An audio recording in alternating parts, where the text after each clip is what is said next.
Good morning and welcome to EquinEdge Live. I'm Scotty McKeever, back home, Fort Lauderdale, Florida. How are you guys?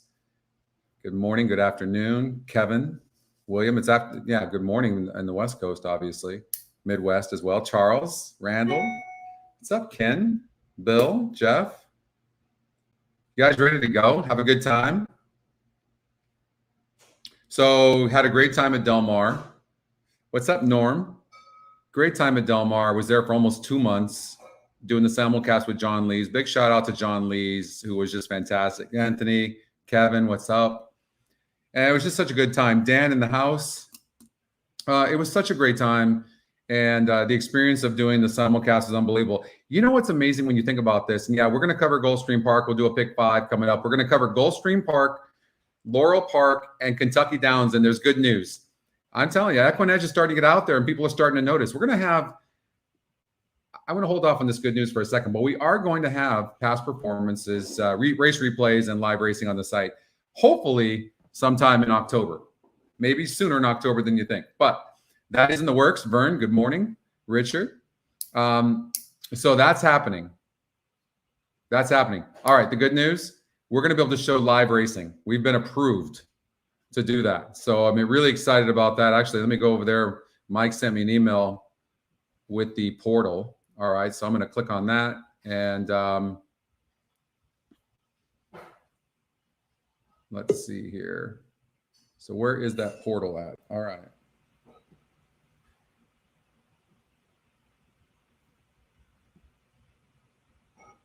All right, so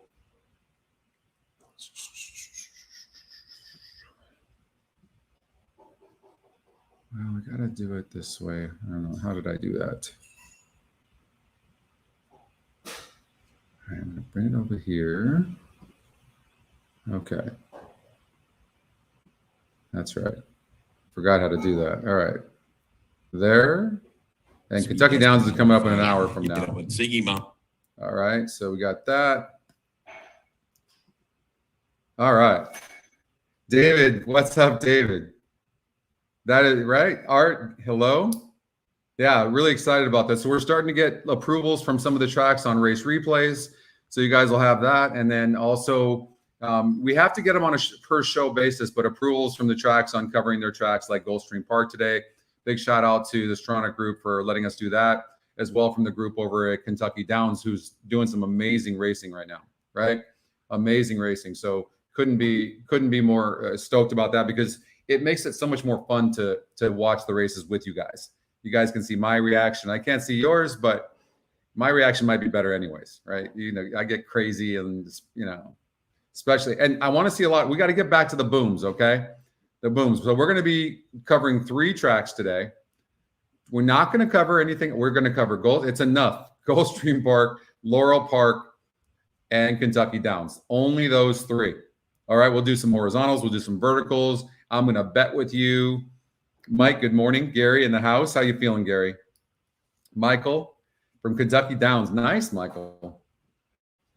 And I qualified for the NHC. I might have told you guys that on my first try. So I was excited about that. So I have some new tools.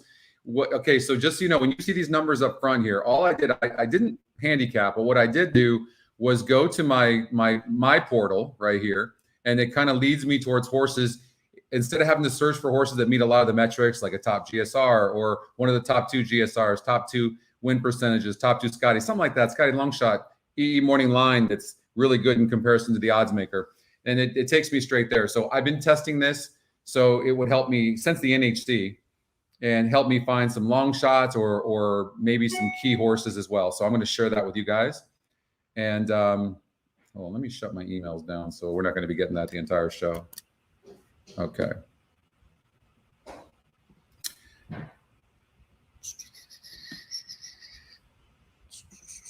Okay. So you're feeling good. You walked 3 miles this morning. That's what you have to do. Shug, what's new on the site? Nothing's new on the site right now. I'm testing a lot of things. John and I are working on a pace number right now. And that pace number is going to probably go somewhere right here on RaceView. So you can compare the pace number and see who might have the lead, right? So that's going to be on there. And then on that pace number, there's going to be a little asterisk if a horse needs the lead. If we think the horse needs the lead, so you'll see like this horse has got a 70, the 4-horse Grand Sir, 70, and then but needs the lead, but Blind Eye has a 75, then you'll see an asterisk on the 4-horse if it needs a lead, and you might want to leave the 4-horse off. So it's going to be good.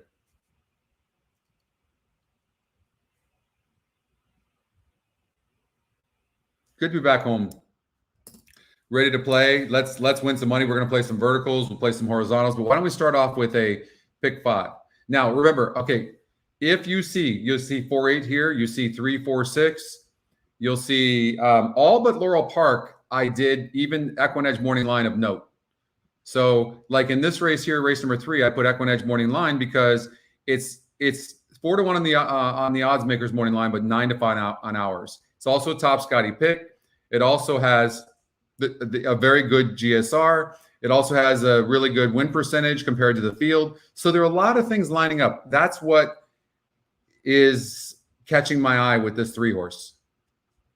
Okay, the horse broke from the 9 hole last time out, and awkward start, and then wide, obviously, right?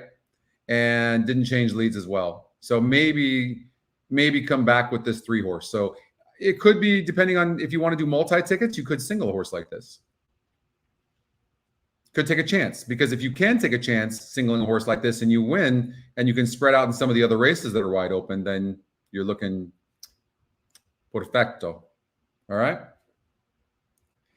The pace metric, right now, we're able to predict the horse that's going to be on the lead in the second call 36% of the time right now. So I want it to be at least 40. So we're holding out a little bit, and John's working on that right now. We feel like we might even be able to get to 45%, predicting who'll be on the lead at the second call.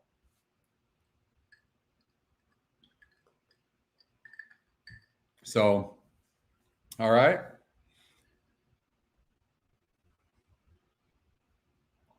Art, did I miss it? Where'd you drive 100 miles? Did I miss something? You drove 100 miles where? What's up, Patrick? Cindy in the house. What up, Cindy? Okay. Let's do a $60 pick 5. Let's see what it gives us. I'm going to assume it's going to single the 8. No, it didn't single the 8. Interesting. I thought this horse was interesting because I think I was a little bit disappointed in the EquinEdge morning line, a little bit, because it's 50%. It's a top Scotty pick. It's got a really good GSR, and I figured it obviously was going to go off as the favorite. One start, so many of and had trouble, but so many of these horses, when they run so good first time out, and then they run second time and they don't run. It's one of those 50-50 things, literally, and the horse is 50% to win.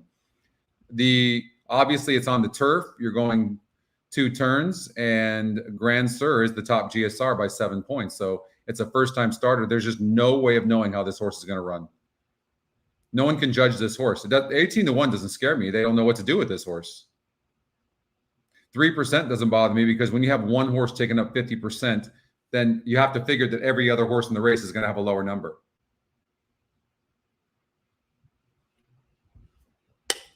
Karina.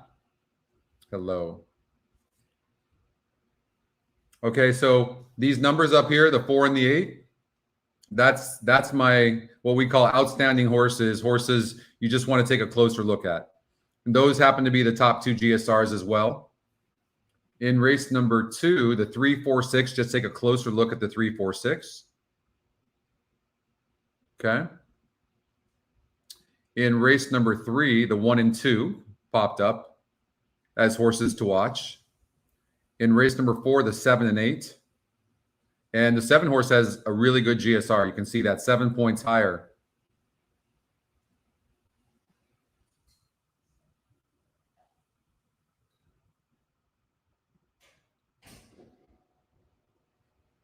The 8 horse Bronx is 55% to win. EquinEdge morning line of 8-5 has a very good GSR as well. There's a big drop off. You know, sometimes you can look at it from a perspective of going, all right, I'm just going to cover the top 3 GSRs when they have this much of a variance, or a spread, if you will, right? but you have the Scotty long shot as the problem that is only 6-1 on the morning line. Again, I'm not worried about the win percentage in a race like this. Interestingly, the 7 has a really good win percentage of 18%. Colin, good morning. Sam.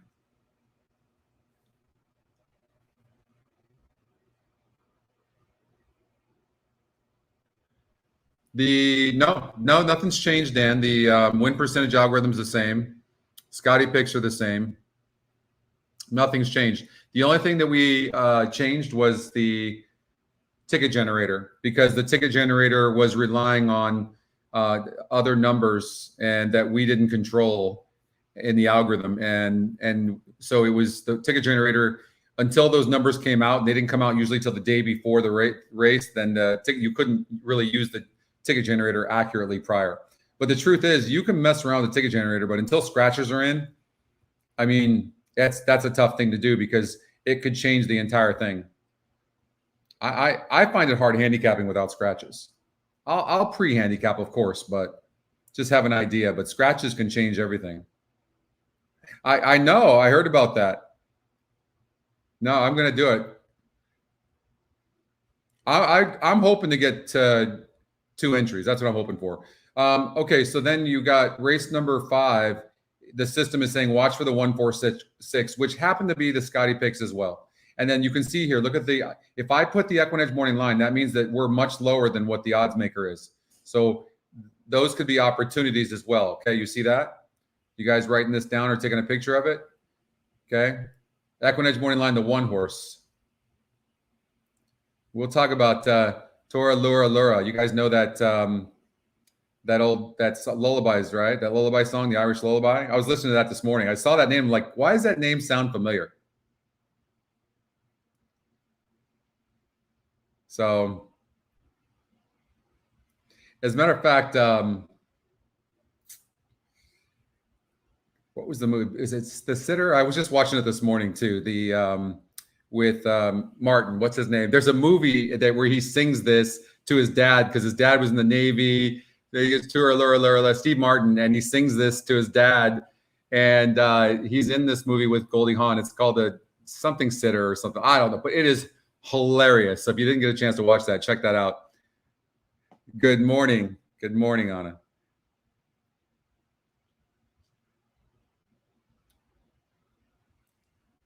I do have 1 entry to the NHC. I qualified my first try. There's Oldie. Hey, Oldie, how are you? So, all right, we've got 1 minute before Gulfstream Park, 4 minutes before Gulfstream Park race number 1. All right, so 1-4-6. It's using the 5. No, what? How would it use the? No, that's the last leg. Like, scared me. Yeah, 26%. Look at. I don't like that though. Mo of the West is not a top 2 Scotty. Okay, it's 5-2 on the morning line and 6-1 on the EquinEdge morning line, but it's got a good win percentage. These are the horses that they honestly don't win that often, but this horse just has that kind of form. The last couple of races, I don't know if something happened, steady, bumped the start here, then dropped to a 58 group, but that wasn't on turf. And you can clearly see the GSR isn't as good on turf. And now, this is the type of horse that could surprise. Here's what I think. I think the 5 is a usable horse. I just think the horse is not going to go off at 5-2. It's probably going to go off at more like 4 or 5-1. But it doesn't mean it can't win. That's the way I read that. James, what's up?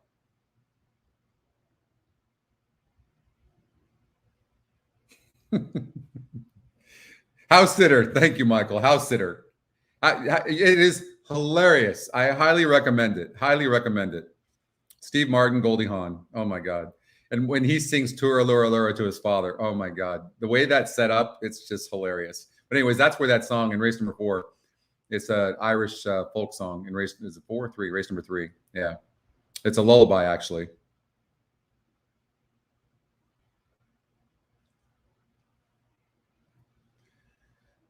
I would think that the 8 horse Bronx has to be a single, I would think. I do worry about the 7 horse a little bit. Ran good at this level last time out. You see why the SORs are so important. I always tell you that. if you look, just look at this. $13,000 maiden claimer, the last 3 races for this horse, okay? And look, a 40 SOR didn't run good. 46 SOR didn't run good. Drops to a 34 SOR. Same level, but different strength. There's different horses in each race. Hush now, don't you cry. Oh my God, that movie is so hilarious. Watch it with somebody who's funny. You watch it with somebody who's not funny, it won't be any good. Anyways, that's what I would suggest right here as far as the trifecta goes. Let's see here.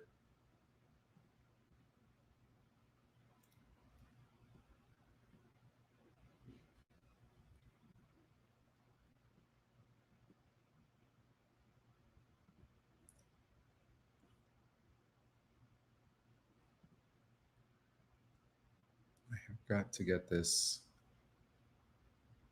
over here.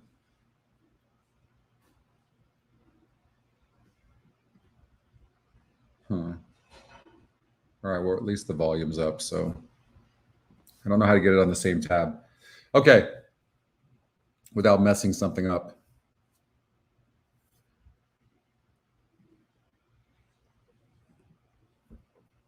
So my stepfather David sent me something yesterday. I forget where the track it was at, but he literally did a 0.50 pick 5, just like this, and it won the first 5 races. So what's interesting is you can find Eric. What's up? I'm not sure. We're going to be. I'm not sure. Probably, I don't know. We'll play it by ear and see how long the show will be today. If we're having fun and we're doing well, then we'll do it. But so that was, I'm sorry, so pick 5. So, and by the way, you can find some horses here because sometimes it's not always the top picks. So this is what it's doing. And so this is another way of handicapping that I've been doing of late now, especially since David sent that to me. But like he's saying the 8's a single here, then the 3 horse who's 4-1 in the morning line, so Excalibur, then the 2 who's a top GSR, then the 8 Bronx, and 6. It could just be, it could literally be that chalky. 8, 3, 2, 8, 6. Scotty Marathon. Yeah.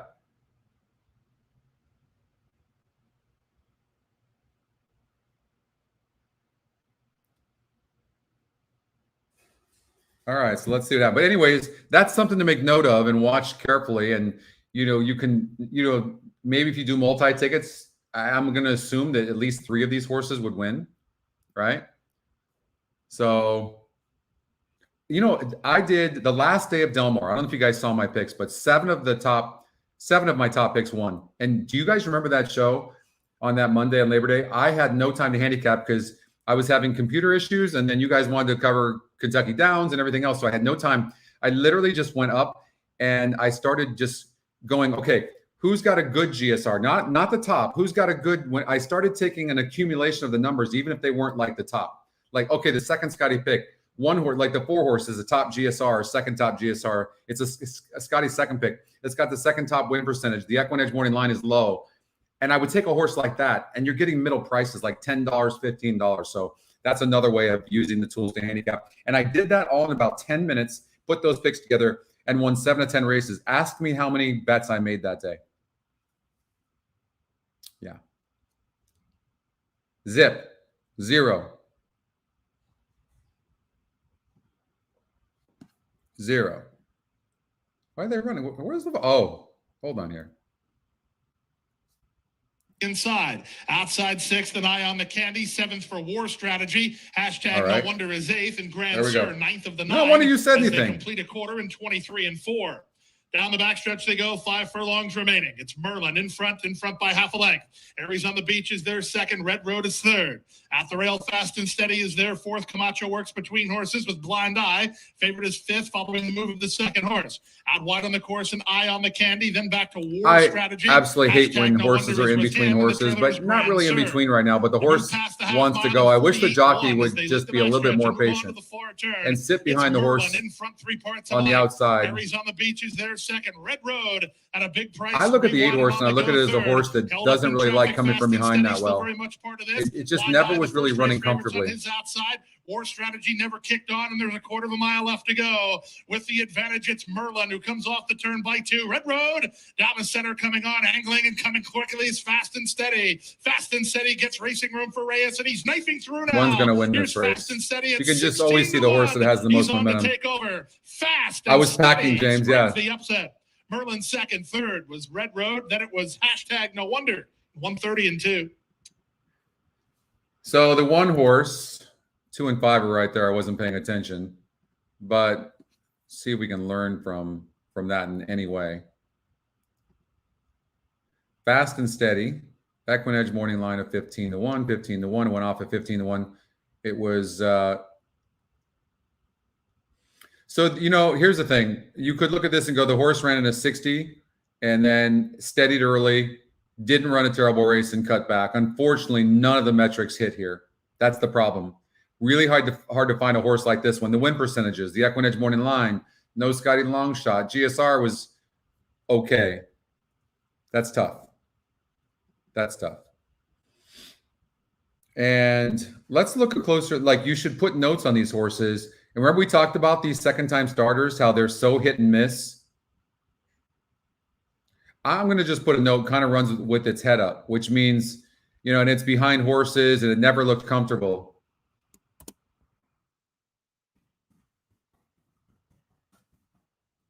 When you see a horse running like this, when it's behind like that and it's run like this, it's not comfortable, just relaxed. And so if you put the right notes on there, then you could get a price on this horse and you look and go, hey, this horse is probably going to get the lead, going to run against easier maybe, that type of thing, okay? So it's running with head in the air.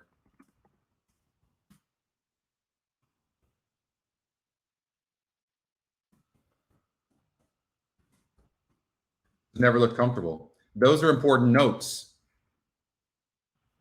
So, but, and then remember, I've also tried to teach you guys, look at this. If you don't think the 8's a single, watch this. You just go like that.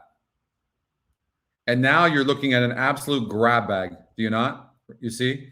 So that's one way of handicapping as well. You look at this and go, is this 8 a single? Well, it could be, but you have to look and go, okay, well, second time starters on the opposite end too, by the way, second time starters go off at 50 to 1 first time out, don't run good. Next, you know, they come over and win. So you just have to be very careful with second time starters either way. 5 seats, Norm. When is that? That's tomorrow, right? Top 2 SORs.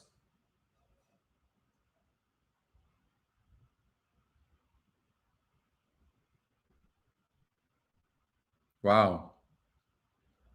Yeah. Look at that. 58s, and this is a big drop to the, so they were facing better horses. Yeah. Yeah, tomorrow. So, all right, something to learn from.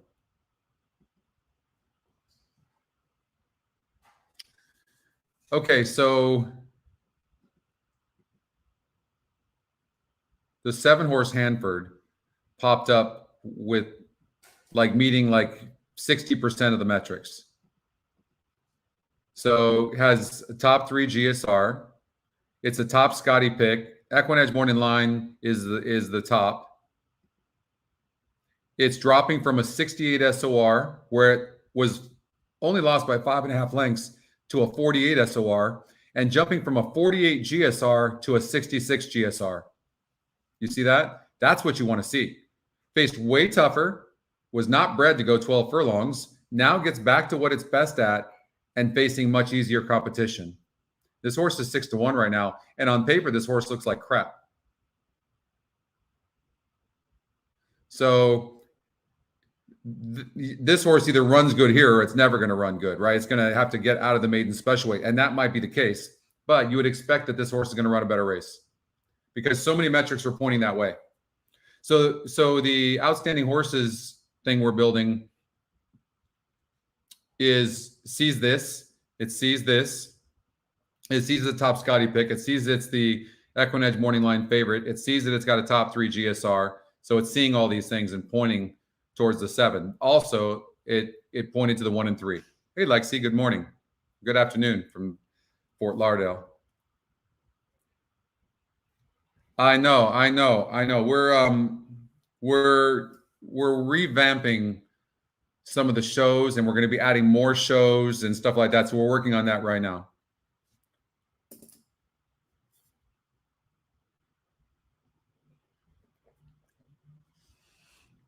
Neotropic.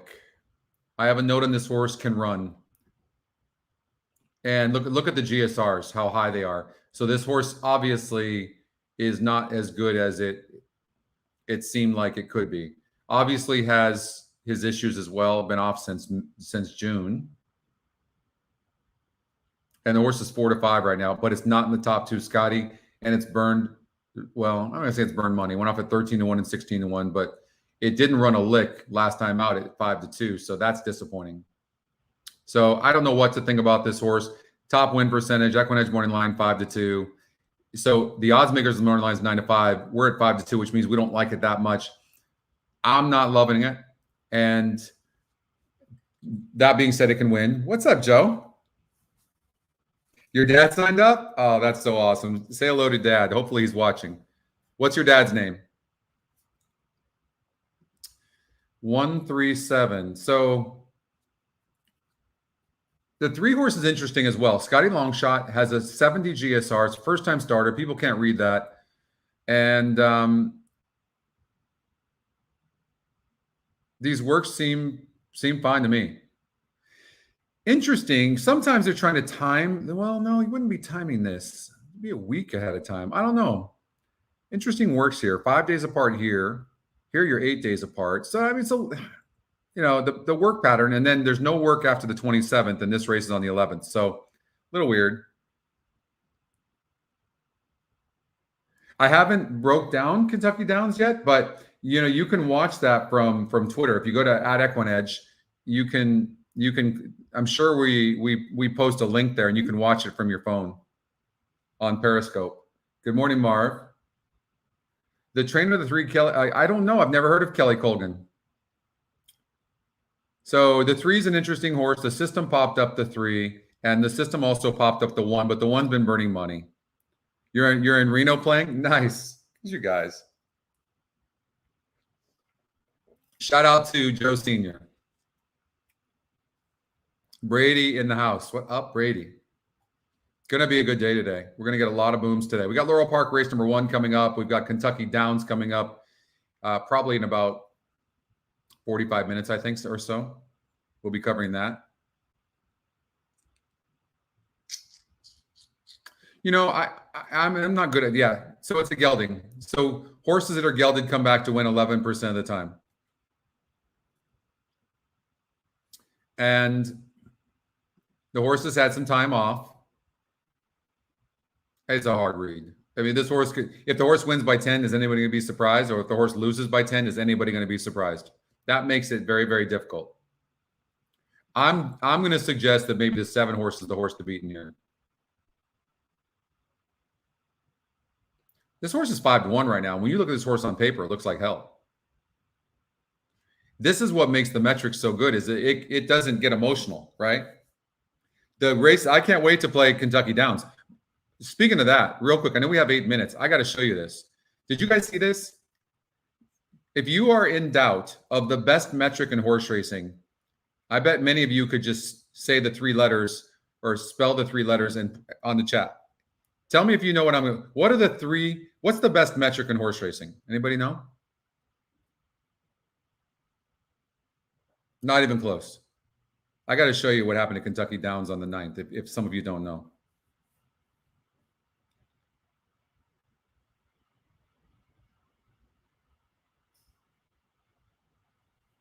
Nope. The GSR. Yep.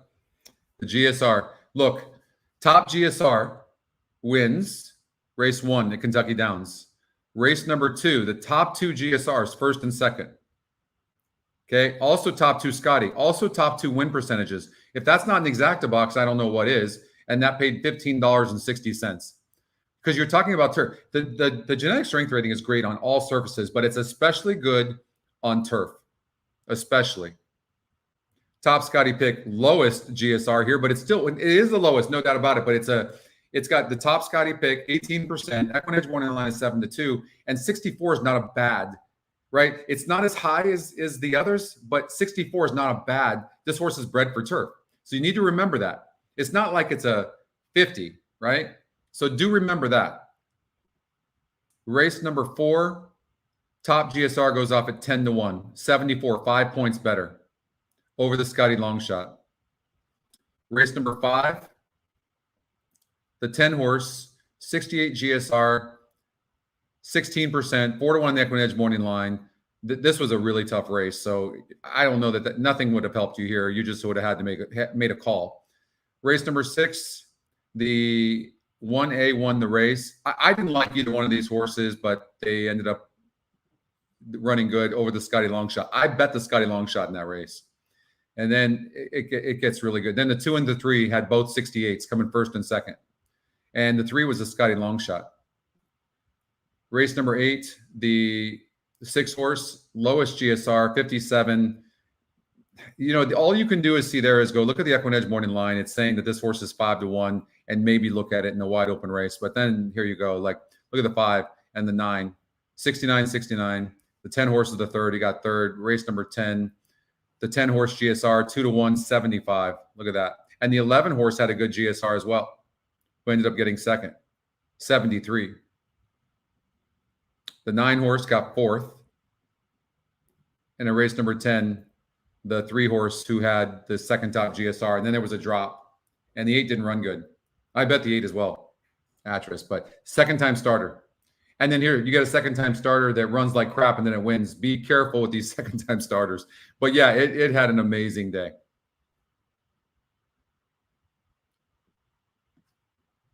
All right, we got Laurel Park coming up in 5 minutes. All right, put the volume up so we don't miss it. Okay, so right now the one's just getting hammered.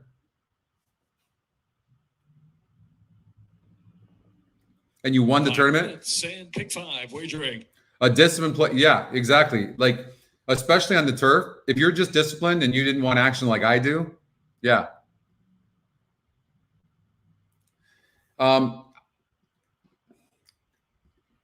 I might play this ticket right now, but I will just say, look, it's ballsy. It's ballsy, no question, right? Because there's nothing wrong with the 6 horse, by the way. A 62 on the turf, there's nothing wrong with that. The horse against similar company last time out got second at 70 cents on the dollar. You know, and this horse also, this is second off a layoff, and these horses often do good. You know, I'm gonna try to beat the 1, and I'm gonna say 7-6. The 3 horse, I'm gonna let beat me, knowing that it might very well do that. But that's what I would do there. And I'm going to use the 5, 6, 7. Of course, you got to throw the 5 in there, no matter what. And then I'll lock it. And you know, I'm not leaving this 1 horse out. Just, you know, add that. And then 1, 2, 6, 7. 3 minutes. I might. This 2 is so interesting. Look at that. The GSR and 4-1 in the EquinEdge morning line. Second Scotty pick. This is the type of horse we're talking about, right? Second off the layoff. GSR is going up. I don't know. I might want to just in case, just go like this and then see what it gives me.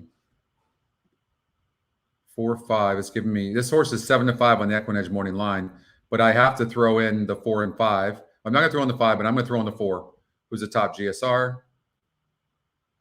2, 5, 8. And sometimes I'll do this. 2%, 21 the EquinEdge morning line, even though it's a top GSR, and it could beat me, and go like this. This, get rid of that. Take out of the pick 5. And then I'm looking. Early pick 5. Going, okay. 2 minutes. Elf's top Scotty pick. This horse is a trier. And it's using the top win percentage, who's very good as well. The system's saying 2, 5, 8. So you could go and you can go 2, 8 in here. So depending on how much money you have, you can make the call. But I would do something like this. You know, and then you could back it out, maybe take a chance in this race and go 1, 2, 6, 7. Okay, so let's get rid of the 4. 1, 2, 6, 7. Do that. This race, Moving on the turf 5, course, 6, 7. We the could take a Valley chance. course It's the with Scotty Laurel, picks, 52 feet. right? Go like this. There you go. How about that? Mr. M, what's up? Oscar, hello. All right. Maybe do a vertical too, exact the box 6, 7. Maybe try to beat the 1. That would pay really good. 1 minute. 1 minute for the race.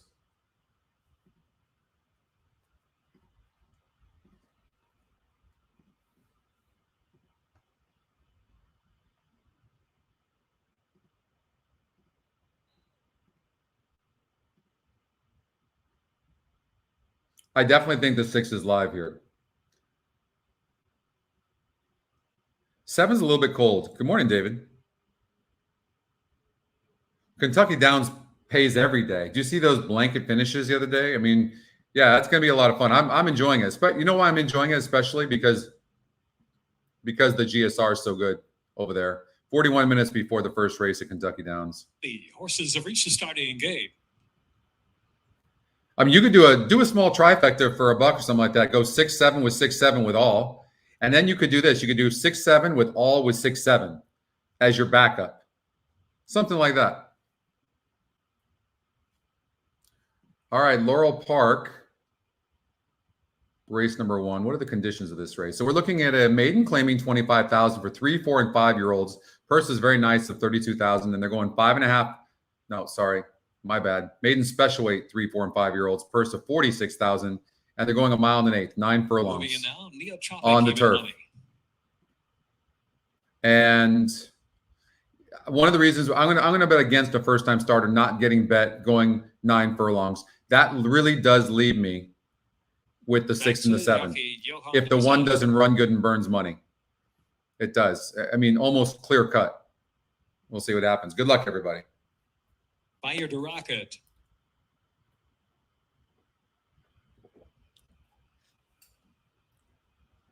Aaron, what up? Thank you very much. Good to be back.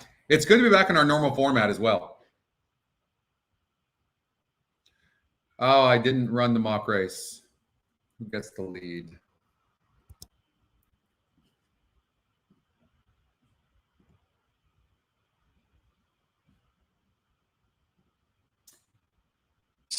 Four and 3. And then the 5 starts coming on. And the 4 and 3 starts stopping. And it's got the 1 and 6 winning the race. So 3 and 4, but I don't think they stay.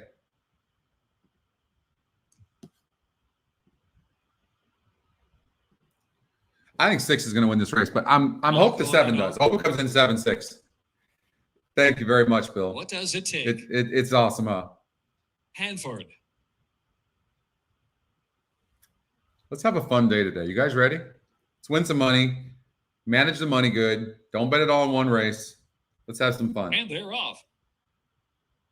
1 broke good. Silk War out first. The 1 does look good on the track. It does. There goes the 7. And the 7's running very easily within himself. No problem. And there's the 6 running good as well. Not a good place to be if you're the 1 right now getting checked back. That's never a good place to be. But the 1 does look good. Look at the 7. I know you don't like it when the odds go down, but the fact that the CAWs, the betting computers, bet this horse down late says that the horse was undervalued, like it should have gone down at these odds, right? So it found value there in this horse, which is a great sign. Stop the race right now. Inside and Fax is in the back. They race down the back stretch now with about 5 furlongs left to go. At a moderate clip, it's been Hanford out there, leads a length and a half from What Does It Take, galloping along second spot, and then 50 seconds flat. For those of us that back these two horses, we have to be happy with this. Between horses, they're in the back now. Some jockey's already prodding the one. Already prod. You see that? Hanford up top. I mean, maybe it's a one-paced horse and they can get there, but this horse doesn't look like it's running at all. Ridden along in third position, and Silk War is in fourth.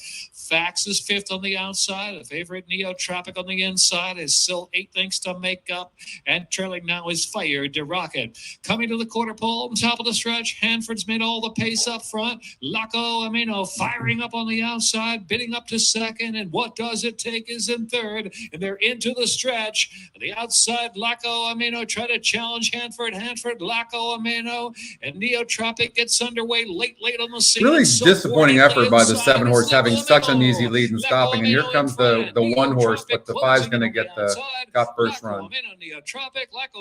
Oh, one got it. I believe Neotropic got that from Laco Amino. Silk War. That is such a poor race. Photo of the opener. Did not expect that. Did not see that coming. Anybody else see that coming? I did not see that coming. Wow. I mean, the 6 and the 7 look gone. Not what I expected. Top 2, Scotty. What a poor race.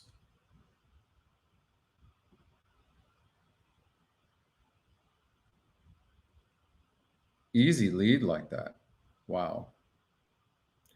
Came in 1. I know it came in 1-5. I didn't see who came in third. Well, we got approval. We got approval. God, I thought we were home free.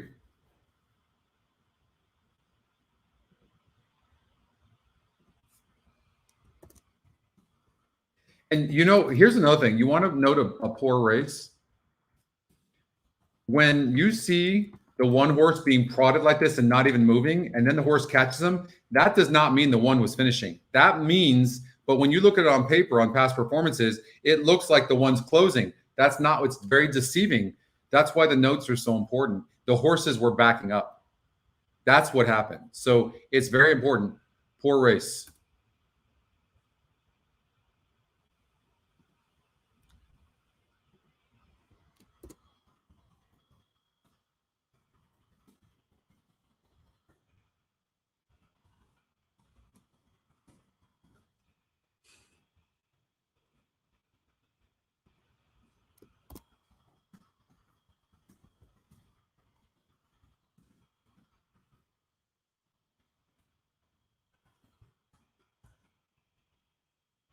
You had that, Patrick?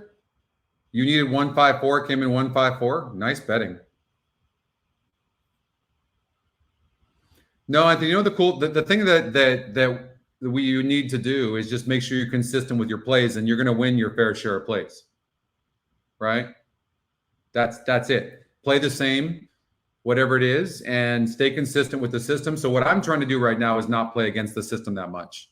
And know that it's going to win. It's just going to win its fair share of races. I mean, look at all these hot tracks. Actually, this is the lowest I've ever seen as far as hot tracks go.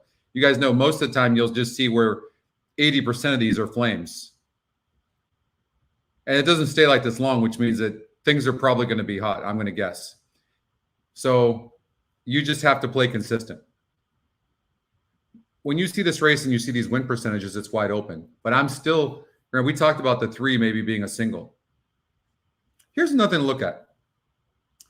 You see all these horses either have no wins at the surface and distance of 8 furlongs in the dirt or 1. And the 3 horse has 2 wins, 4 seconds, and 2/3. That's an experience advantage. And then you have the horse is the top Scotty pick. The horse has got a decent win percentage. It's got a good GSR. The SOR is fine. 5 is interesting.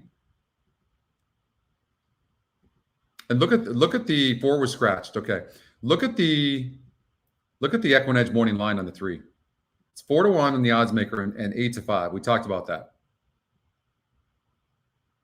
Flames aren't an algorithm. The flames are just saying that the train, like in this case, the trainer is really hot. So if you go over here, you can see, you go to the trainer, right? And you see that Paul is hitting at 31% over the last 16 races. Stacy Capps is hitting at 37%. Look at Kieran McGee, 43% over the last 16 races. So So 7 of 16 races over at Delaware Park. And his horse is 6-1 right now. You can look at hot jockeys as well. Who's a hot jockey right now? Jaime Rodriguez. Delaware. He's hot.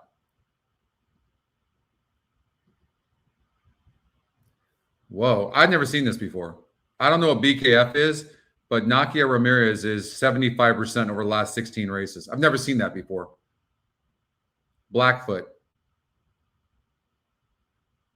Just bet Nakia. Wow. Look at this. Jockey trainer combinations, 47%. It's insane. Wow. Quarter horse race. Hot tracks.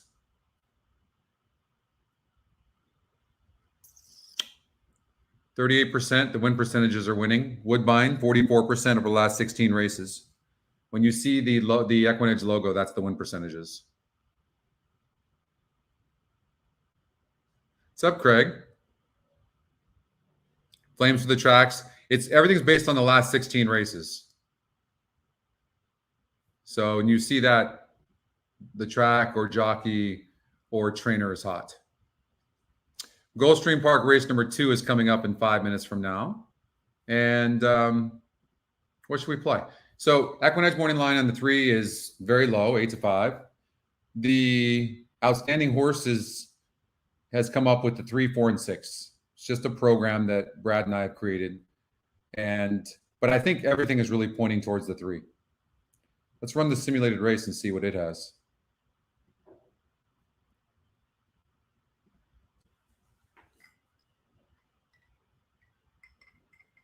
Did you see that move with the 3? All of a sudden, it just started closing. Did you see that?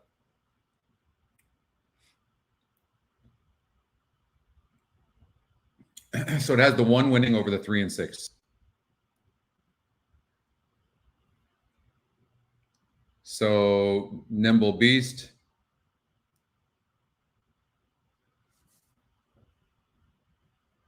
I'm coming back for Breeders' Cup. Absolutely. Yep, I'm going to play in the tournament as well.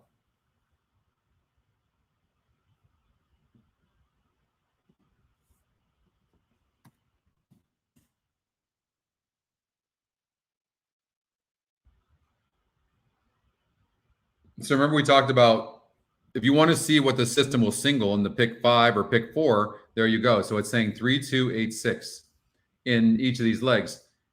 I would imagine, like I said, 3 of the first one lost, the 8 horse lost in race number 1, but I think the 3 is very live here, and you're getting 5-2 right now. So like everything, we've got the horses, no doubt about it, but it's just going to come down to how are you going to bet it. So maybe do something like this. I doubt it'll single the 3 horse.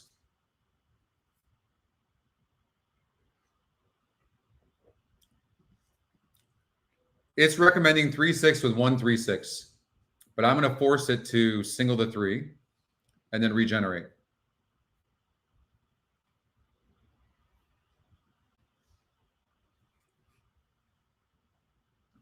Four has been scratched. And now you can look at other metrics to see, like 5 horses got a good GSR. As a matter of fact, in 5 tries, been facing a 50 group. It's 6-1 right now. Fitz Mo going 8 furlongs, 1 turn. And I think this horse is probably live. And what I'm seeing with this horse is, here's what I'm seeing. This horse needs to be on the lead or have the lead. And let's just see if this horse can get the lead.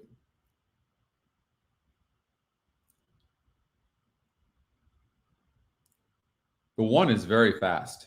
And that inside post really does well. And it says that the 5 cannot clear, which makes me not like the 5. And the 1's on the inside as well. And the 1 does better getting the lead. But the 1 doesn't look like it has to have the lead. So sometimes that makes me nervous. I'd rather have more than 1 horse that needs a lead. Because you know that Ismail's sending.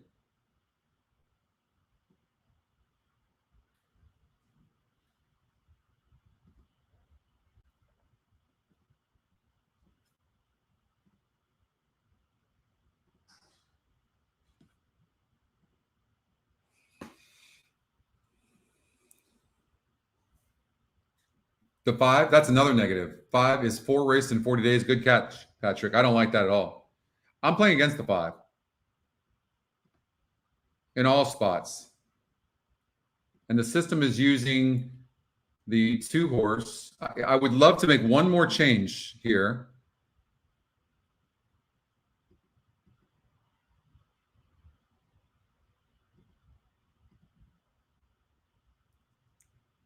For me, this is such easier competition than what the 8 has been facing. I would probably force it to use the 8 there. And by doing that, look what it did. I'm going to force it not to put the 7 and the 2 in the second spot. There we go. I'd probably do something like that. And you could reverse that, by the way. You could go 3 over 6, 8 with 1, 2, 6, 7, 8, and then go 6 and 8 with 3 with 1, 2, 6, 7, 8. So the 3 is your key. This is how I play tournaments.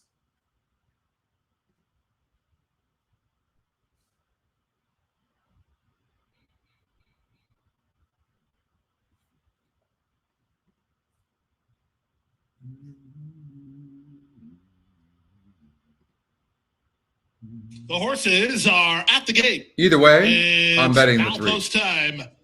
Lining up, moving in. Race number 2 started the early pick 4. 1, 3, 6, and 8, taking a large portion of the wagering dollars. 3, Excalibur holding favoritism at 5-2 here. Into the gate goes Guaco, Prospect Project, and Bold Envoy, the last 2 to go up. Bold Envoy for a career low claiming price today. We'll see if that wakes him up. Romero Mirage for Aubrey Mirage. Drifting to 7-2 is Bold Envoy. The late money's on the 3 Excalibur as he firms to a 2-1 choice. So that's called a chevron, Aaron. To the outside. So it means if you're it's saying like if it goes 5 and then the chevron and then 8, it means you're using the 5, 6, 7, and 8. They're at the post. 3 is very calm in the gate. And they're off. Broke a little slow, but not too bad. Back. Good start at the rail for Nimble Beast. On the far outside, Bold Envoy has speed. Splitting horses, Excalibur won't be far away. And here's Fitzmo on the go for Jaramillo. It's Fitzmo now to take the lead at 10-1 and lead 3 parts of a length. Bold Envoy won't let him get far. And in fact, Bold Envoy wants the lead and he'll put a neck in front again. From 3rd, it's Prospect Project. He's into the race early. At the rail, Excalibur, followed by the slow-starting Guaco, who improves to race 3 lengths off the pace setter. Nimble Beast is trying to hold down the rail, and it's a gap of 3 to Power at the back. Field of 7 separated by 7, 5/8 left to run. Fitzmo has the lead by half a length. Prospect Project between horses. Bold Envoy is 3 wide. Excalibur waiting in the wings while 4th up to the outside in Guaco. Nimble Beast gets shuffled back while not traveling all that well. The trailer is Power. 46-2 for a picked up half mile. They leave the backstretch and move on to the far turn. Bold Envoy has the lead, and having to slam on the brakes was Fitzmo, and he went right into Excalibur. That killed both their momentum. Good news for Bold Envoy fans is he's still in front. Guaco's going to take his shot now from the back. Power has a shot. Prospect Project not without hope toward the rail, and they're at the top of the stretch. Romero Mirage asks Bold Envoy to get away. Bold Envoy cuts the corner and now opens up. Guaco is 2nd, Prospect Project is 3rd, then Nimble Beast. There's an 1/8 of a mile to go, and Bold Envoy finding enough. Guaco clearly 2nd. Nimble Beast tries to rally for 3rd. Let go at 4-1. It's Bold Envoy to win it, and win it with lengths to spare. 8-6-1. That was unfortunate, but that's horse racing. Yeah, you gotta put a note on that.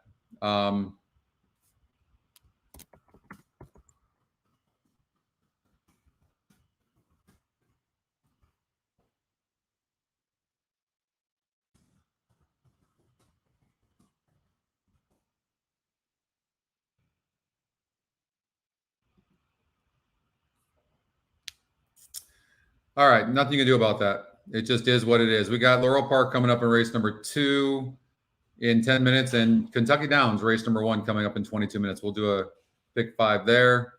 And that's just part of horse racing, unfortunately. But the 3 really was not having a good trip on the inside behind horses. And the 5 horse really caused a lot of trouble there. And yeah, and ended up, the one we were talking about a lot ended up taking out the 3. That's good play, Oldie. I've been telling you guys all along, the SOR is not something to even mess with. Like, it's such a good metric. It's the strength of race. It shows you. Clearly, the 8 was facing better horses, had tactical speed. And we talked about this, right? Look at this. Look at this. Look at the SOR in comparison. Look at this, 66, 58, 60. And here's the thing.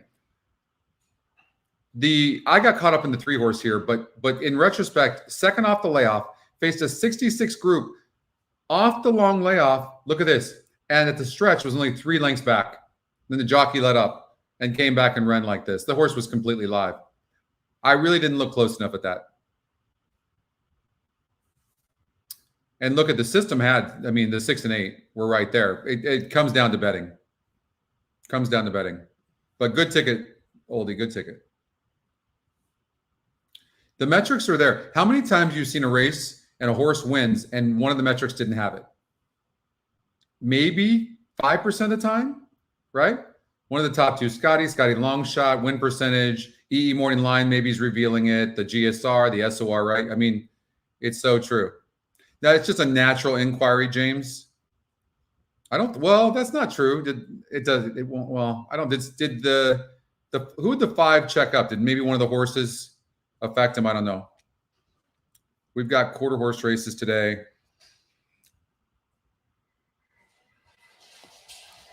They do very well with quarter horses.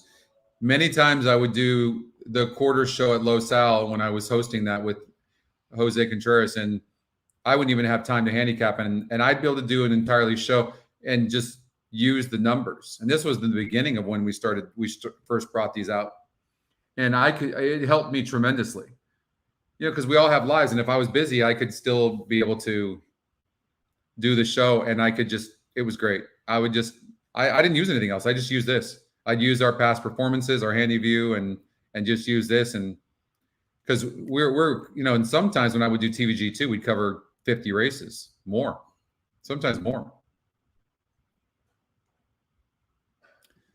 All right, Laurel Park race number 2.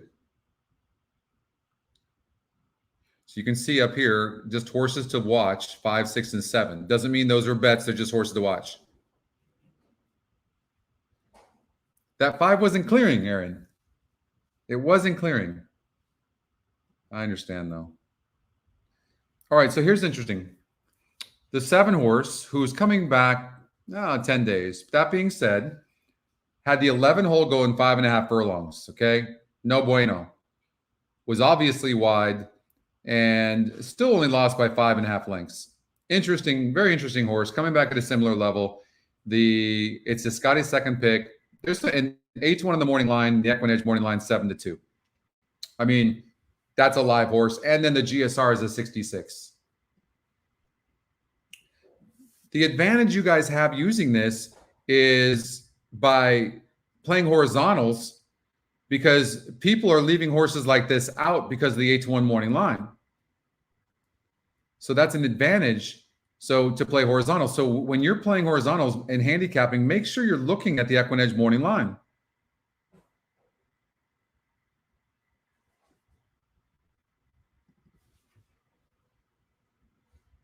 You got it. We'll do that.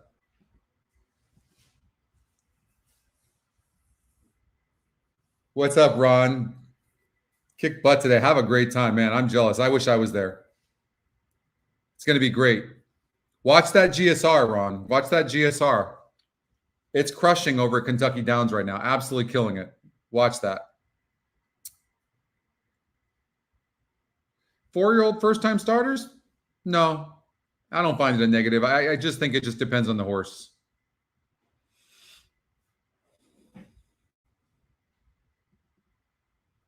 And we know that the Scotty Longshot algorithm with first-time starters is absolutely deadly. Deadly. It's got a good GSR.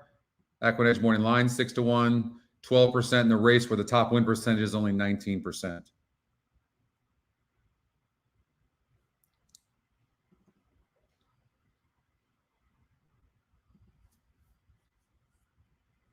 Oh yeah, we're just showing that, right? It was unbelievable. You know, in a race like this, you have to pick like 3 or 4 horses and just go with it. I mean, even I take chances like this all the time. The system is saying 5, 6, and 7. But anybody gonna be surprised if the 2-horse wins? Steady, split in between horses, and then only lost by 2.5 lengths, breaking 8th, having a tough trip, facing similar horses, off of a layoff. I mean, you see what I'm saying? Let's run the simulated race and see what it says. I mean, tough, right? First call, it's saying, okay, 7 can clear from the outside, which is good to know. Still has the lead and goes gate to wire. Who's the 7? Dashing Circles, one we just talked about. Maybe gate to wire. Interesting.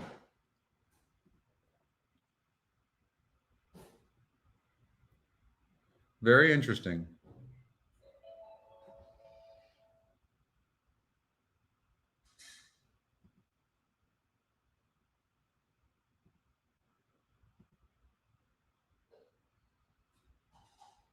It's got the 5 and 6 closing pretty good, especially the 6.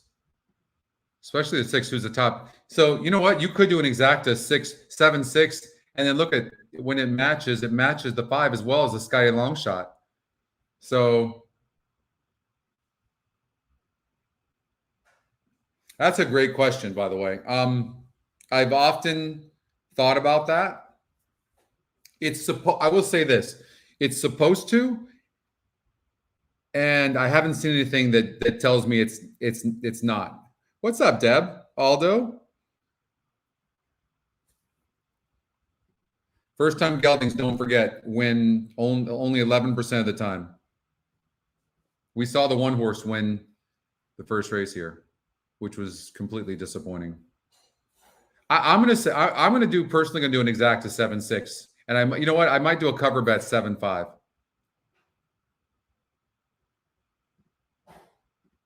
I'm going to say the 7 is going to go gate to wire.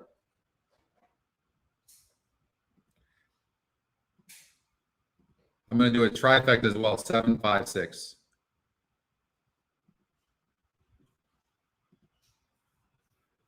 Now, the reason I'm doing that is because I believe the 6 is going to be in the money.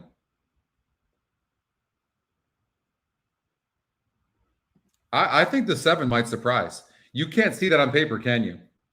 We'll see what happens. I'm curious to see if the system is right. But this horse did not break. I mean, that's from the 11 hole last time out. Very interesting. I don't like how this horse had the lead in the stretch and then lost. I will say that. I don't like that. It was off of a layoff, a little bit of a layoff. I don't like that. But it does look like the horse can rate a little bit. Oh, you're at Kentucky. You're at Kentucky Downs as well? Look at all you guys. The ultimate equipment change. Yes, it is.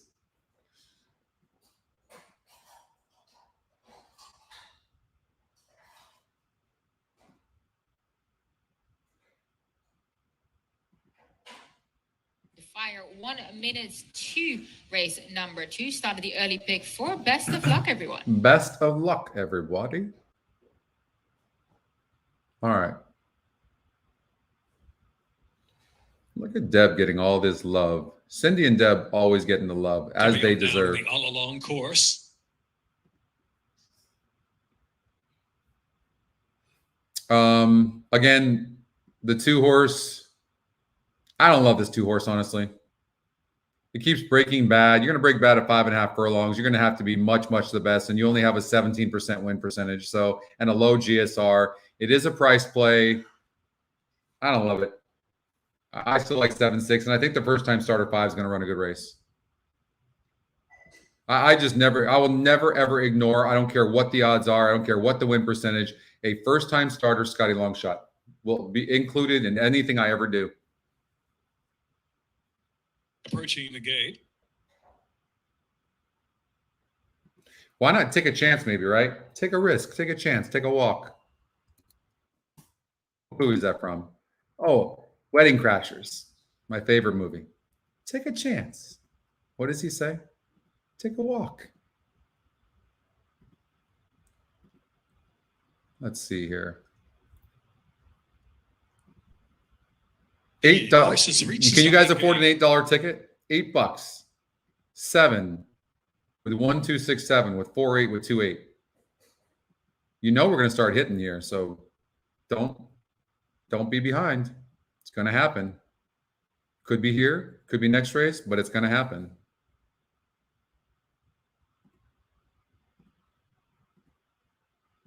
Dream Happy.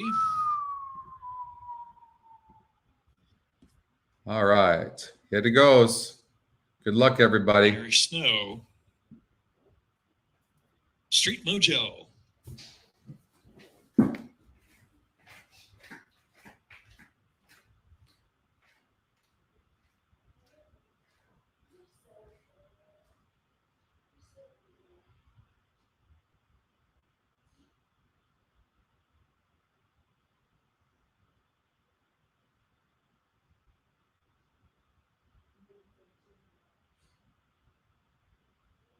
FOMO.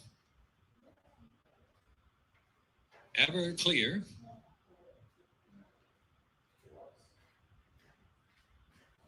Billingsgate with Kendrick Hamouche. And 2-1 on Dashing Circles.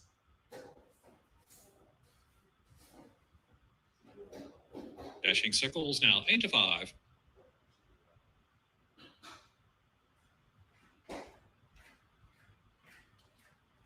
Second wire finish on the all alone course.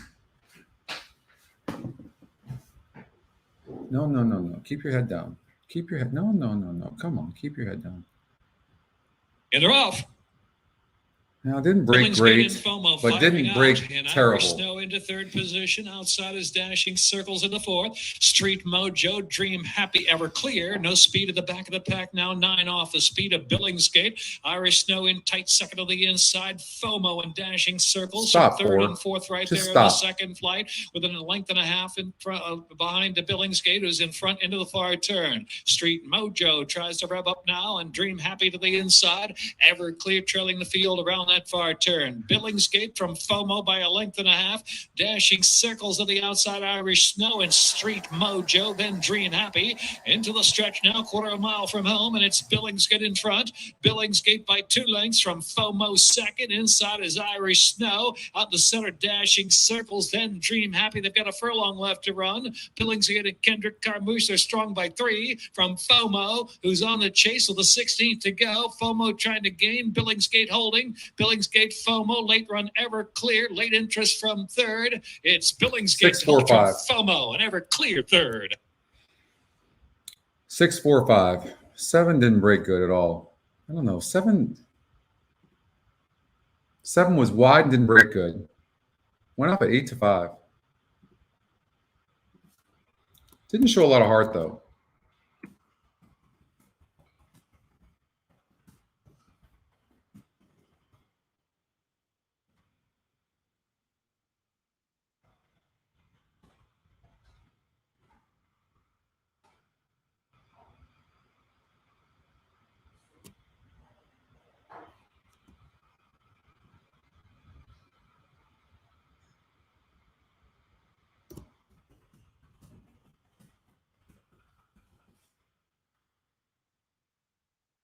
You had the exacta, Joe? That 5 ran a good race in third. You know, sometimes what I'll do in the tournaments is I'll key horses. In the cash tournaments, I'll key horses like the 5, right? Because people can't see that. 6 won the race, and then the 5 got third. And a 6, 4, 5 would be huge. 8 minutes Kentucky Downs. All right, let's get out there. Maybe we're going to have some luck at Kentucky Downs today. So don't forget, those top 3 numbers are horses just to look at. 7, 10, and 12. You might want to include those horses like the top GSR here. Top GSR. Look at this horse going up 9 points. Never been on the turf. People can't read this horse. They don't know what to expect from this horse. Horse has speed. Can't tell if this horse is tactical. I think this horse might be on the lead. 27-1.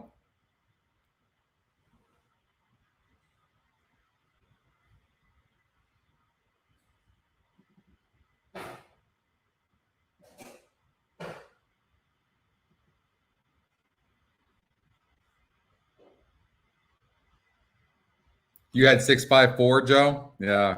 God, that's too bad. That actually would have been a nice try. Get rid of a horse like this, 2%, 1%, 46-1. You can get rid of those. Do a trifecta and go, okay, I'm going to do it for $12. And you can play bigger trifectas here because these things they're paying so much. Now it's singling the 10.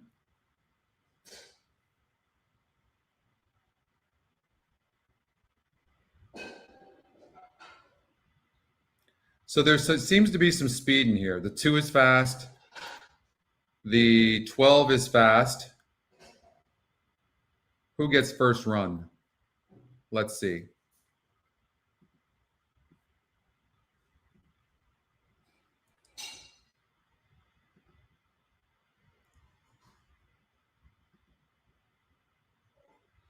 Seven is interesting. Let's see here. Tell me the 7 doesn't need the lead. 7 does not need the lead, but has that speed, dropping in class, but only been on the turf one time. And it's a Scotty long shot. It's getting bet. They win. They do win though. Horses that are dropping in GSR like this, 9 points. I can't key a horse like this, but I certainly couldn't throw a horse like this out, especially in what appears to be a wide open race. Is the 10 that good? Showing speed, cutting back in distance here to 6.5. Never been 6.5 before. Average money earned $5,800. I mean, I think the 10 is one of the horses, but it certainly doesn't look great to me. And I hate the low GSR. These low GSR horses are not winning that much, but this horse has already proven that it likes the turf. It's already proven it, but it is dropping. Look at this. It's dropping from a 59 GSR to a 48, 11 points. So that's another negative. I just got to believe that one of these horses can step up and beat. The thing I do like about the 10 is when we look at the SORs, the last couple have been in the 60s. But the horse has just ran okay in those races, and they were smaller fields. What about the 3 horse? More speed. 3's fast, and I don't think the 3 can get the lead because the 2 is fast, and we know the 2 needs the lead as well. 12 might need the lead. So there's going to be a lot of speed in here. I keep coming back to the 6 horse. Just looks like the best closer. 8-1 right now. Has the second top GSR.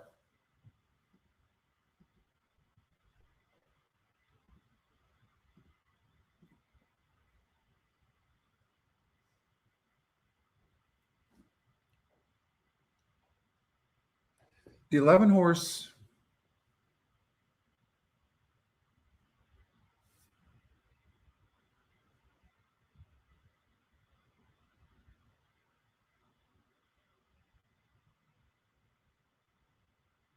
I don't know.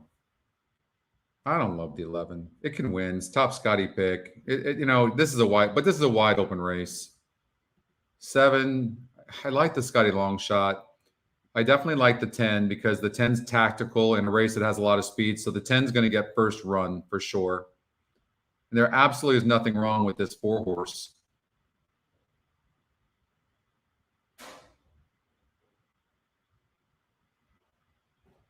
Well, we don't know how this horse is going to do going 6.5. I'm still coming back to the 6 horse, Freedom Bound.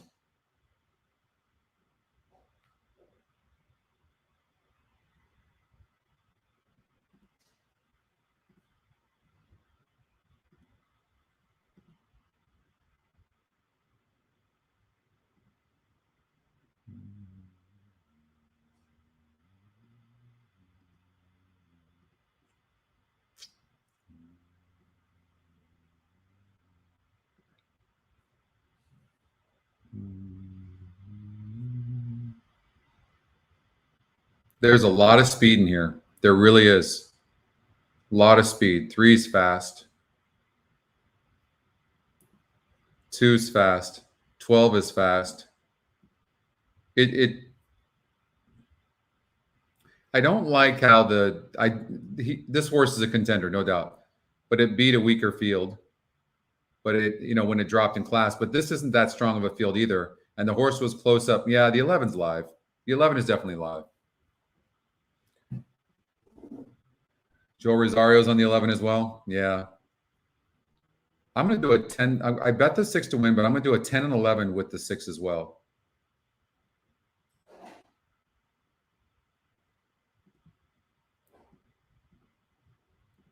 I'm playing the 6 horse to be in the money. It could be a 10, 11 exacta box too. No doubt about it. It's a tough race. And it's going to be like this the entire day. It's going to be. And so we might win less races today, but when we do hit, it's going to pay good. Gulfstream Park race number 3 is coming up in 9 minutes.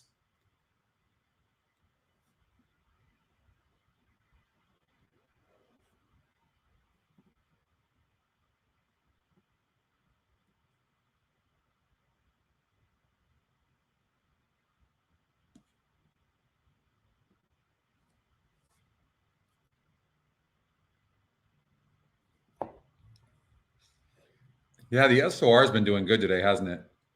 The horses are now approaching the starting gate. 7 horse. The problem, well, this horse is kind of tactical, isn't it? It's got a very, you know what this horse has been facing? The last 4 races have been in the 60s, and the horse has been right there. Yeah, and this is Scotty Longshot. I just hate the turf breeding on this horse, but yeah, the 7 is running good, isn't it? What about a 6, 7, 10, 11 exacta box? Or trifecta box, something like that. I might do that. Maybe that's probably a safer bet right now. My win bets haven't won. Watch, the 6 is going to win right now, and I'm going to The horses have now kill reached myself. the starting gate. It's post time. They're at the gate for the Kentucky Downs opener.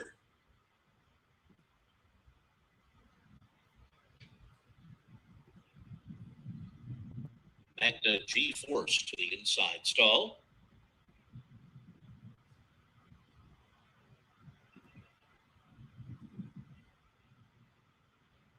Freedom Bound stepping up.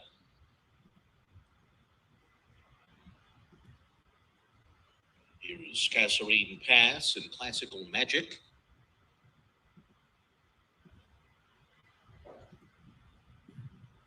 Bowmaker moving in. All right, a lot of different options here, but should be a really good race. Here's the opener here from Kentucky Downs. Good luck, everyone. Tia Floor coming up to the gate.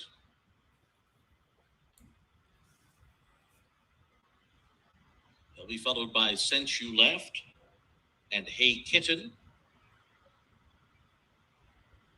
Heaven Escape, the next one.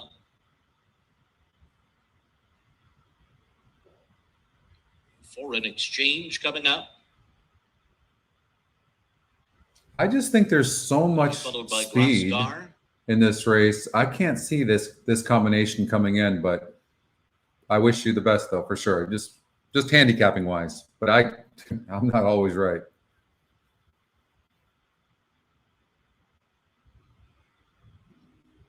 And one left below, that'll be Clear Steps. I could completely see this one, Kevin. Clear Steps and Miguel Mena. Wow, there's so much speed in this race, Justin. I don't know about the 3, but good luck. They're in the gate. 6.5 furlongs. They're off. 6 broke terrible. Foreign Exchange bounces out of there with some early speed. Never a good sign when the Tia horses you Floor like keep outside breaking bad. I'm fast glad I moving in. canceled the win Classical bet. Magic is up there too, along with Sense You Left. And We talked about the Steps 12 on the showing far outside. pace, They the race 4 down showing the hill pace. The here. 2 couldn't get the lead, and the 3 couldn't get the lead, which is death for them, in my opinion. 7's running very good right now, and so is the 11. Not the 11. Is that the 9? Yeah, the 9. 12's trying to rate some. I can't tell whether he's able to do it, but you can see the jockey's standing up on him. Just ahead of Kasserine Pass. Top GSR. What did that horse end up going off at? Magna G-Force is after that. The top GSR wins. I'm going to be happy and pissed at myself at the same time. Heaven Escape and Bowmaker, a 22.1 opening quarter. Say, with the jockey and the 7 is standing, like literally standing on him. And just over 5. He went to the inside, which was interesting. Foreign Exchange will turn for home with the lead. He's trying to, I don't know about that move. Foreign Exchange. Now he's trying to, here comes the 10. Wow. Goodbye. Magic trying to put it a bit down toward the inside. What's the 7's trying to get through. The jockey really made an error. How did the 6 do that? Is that insane? That 6 broke dead last. Foreign Exchange on the inside. Late move from Freedom Bound down the middle. Hey Kitten, Freedom Bound. Hey Kitten. Wow. That's insane. And there was Cinch left. And I knew that 6 was going to run good. 7 had a bad trip. The jockey took inside. You know, turf breeding too. I mean, I think I did an exact a 10. Didn't I do a 10-11 with 6? I did. I did a $50 exact, a 10-11 with 6. Oh, and I also did a $25 exact a box 6, 7, 10, 11. So I've got it 75 times. Okay. That's not bad. The 6 went off at 7-1. The 10 ended up going off at 3-1. That was the top win percentage, Scotty's second pick. And GSR sucked. But in a race like this, it didn't look like anybody was that great. 12 wanted the lead. 3 ran good. I think one of you had the 3 horse, but the horse had never really shown to be able to rate, but the horse ran good. Yeah, you got that? You got that, Dan? Nice. All right. Oldie, our first boom of the show. No, okay, Alan had it as well. All right. Number 10, Hey Kitten was first. 6, Freedom Bound was second. What's up, Doug? Thank you, Doug. Appreciate that. We kind of talked that race out, didn't we? We were all over the place, though. I can only imagine how I sound sometimes, but sometimes these races are so damn tough. They just are. I mean, you got the try? Oh, that try is going to be good. Because the 10 was a lukewarm 3-1.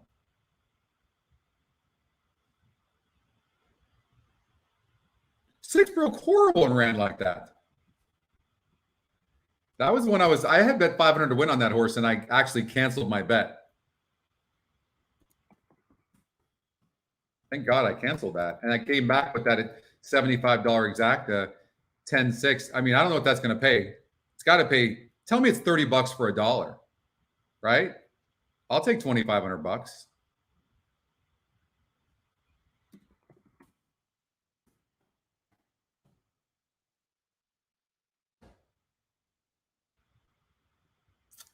And did you see the try? Look at the system. It didn't have the 6 in the second spot, but the system singled the 10 horse in the first spot.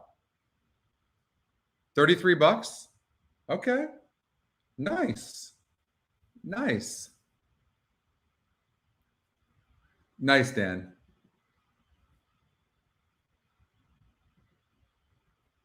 All right. I told you, it's just the beginning, right? David had a boom. I love the booms. We missed the booms. That's what this show's been all about, is all the booms, right? You should see some of the clips that we're doing for commercials and different spots and stuff, and it just got boom, boom, boom, everything boom. There's Joe's dad. What's up? You had that. Good man. It's nice to meet you, Senior. Joe Senior there in the house. All right. Remember, we have to be consistent with the wagering. The races are very tough. Win percent, we'll find some keys hopefully, but the key to winning today in a race like this, you're gonna have a good time. You might even get lucky and hit a big score. Is consistency. In these tough races, you can't go all out on something.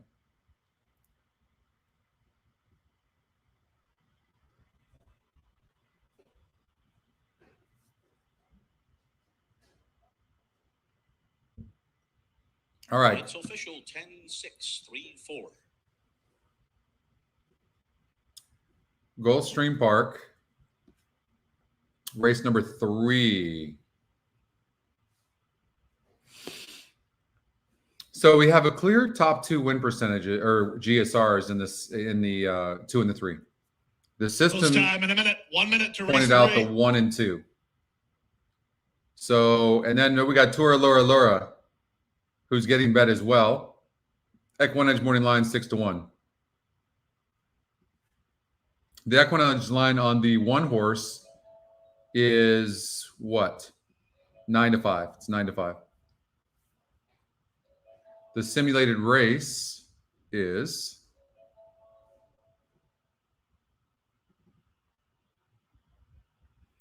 Says the 2 could get the lead. Keep the lead.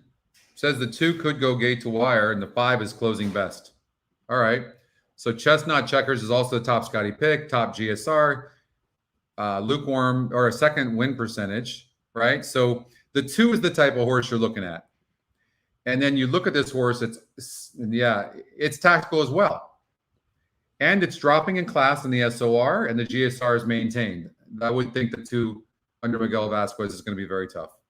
You might want to just do like a 2 over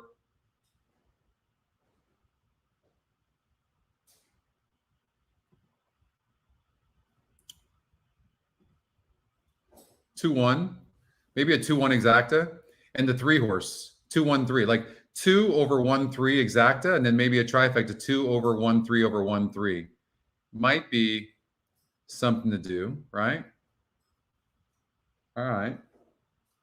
So 2-1 right now on the 2 horse. So I would, put a little bit to win on the 2 for sure. And then you can, after that, at least at the 2 wins, you're covered. And then you could bet it any which way. You could do, I could do an exacta 1-3 Still time with to 2. wager. It's race 3 on the main track. Okay, I could do that. Although I'm thinking the 2's going to be pretty dangerous gate to wire here.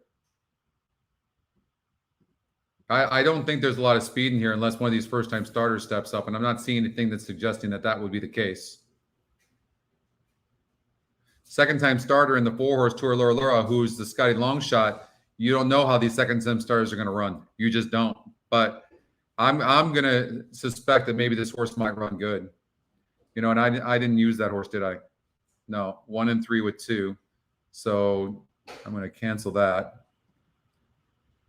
And I'm going to do a trifecta. Okay, 1-3-4 with 1-3-4. So 2 over 1-3-4 with 1-3-4. And then I'm going to do an exacta saver. 1-3-4 over 2.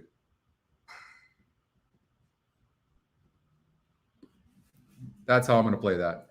Plus, I bet it to win. I get action. I won't win a ton of money, but I would, it's still, I'm covered pretty good as long as the 2 comes in first or second. The first-time starter 5 is getting bet. I would just say, it's 9-2 on the morning line, is an overlay at 7-1. Doesn't mean it can't win because there's a lot of horses to bet in here. Also, Rapturous. The horses are at the gate. Unfortunately, I don't know what to do with these horses. The Rapturous is interesting, 15%. EquinEdge morning line has the 7 and 5, 7-1 and 6-1 respectively. Strategy Queen from the barn of Safi Joseph Jr., Edmund Gonzalez. He has the riding assignment there. All right, good luck, everybody. Another tough race, but like I said, we're going to hit some, we're going to lose some. You got to be ready for that with your wagering, so don't go crazy. First spotted line, I should say. I'll tell you when I love something. If the 2 horse had a better post, I would love the 2. Laura, then Susan. But it might not matter, to be honest with you, because the horse could go gate to wire, but you've got a couple of first-time starters that you don't know how fast they are, so it's hard to really key in and hammer a horse. I'm going to expect that the 4 horse is going to run better. I just think it will. Novella newcomer, daughter of Constitution. Constitution, one of the best sires that we have. There's the 7.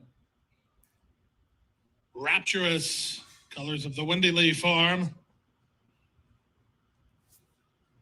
You're making me blush on the outside.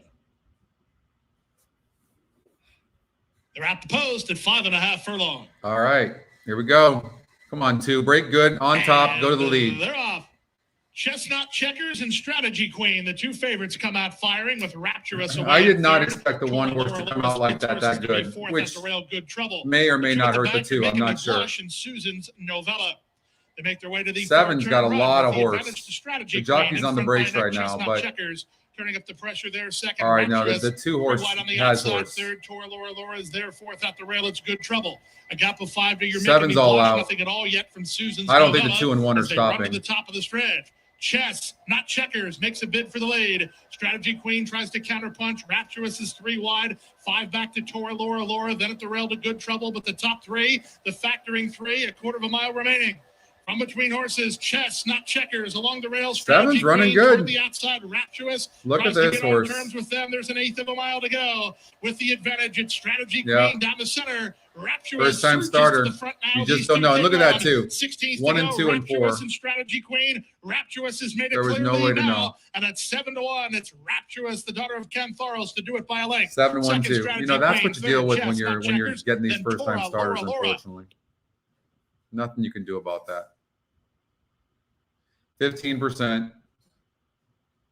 Well meant. Kathleen O'Connell. Who can surprise with those?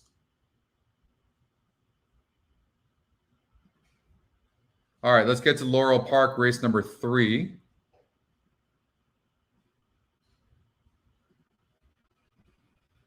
So not a lot of horses in this race. We've got 6 horses, and the outstanding horses are 1, 2, 6, and 7. So there is a big drop, though. 2 and 7. The EquinEdge morning line, by the way, is 9-2. And since a race like this is so wide open, you could see a horse like the 7 get overlooked. It's 21%. It's 9-2 on the EquinEdge morning line. Has a very good GSR. The problem with a horse like the 7 is in 8 tries at the surface of 8 furlongs on the dirt, it's got 0 wins, but it has been on the money in 4 of them. And look at the SOR. It's a 58. At the surface and distance is a 58.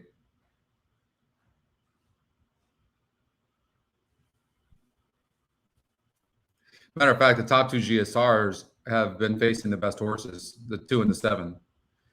So, you know, maybe you just do an exacta box 2 and 7, just as kind of like a saver, right? Then you can go, okay, I'm going to put my wagering somewhere else, but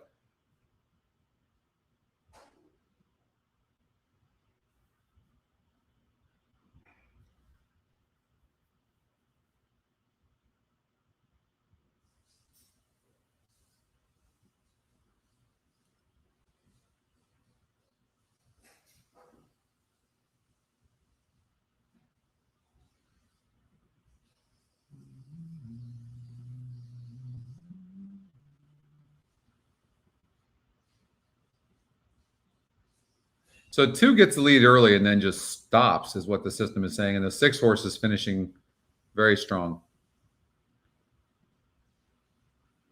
Look at that 2. I mean, clearly by a lot. But the system then says the horse is going to stop. And then the 6 horse is just finishing. It's interesting. The 2's the favorite. I don't know what to think about that. Second off a layoff. That horse go gate to wire?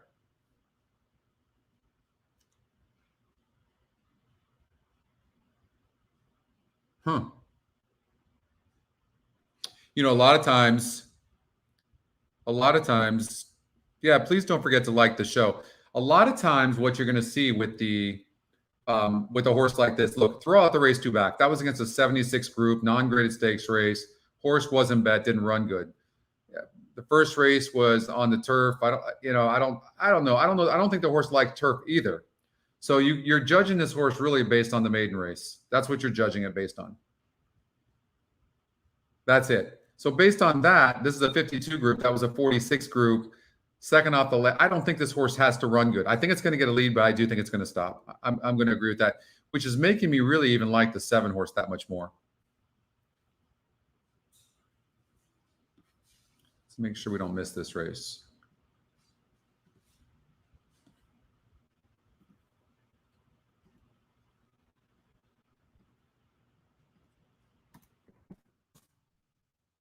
But the system is going to recommend what? Let's just see. The horses have now reached the starting gate. Oh, clear. Hold on here.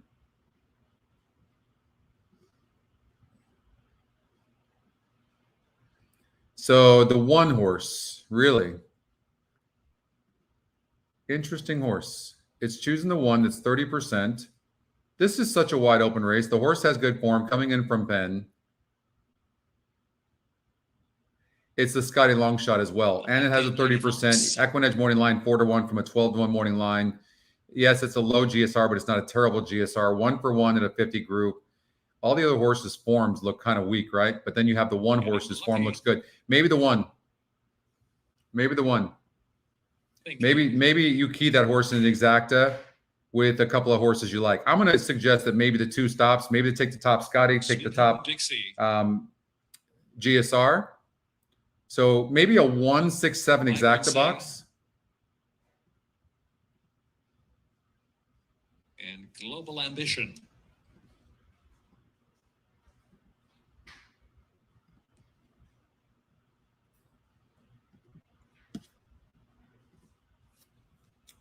All right.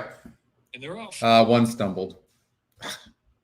Vibrancy out of the early lead, but there was thinking and vibrancy, thinking down to the inside, clear from Getting Lucky into third position.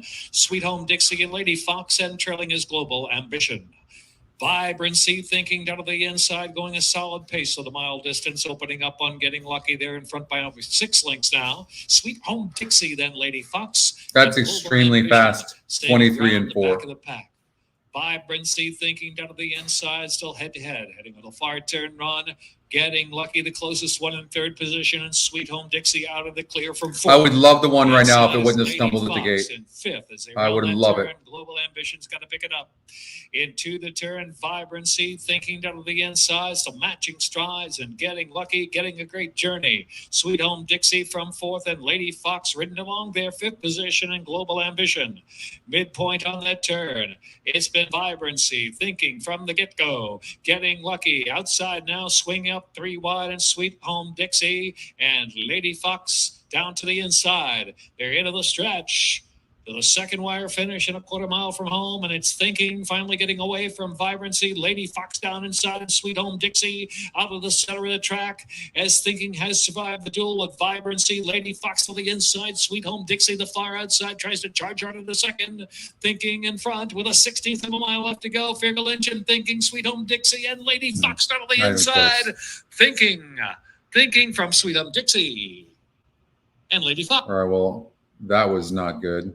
The 2 even dueled with a 5 and still pulled away. And it was bet. Second Scotty pick. The 1 horse stumbled pretty badly.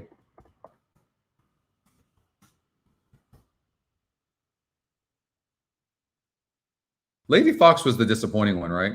This one really went well last time out. Yeah, it's a tougher group of horses, but what happened with the 2 horse? Second off the layoff. Dropped in class, ran a good race. 4-1, ended up getting off at. You got that, Alan? Yeah, it wasn't even close there.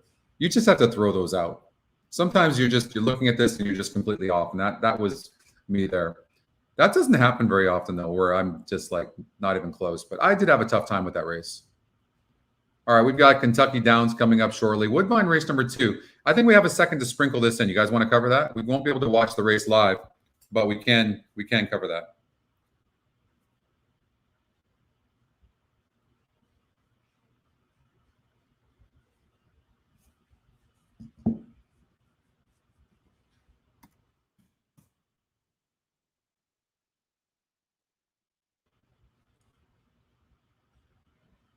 EquinEdge morning line in this horse is 9-5. Top GSR, second Scotty pick.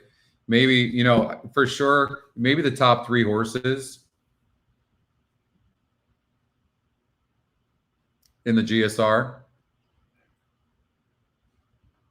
The 3 is taking a lot of action right now. A lot of action.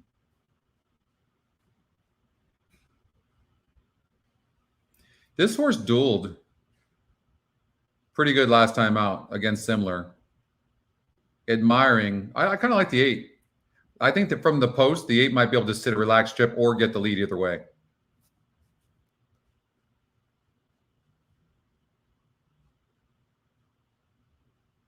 And if it does get bet or beat, then it might be by the 3 horse.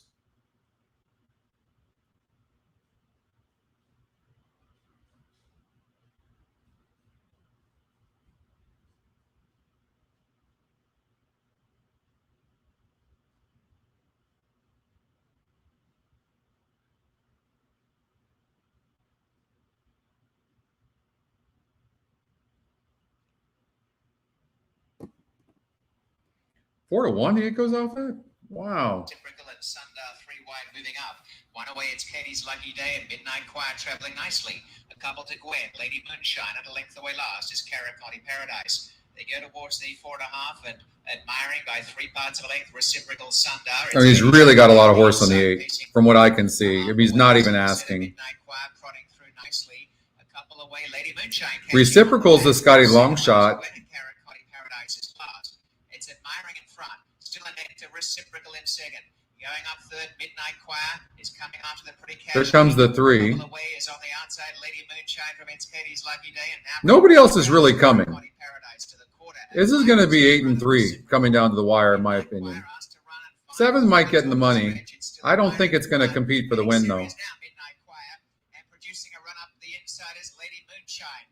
But admiring's out in front by 3 lengths, and this is a Patrick Husbands day. You can just feel it. Patrick Husbands has got this one completely in the bag. A fantastic win for admiring. And he takes the first double by about 7 or 8. 8-3. Admiring. Second home is Midnight Choir. And then Lady Moonshine with 4-1. Top GSR, top win percentage, EquinEdge morning line 9-5. That's where you find value right there. 4-1 right there. Incredible. 4-1. That's because the 3 was taking so much money.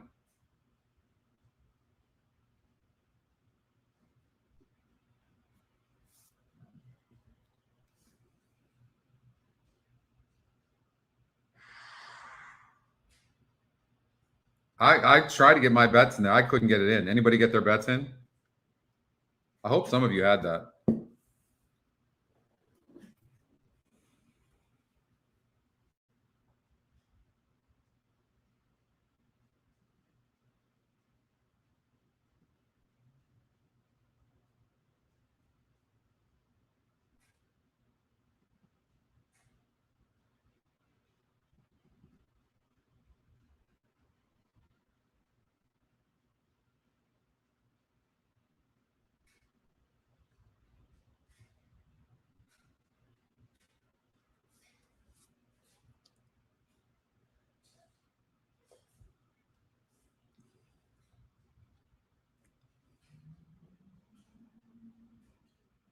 Yeah, did Aldo?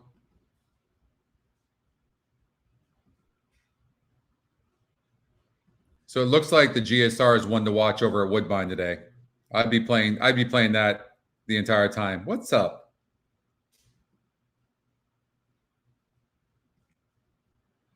But yeah, 4-1 off on that horse. That's where you can find value on horses like that all day. You had to try? Nice, Aldo. So in this race here,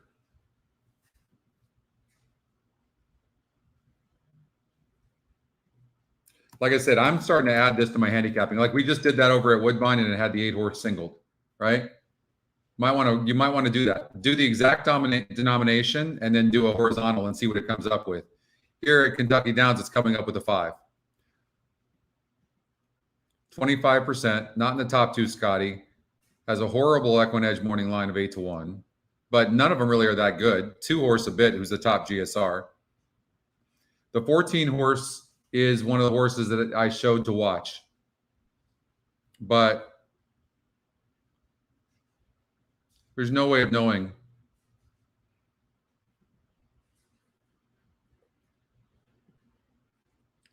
Breaker changed.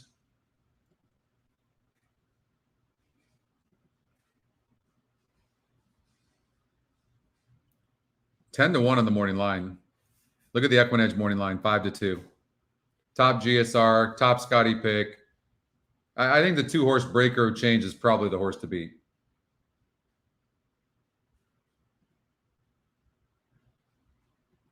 I think the 5 is going to run good. This horse looks really good. It broke terrible the first couple of races. I don't know why Irad's not aboard the horse. Oh, it's a new trainer, right? So that could be the reason, Patrick. I don't know. Maybe do a 2-5 exacta box just to be safe.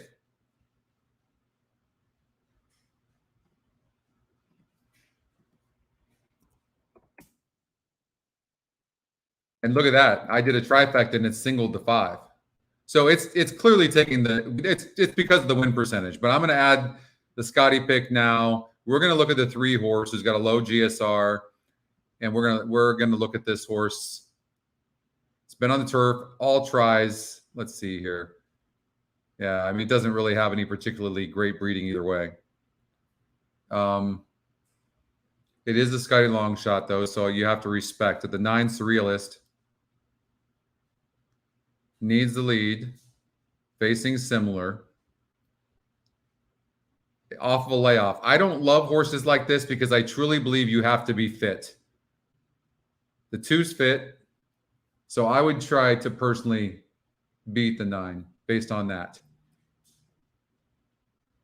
3 horses fit. Been running pretty good. 6 horse Mommy Dearest or Mummy Dearest. I call my mom that all the time. Second off the layoff, should improve off of that. I'm not going to be surprised if the 6 horse runs good in the money. I think you have to beat the 2. 5 horse Lady of Perron. I don't know. Yeah, I mean,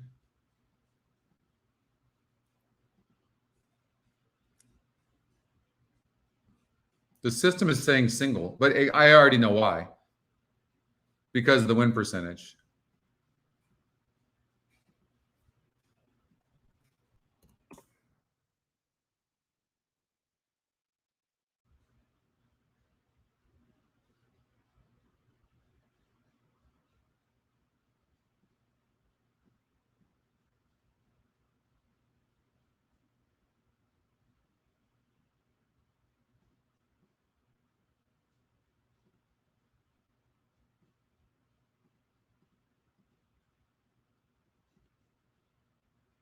What about something like that? 2-5 with 2-4-5-6-9 with 2-4-5-6-9.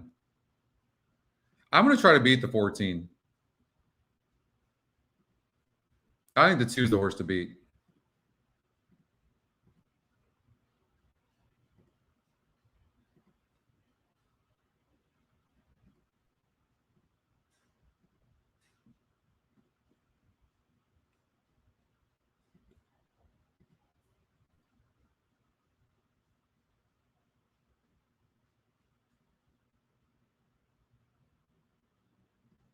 Pentagon, the 4. I mean, I don't see why this horse won't run good. Horses from Ellis Park are doing fine here. Joe Rosario's aboard. If I'm doing an exacta box, I'm doing a 2-4-5 exacta box. But I'm going to go, just in case the 2 gets beat, I'm going to do an exacta 4-5 with 2.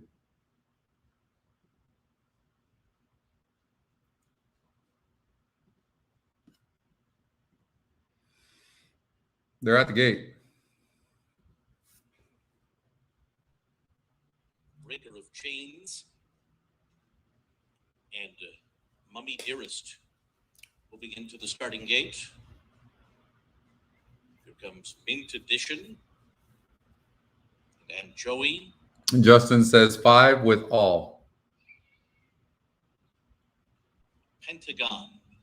I mean, I think that's a waste of a bet personally. Then the 7's clearly not going to be in the money. Surrealist. Right? So you never want to give away any money whatsoever. I think some of the other horses could come in second for sure. And the last 2 to load are Fast as Flight and Blue Water Lady. I don't know if you get your money back. I don't know that Longshot's going to win this race. Blue Water Lady coming. I'm curious to see how the 9 runs, because based on what I think I know about Kentucky Downs off the layoff, it's going to be tough for the 9 to win. But we'll see. Very slow start by Breaker of Chains, who did not break at all. It is Aunt Joey immediately out for the early lead. On the outside, Fastest Flight away with That's foot 2. The 3rd horse I bet big to win that broke like that. Then it's Mint Edition. And look at that. Horse is absolutely loaded. You see that? Look at the strides on that too. Oh my God. What a nightmare that is. Blue Water Lady and slow starting Breaker of Chains. So 6 broke 7 lengths slow. Downhill and enter the and look at how physically good that 2 looks. That's really a drag. I'm not trying to be negative, but to break 7 lengths bad and win is just almost impossibility. 5's got the lead. I hope for most of you that 5 wins. But look at the 2. What a beautiful animal that is. Moving between horses. Pentagon is down toward the inside, about 7 lengths off the lead. Outside of horses, Breaker of Chains and Surrealist. So they make their way toward the top of the stretch here and arrive at the 3/8 pole, where it is Lady de Perron. How much best was this 2? For home with the lead here. Right alongside is Fastest Flight as they straighten away for the stretch drive. Oh my God. Of those 2, what the shit? Lady Come on. Get up, girl. 2-5. On the outside, Breaker of Chains 2-5. has made a big run on the outside. 2-5. 2-5. Stay up 5. Stay up 5. Stay up 5. Stay up. Yes. Oh, it's close. Holy shit. That was unreal. That was insane. Insane. Tell me the 12 didn't get second. What? That's unbelievable. You could see her strides, like how good she looks, like is insane. Breaks like that? Insane. Tell me the 5 stayed up. Oh, I think so. Oh, I can't tell. Anybody else? 212 oldie? Ah.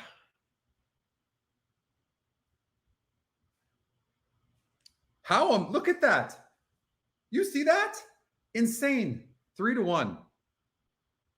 That was fun. Nick says 2-5. Nick says 2-5. Ooh, I can't tell.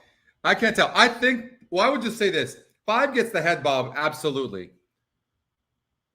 I think for a moment there, right before that, though, the 12 actually had the head in front, but I don't know. But that would, all I know is she's an absolute beast. Put a note on that horse. Absolute beast. Daniel says 2-5. Mike says 2-5. Scott says 2-5. I just stare at her all day. Amazing.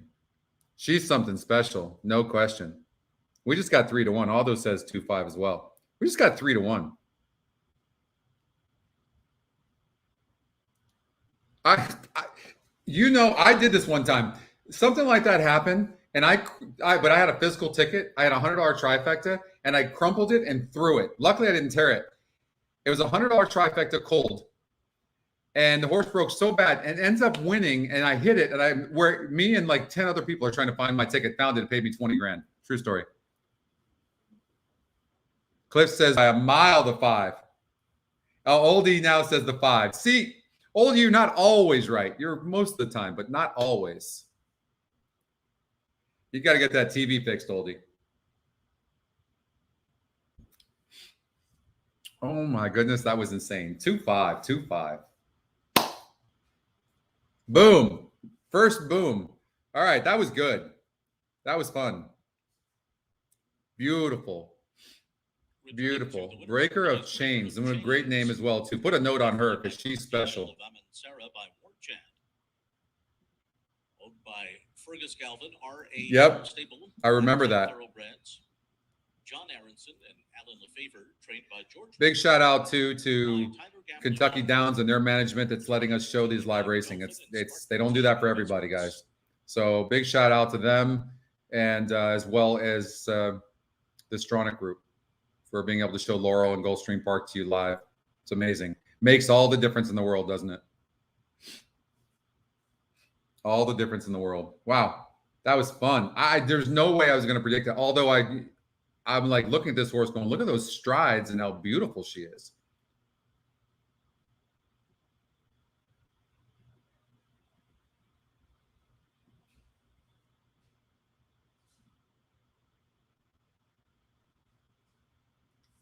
Wow. Well, it's official. It's official. 5-12. 2 minutes before Gulfstream Park. I got to put a note on that horse, though, because she's special. Very special. Breaker of Chains. Wow. Very special horse. First time in the country as well. Like that's a different ballgame right there. You don't break 7 lengths slower.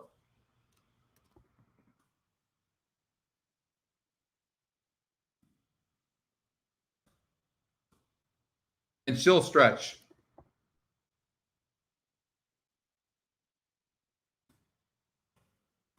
She's smart.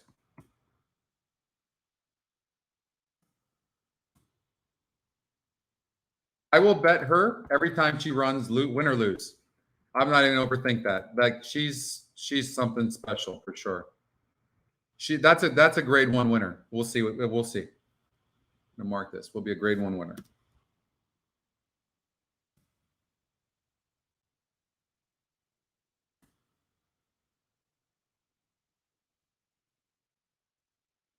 I don't even remember what I bet. I just bet it to win. That was it. Oh, I did the opposite box. I went 4, 5, and 2 as a backup. I might have won more money with the exacta. I don't know. But I don't care. That was fun to watch. All right, Gulfstream Park, race number 4.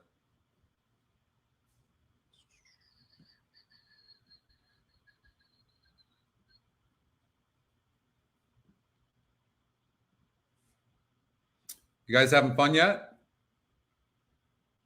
We'll do a late pick 5, Daniel. Yeah. Yeah. Yeah. Yeah. Good luck with that, right?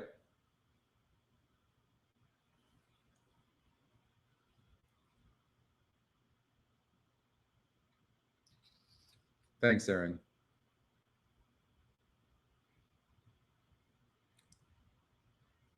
What's up, Ernie? What's up, Ernie? Good to have you. All right, Gulfstream Park, race number 4. We got a top GSR here.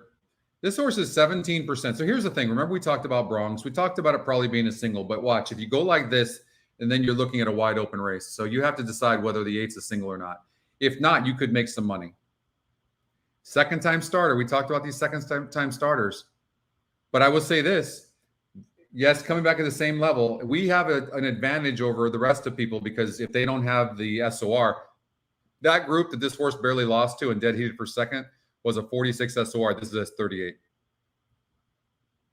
But is there any other horses with speed in here? Because Jaramillo is going to send this horse to the lead. First call. Wow. Suggesting that this is that there's a lot of speed in here. Do you see that? It's saying that the 8's not clearing, that maybe the 9's going to have the lead.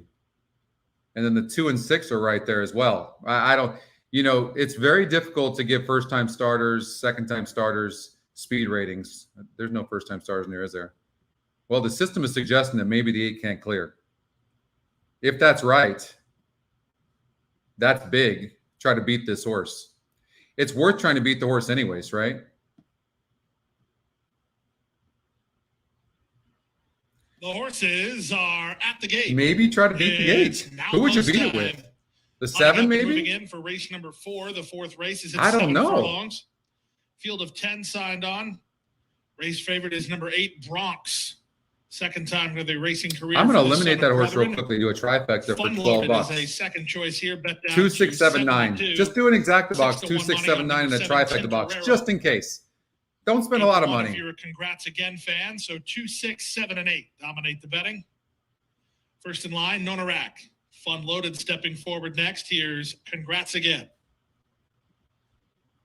Congrats Again, Jesus Rios for Mike Yates. Then Linguist.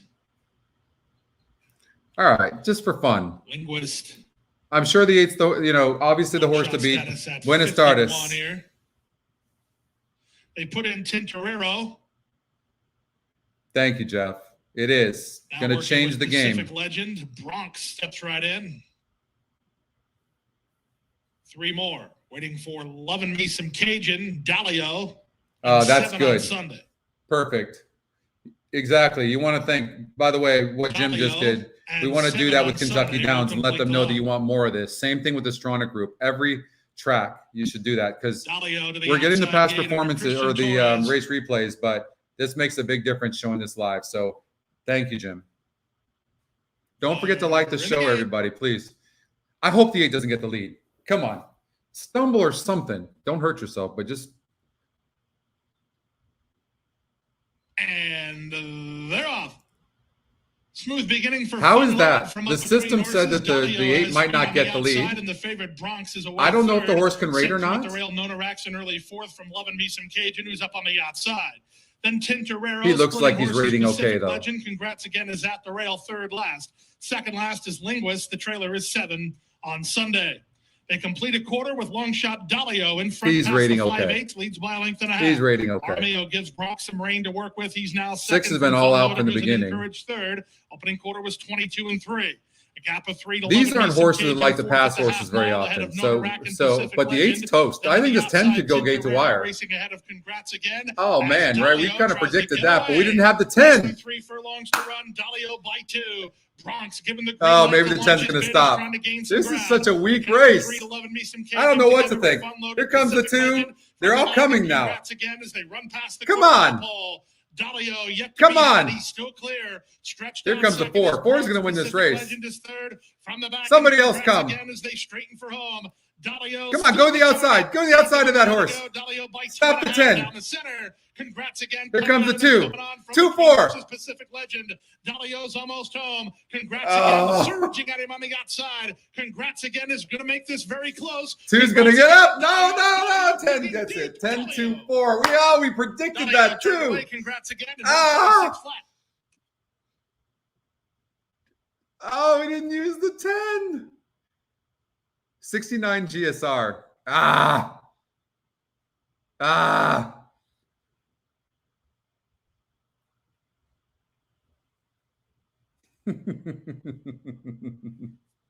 We were correct though, were we not?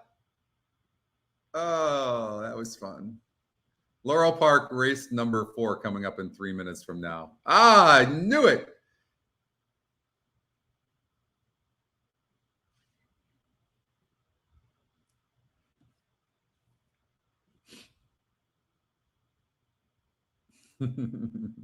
That's going to pay so big. So big. Laurel Park race number 4. All right, horses to watch 4 and 5. Scotty's second pick, Scotty Longshot. I couldn't have gotten to that 10 either. I couldn't have gotten to that 10.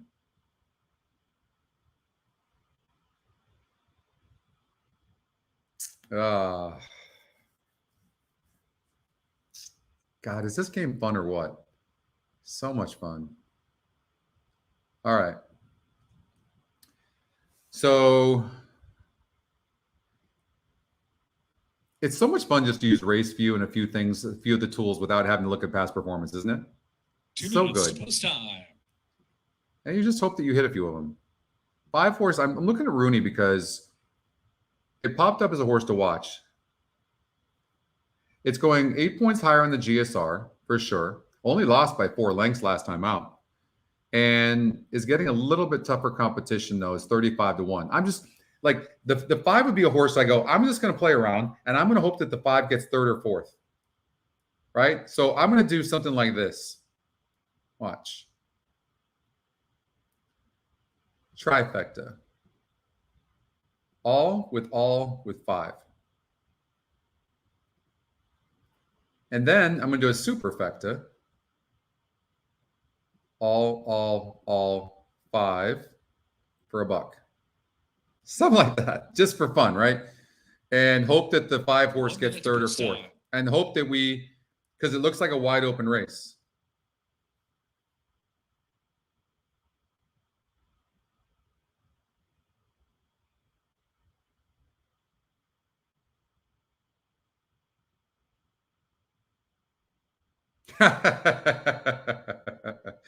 Oh.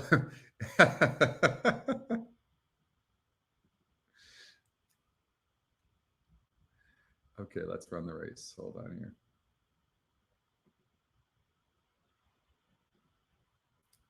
Okay, so the 7 has the lead barely. And then the 8 starts coming on.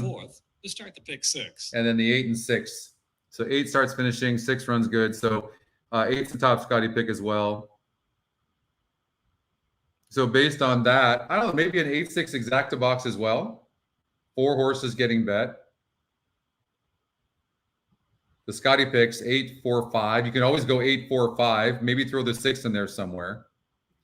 8's finishing, but the 8 has no speed and is got the 8 hole. Dixie's Fascinator. I think the 6 could run a really good race here.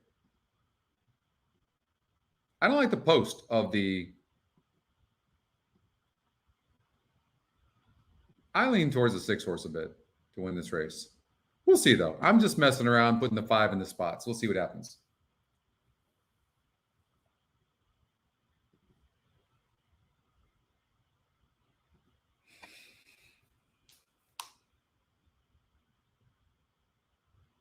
Oh, thank you so much, Robert. That's very kind of you. Thank you. Ready for Rooney.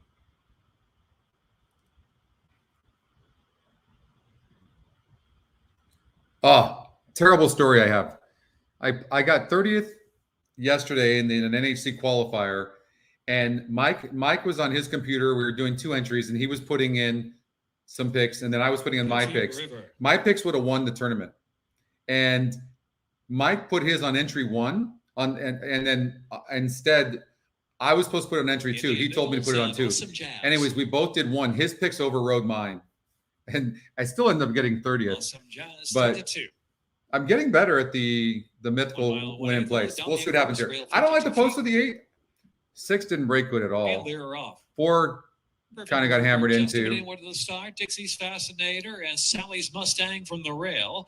As Indian Nichols is into 6 third came position, into the and 5, which was Perfume bad. outside, Rooney, long shot in between horses, and then it is Color Crush racing back in the pack with Awesome Jazz. Color Crush is last of them all as they move to the first turn. You see how the 8 kind of broke slow and then now rushed up and now is wide?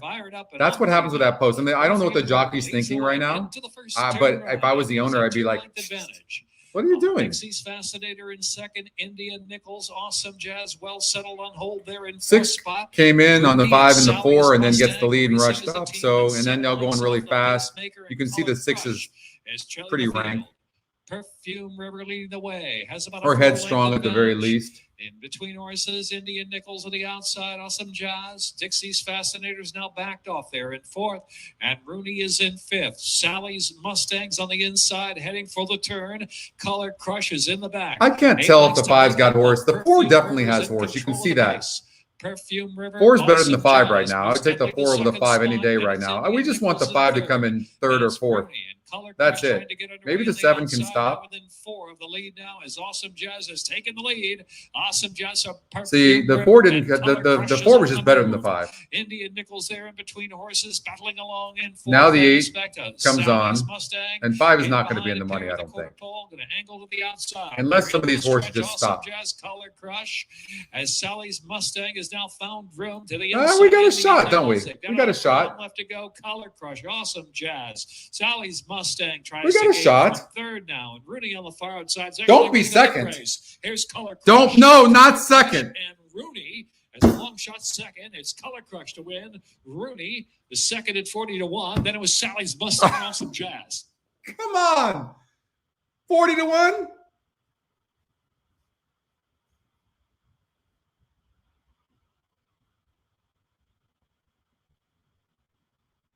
Four, 5, 8, 1 and 8. 4, 5, 1 and 8. Color Crush 2-1. Second, number 5, Rooney, 40-1. Number 1, Sally's Mustang was 3rd at number 8. Awesome Jazz 4. Aaron, you got that?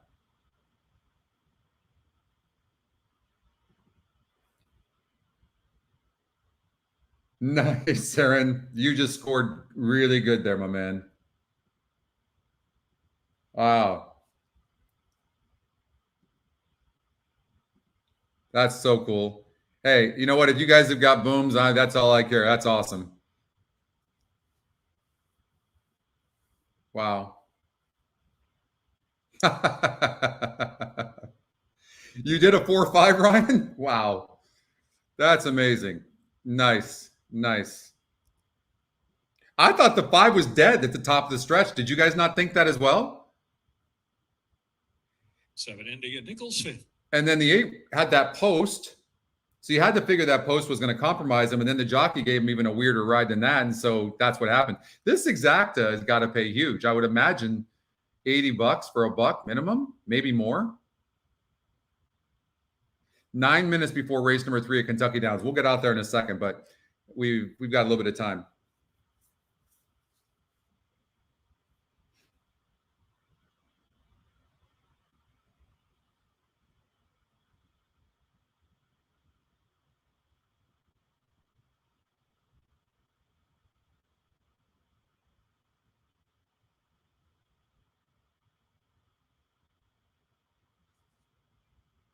We'll look at that, Trish. You might have to remind me on that. I doubt it, but we'll look. 67 for a buck. That's so low. It's a bit disappointing. Wait till you see what this trifecta is going to pay, though. Any guesses?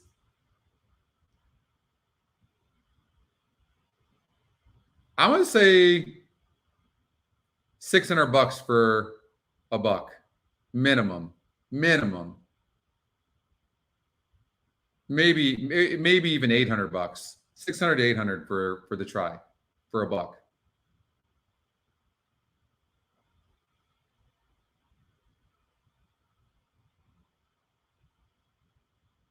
$254 for $1? God.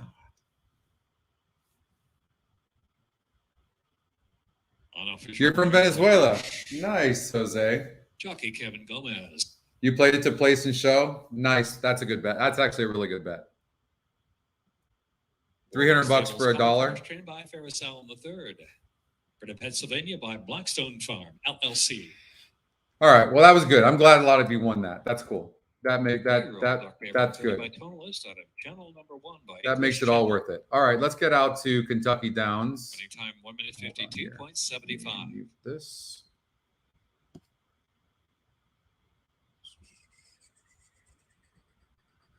Race number 3. The 8 horse, he's no lemon.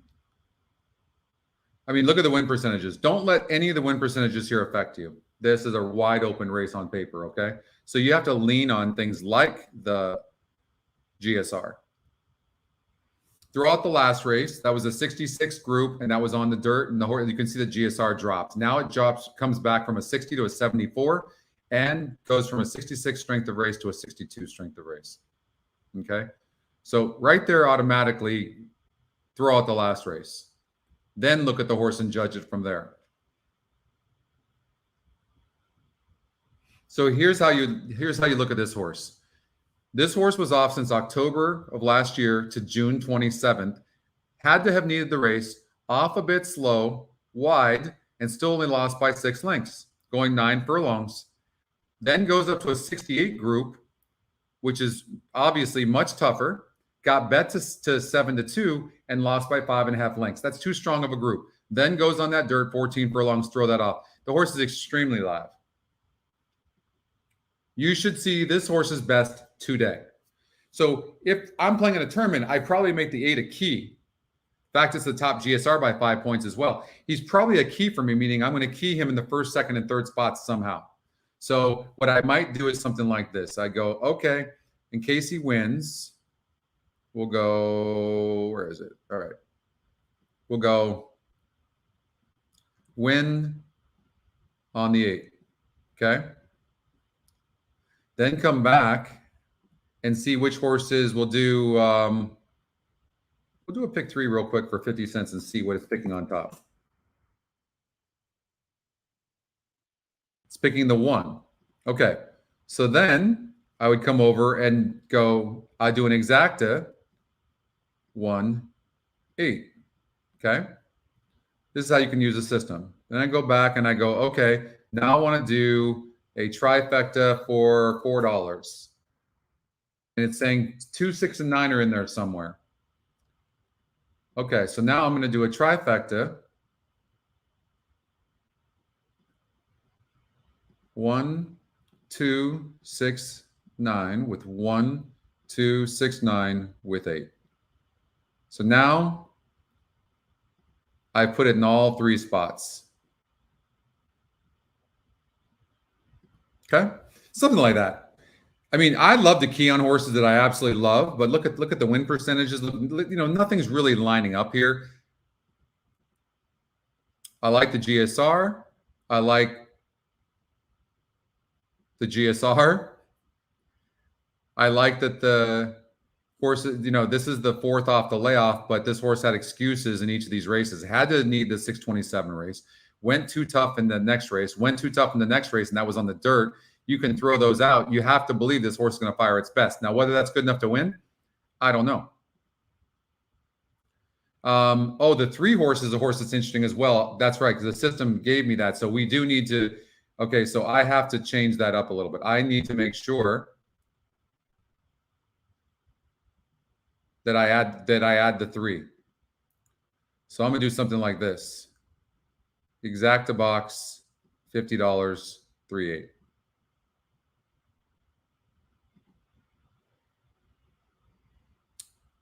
And then I'm going to do a trifecta. 1,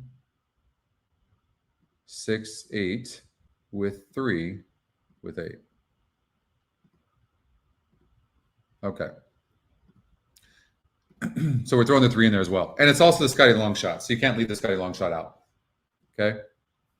So make sure you put that horse in there somewhere. And it's got the second top GSR. So if the 8 doesn't fire, then you can expect this horse to improve.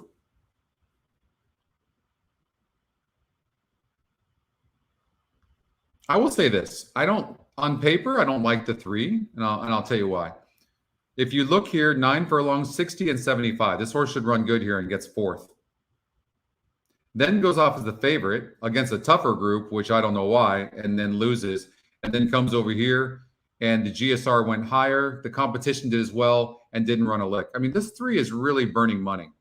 Look at the money this horse is burning. As a matter of fact, I'm not going to use the 3.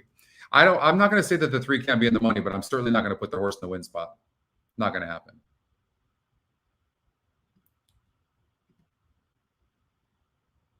Scotty long shot or not.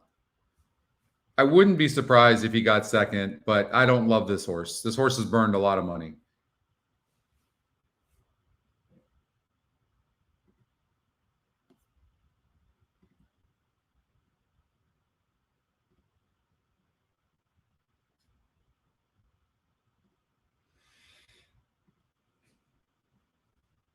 To the 1 and 8. Okay, get it, Alan. Mike, what's up, Mike? 436 for the try for $1 try. That's pretty good.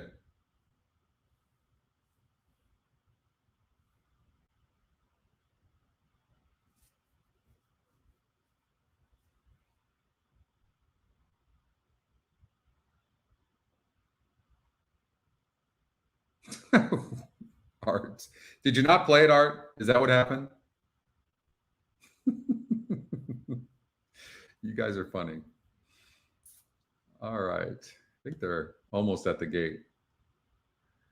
That turf course is amazing. You know, the ones getting bet. I think the 8 is the 8's. You have to really delve deep. Here's what I'm going to tell you too.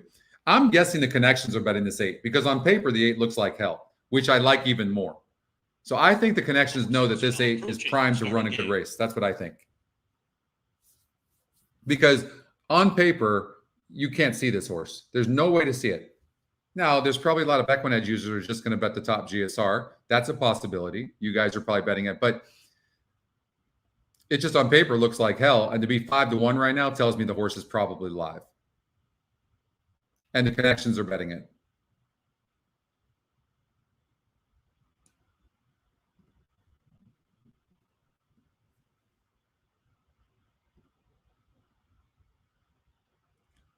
So 3 and 6 are together. Here comes the 2. 6 is stopping.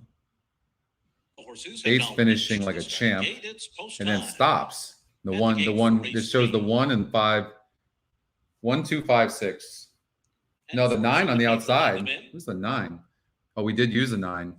Bama Breeze has a good win percentage. This is the type of horse that you look for with a good GSR, good EquinEdge morning line, 18% to win, facing tough competition.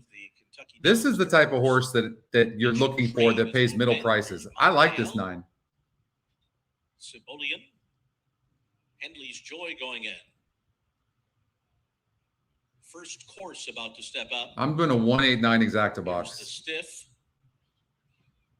Waiting for He's No Lemon and Bama Breeze. All right, good luck, everybody. He's No Lemon going in. Bama Breeze and Brian Hernandez Jr. will come up to the outside stall. They step forward and in, and they're all in line. They're off.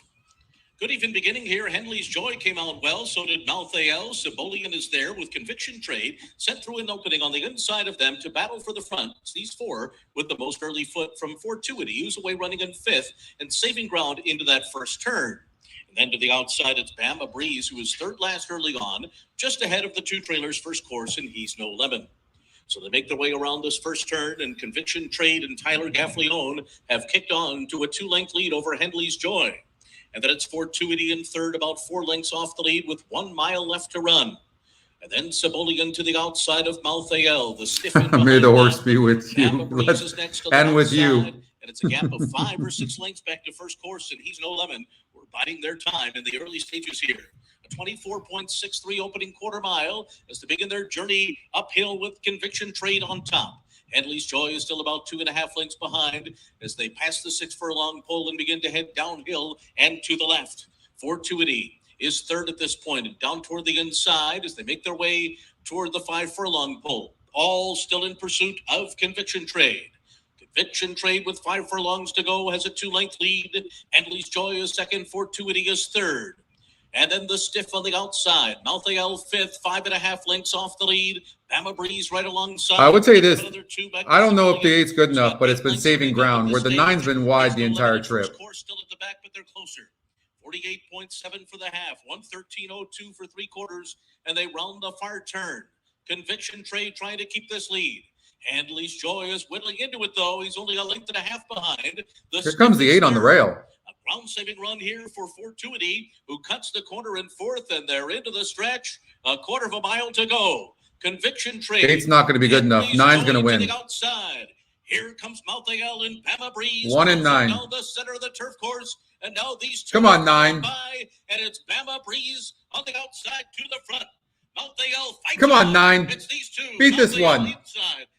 Beat this 9. Beat this 1. Beat this 1. Malthael coming back. Yes. Maybe. Bama Breeze on the wire. 3rd was close to Fortuity or Henley's Joy.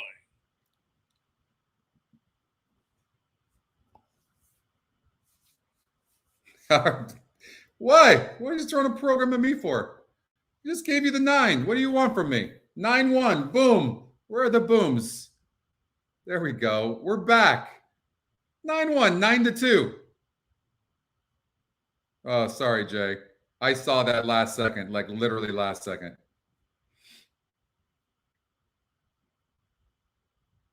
8 had no excuses, no speed, no nada. Put a note on that horse.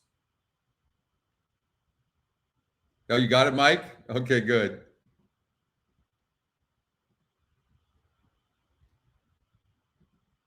Photo finish, hold all tickets until it's official. All right, that was good.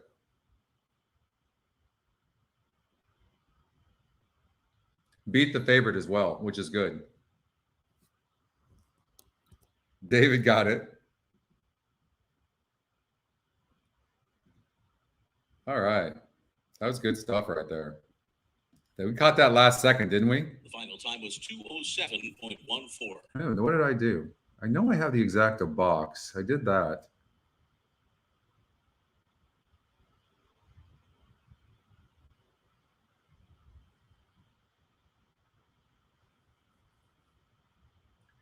Yeah, I got, I'd be lucky to get my money back. Maybe a $20 exacta, maybe, maybe, but maybe. What's that exacta paying? Did you? Oh, by the way, I was going to say that. Did you see none of the horses were in the inside? Did you see that? I was like, what is going on? Why is nobody on the inside? You got the try art? There you go. No throw up emoji. That's good.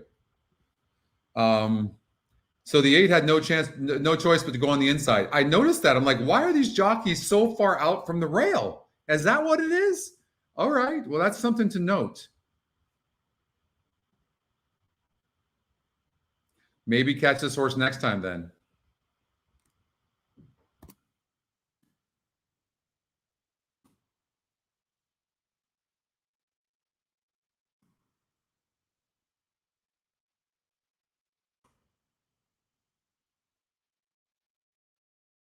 Number 9, Bama Breeze was first. That's Number okay. 1A, Malthael was second. What's the exact? 27 for 2? All right. 1350.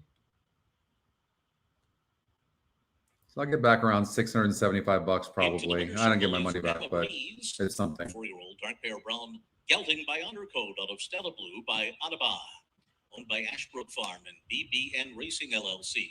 Trained.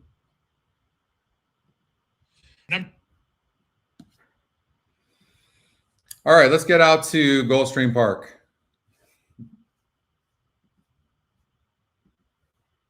Gulfstream 6? Oh, pick 6. We will, Lexi. We will. We got a little bit of time, but we'll do that. You might need to remind me again, but I'll probably remember. Okay. 1, 4, and 6 are horses to watch. The EquinEdge morning line on each of those is good. 6 to 5 on the 6-horse Summering. The 4-horse, the EquinEdge morning line is 3 to 1 from a 5 to 1 morning line. And which is the other one? The 1. 6 to 1 from a 10 to 1.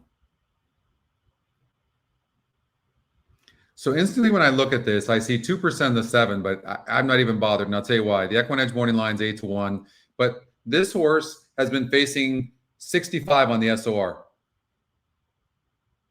at this surface and distance and has done well. So I don't know what's up with the 7, but now all of a sudden to me, it looks like a wide open race. Throughout the last race, the horse was never a factor. The competition was much tougher. This is a big drop in class. The one thing for sure is the horse needs pace. That is for sure. Will it get it? No pace here, pace here. I'm going to assume the 2 is going to get the lead, right?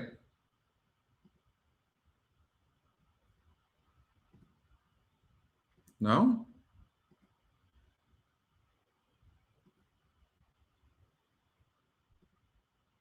The 1. And then 4, 5, 6. No, not the 2. I'm sorry. The 1. Yeah, the 1's going to get the lead. Scotty Longshot, 4 to 1 right now. EquinEdge morning line, I think was 6 or 7 to 1.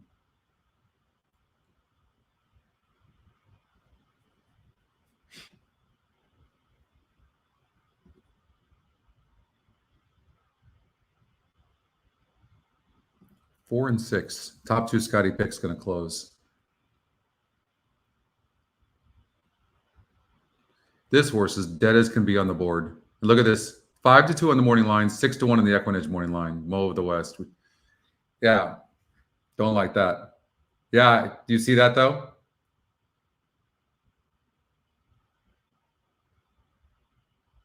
I don't know, Patrick, if they're carrying extra weight or not. I don't know if they're weighted.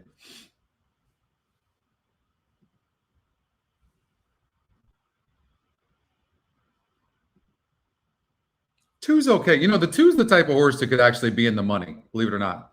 You got Luis Saez. I mean, and not going to be dueling with the leaders most likely.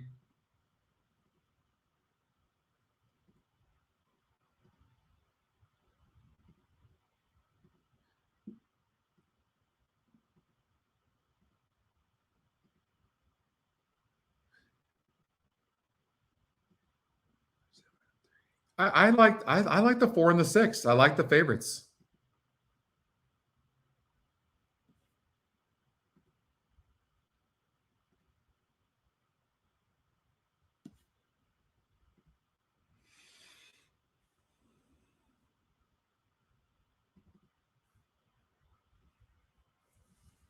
I like the 4 and the 6.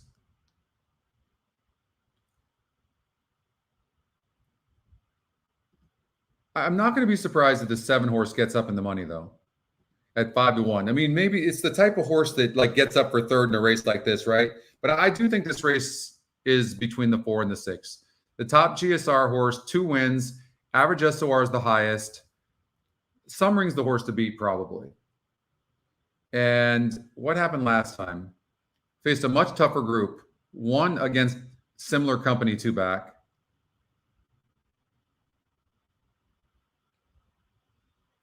Look what this horse did 5 back against a 74 group going a mile. And look at the average money earned at 8 furlongs. It's very, very high. And this is the second race over at Gulfstream Park. So that often a horse is best. And that was tougher competition. I would imagine the 6 is going to run very good here. And going to be forwardly placed.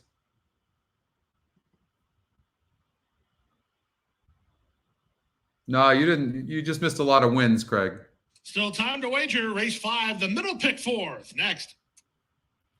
And the 4 horse Kahiko, this horse is tactical as well. Might be a little bit class challenged here. You can see was stretched last time out and then barely won. So it seems a bit class challenged. I like the 6 horse Summering a lot. 6 isn't going to duel. 6 won't duel with the 1.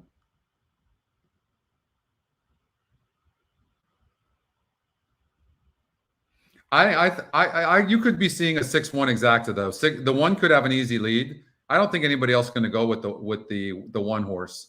I think 6 is going to sit in second, and I think the 7 could get up for third. Maybe the 7-4. I'm gonna do a 6-1 with 4-7 exacta. That's what I'm gonna do.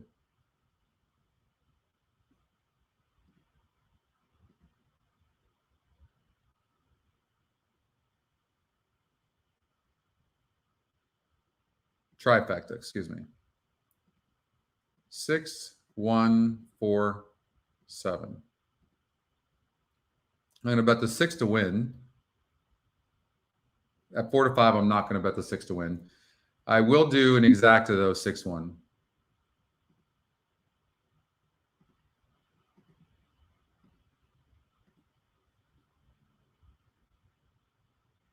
Yeah, I think the 6 is this good.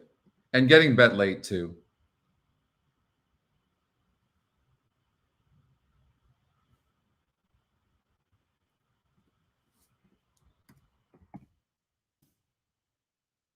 System is, look, you could do a daily double too. 6 with 4 and maybe a pick 3, 6, 4, 8, and then a pick 4, 6, 4, 8, 3. It's going to cost you nothing, but we've seen this happen.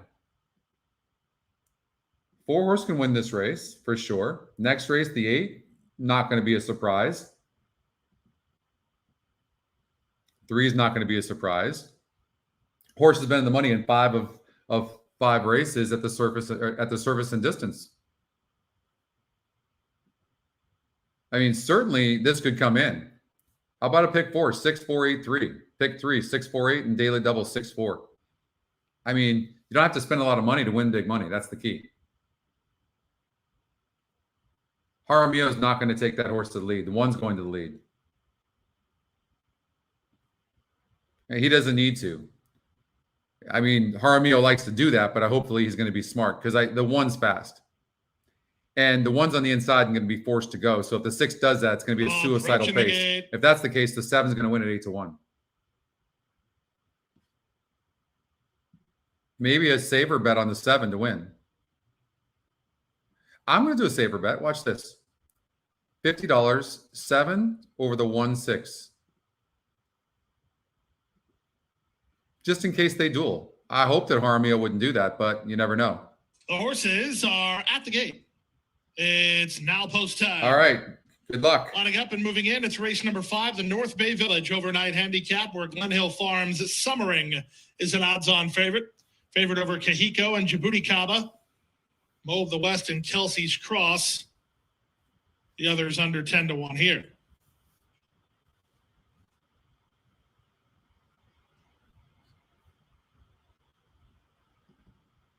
Mo of the West is ready now. On the outside, Kelsey's Cross will complete the line. They're in the gate.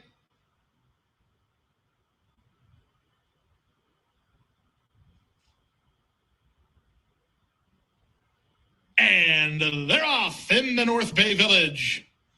Good start from between horses for Djibouti Kaba, who's headed off for the early lead. Summering has speed from the outside. Kelsey's Cross is wide on the course. Kelsey's Cross is now third. Mo of the West is together with Kahiko. Onyx is at the back alongside Passion Plus as they chase the speed of Djibouti Kaba. Djibouti Kaba and Angel Arroyo on top by a length. Here's Kelsey's Cross into the race today for Romaro Mirage, and Kelsey's Cross is up to challenge. Tripped out third is Summering ahead of Kahiko and Mo of the West, then Onyx and Passion Plus. No easy lead for Djibouti Kaba. In fact, Kelsey's Cross is now in front through an opening quarter of 23-3. Third is Summering, watching the embattled duo up front with Kahiko fourth.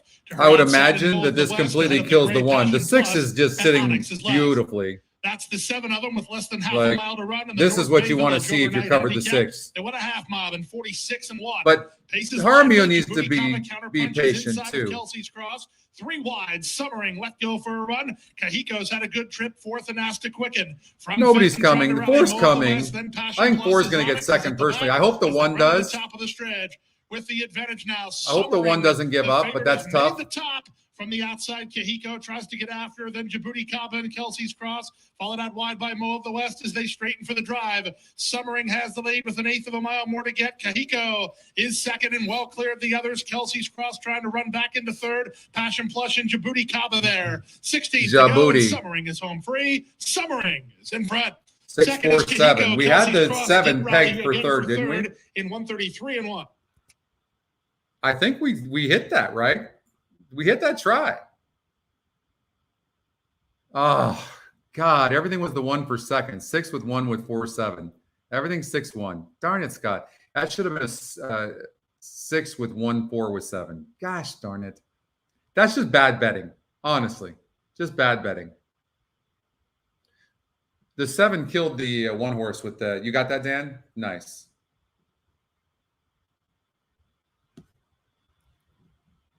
So I bet that wrong. So let's watch Laurel Park. They're off. Honorable Lily Nellisford up on the inside. Yeah, the Super Patrick, nice. Katarina wanted All right. something magical in the early speed mix too. Here's Bustin' Hearts taking fifth now over to the 2 path. Outside is Ephus in the purple silks and Bath and Tennis. Then it's Petticoats and Pistols, and Princess Kilmaine held up second last position and charting the field. That's a nice try. Charging into the far turn run. Yeah, I bet that bad. 1 is the leader. Katarina 1 from Something Magical. What's up, Bill? Second, and inside is Honorable Lily third. Ephus and Petticoats and What happened, Pistols Anthony? on the move on the far outside.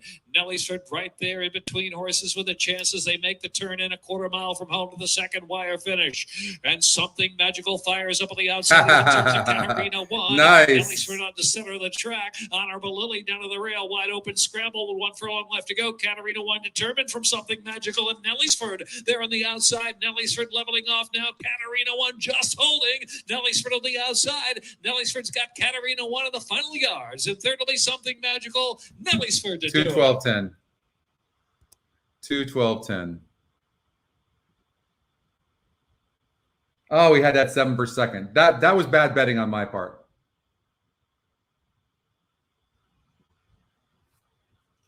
Bad betting.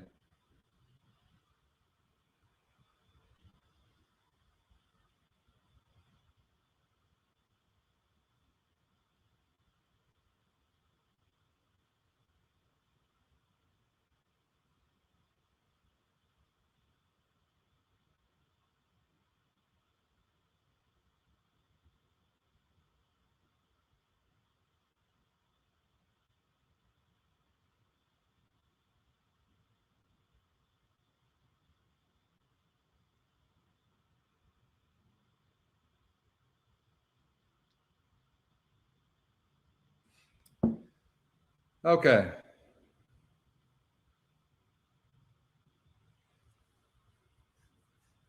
Thank you, Linda, very much.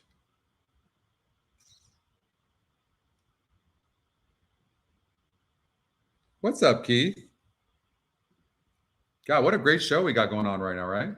So nice. A lot of you on here today. You guys missed the live racing, huh? Right? 2:12:10 over at Laurel. What race was that?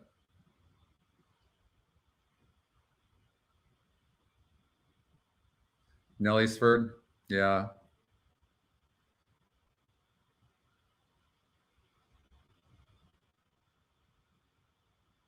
All right, Woodbine race number 4. We have 12 minutes for Kentucky Downs, so why not? Let's do it. Again, we won't be able to show it live, but I'll watch it with you guys.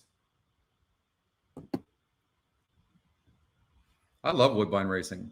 By the way, we're going to be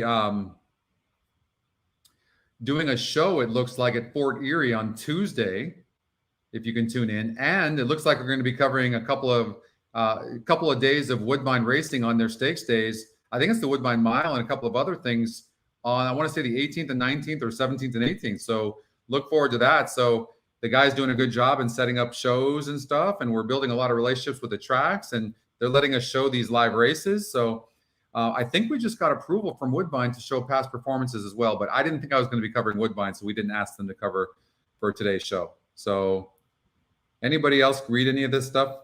I got to get better at my Spanish, huh? Lonely over here. But Kentucky, all right. So, well, we've got like usually a 40 or 50 average people on Twitch, and then probably usually 200 people that watch on Twitter usually. And then this is a way higher showing on YouTube today than we've had. We've been averaging around 200 on YouTube concurrent. And I think there's like 350 or 400.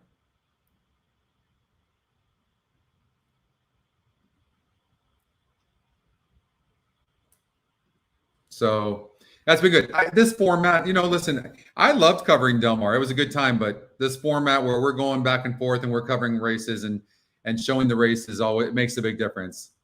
Yeah, it's definitely more here. From Australia, Jordan from Australia. Jordan, what part of Australia are you from? I know I've been down. I was there for a month, Jordan, and just had the best time down there. And that's good that you love racing and you're young. A lot of young people are into horse racing in Australia. And it's good to have you, Jordan. I enjoyed it. I went everywhere, east, west. Perth was great. Of course, I was in Brisbane and everywhere. Sydney and Melbourne. The weather was crazy in Melbourne. All right, I guess we should handicap this race, shouldn't we? All right, so we'll say we'll do a pick 4. We're going to do it for 0.20, and let's see what it gives us. Who's the horse? It gives us a 6 horse. Thank you, Rich. Near Coffs Harbor. Okay. God, it's so nice to have all these new people on here right now, huh? Look at this. Wow. Gulfstream Park. I only live like 25 minutes from Gulfstream. 6 horse, EquinEdge morning line 9-2, 9-2 on the odds maker, 6. It has top Scotty pick, top win percentage, lukewarm, 9-2. It's getting at 4-1, 66 GSR, so that's top. And then when you look at the next closest than the GSRs, they're not really that good. So if you eliminate that, right? Then you look at the Scotty. So how about this? We can eliminate these 1% and 2% horses, and that leaves us with these horses. So how about this? What about the 6 over the 5 and 7 exacta? Just kind of, do you see the different ways we can use the metrics? Thank you, Jose, very much. Sydney was great. Yeah. I'm going to say I would do 6 over 5, 7 exacta, and then I would do a saver 5 and 7 with 6. And then what if it came in 5-7? You got 11-1 over 10-1. Let's look at the 11 horse. That post is no bueno, that's for sure. Broke from the rail last time out. Now jumps on the turf, draws the 11 hole on the turf, doesn't have any speed, and doesn't necessarily particularly have a big class advantage. So I try to beat the 11 personally. See how fast we can handicap? That's the key. So I'm going to bet Obviously, I'm going to bet the 6 to win.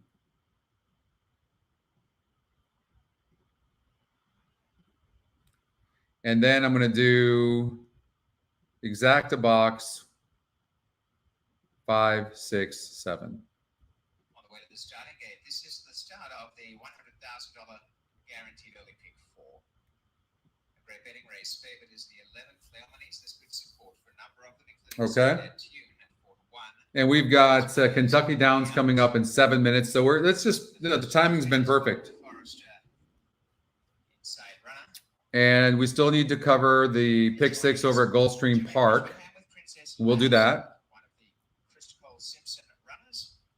Wishing her the best on her birthday too. As We're going to cover that. We're going to look at Kentucky Downs in a second. Princess Lannister proving a little bit reluctant, but is getting closer. She is digging the toes. I don't know. Is Robert Geller a good handicapper? Lannister David likes the 9. being placed forward to gate 2 now, coming to gate 3. She's the north. For Slade Callahan. Cutting back in distance from 10 furlongs to 6 furlongs. The GSR drops from 70 to a 57. I don't know. The metrics aren't really suggesting this horse, but you could be onto something. As they go up with Contienne and Emma J. Next is Mama Carey. It keeps breaking bad, draws a wide post, goes on turf for the first time, and the GSR drops. Not my favorite, to be honest with you, but again, you know, anything can happen. It's not, look at the top win percentage is only 24%. She's a Sealy, a nice run last start, comes to gate 8.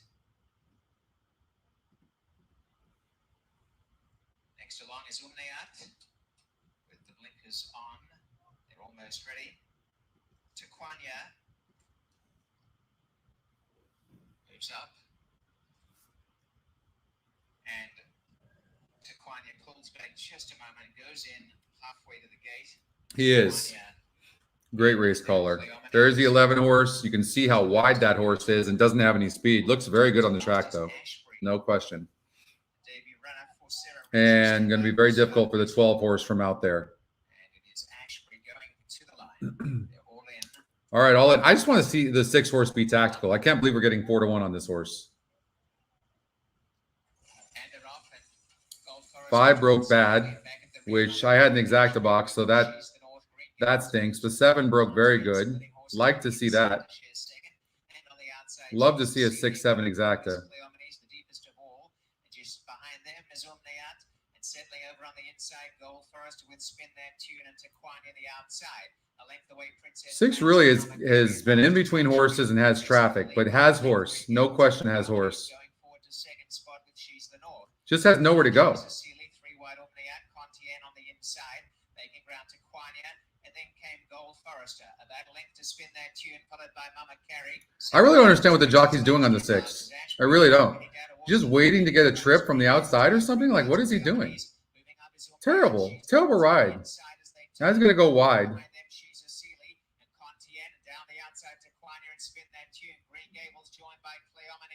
Come on, 7. Stay up. Here comes the 6. Stay up 7 per second. 11 ran good. Oh. 7-11. From that post, incredible. 11-7-3. That was just a terrible ride by the jockey. It really was. Luis Contreras, only 12%, was so much better. Patrick Husband's just so good.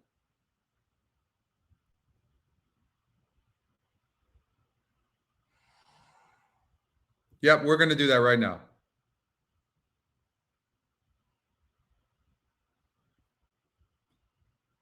Is it a late scratch, Anthony? It must be a late scratch. All right. That was a terrible ride. Should put a note on that horse, but that was not a good ride. So it must have been a late scratch. You can see the 10 scratch because there's no EquinEdge morning line. So we'll scratch that. That was just terrible. Terrible ride.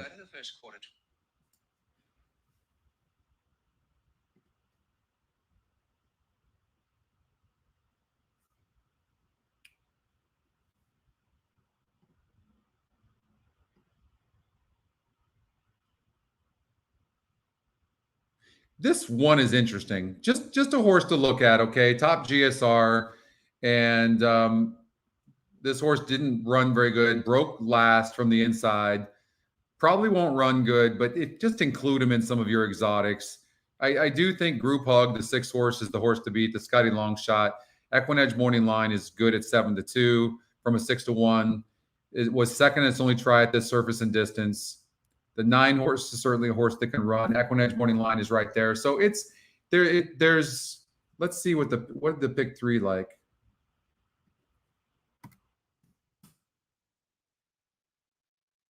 Six horse.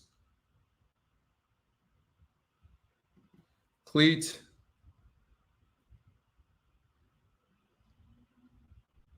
I mean, this horse, tugged last time out. It's a hunch bet.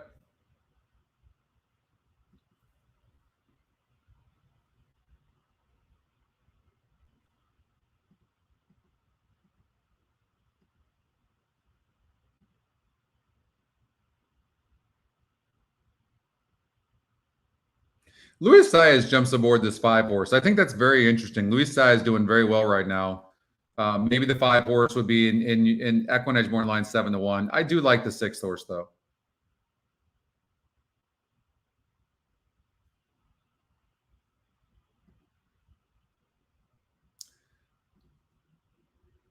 Easier group. GSR stays the same. This is not really a strong group of, when you're talking about one of the contenders being the 8 horse who went 4.5 lengths up front and then stopped. I mean, that just really says that this is a wide open race. That to me, this horse off the layoff, 13-1. The 2 horses is an interesting horse for sure.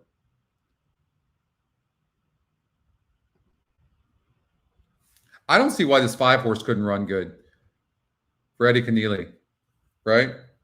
EquinEdge Morning Line on the 4 horse Invisible War has got a low GSR, but this horse, look at that. It's 4-1 from a 20-1 morning line. Better pay attention to this horse. GSR drops though. God, I don't like that, but that EquinEdge Morning Line is pretty good.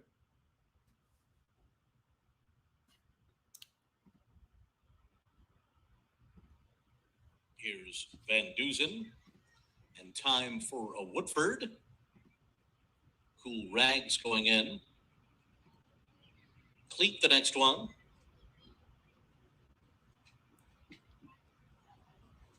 They'll be followed by Invisible War and Caveat Emptor.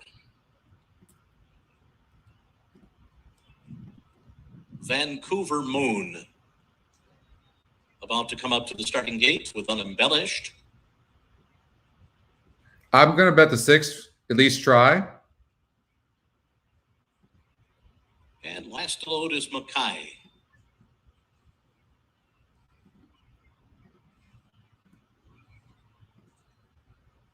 Mackay moving in.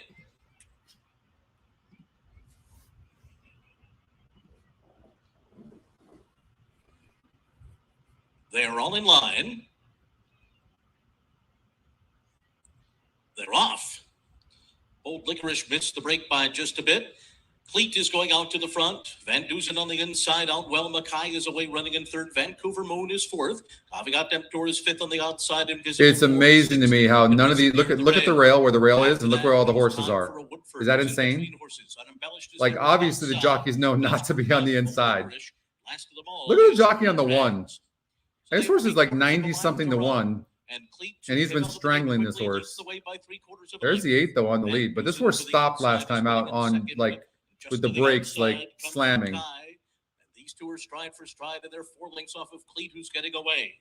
After that comes Caveat Emptor, who's about 7 lengths behind, but moving up now. 3 clear of Unembellished, racing on the outside of Time for a Woodford, while Vancouver Moon is down toward the rail with a half mile to run. Group Hug is after that, and then Invisible War. Both Licorice to the outside, and still at the back is Cool Rags. They make their way around the turn, still in pursuit of Cleat and James Graham, trying to take them all the way after a 46.3 half mile. Cleat turning for home in front. Mackay on the outside is 2nd. Caveat Emptor getting involved now in 3rd, and these 3 arrive at the quarter pole together. Right behind them is Van Dusen in 3 fourth. is going to win this 3/16 race. of a mile to run. 6 never Caveat ran. Emptor and Cleat. Caveat Emptor has the lead. Cleat on the inside is second. And they're followed by Mackay in third as they come down to the final 16th. It is Caveat Emptor. Caveat Oh, the Emptor's 5, gonna excuse win me. in Is that the hand 3 or the under 5? Brad Ortiz. Easily by 9, 5 excuse lengths me, under 9. the wire. Cleat 6 held ran for on second late, from never an really Russian ran. Group hug. Cool Rags fourth.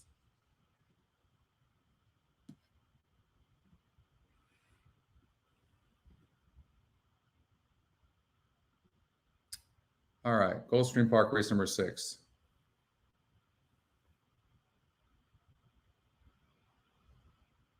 Who was that horse, by the way? The 9 horse. I think one of you said you liked the 9, right? Caviar. Okay, this horse was EquinEdge 1. Okay, so top Scotty pick. I think the 6 might have got up for second. I'm not sure. This horse rated good. Ran good for James Toner. Caveat Emptor, 2-1.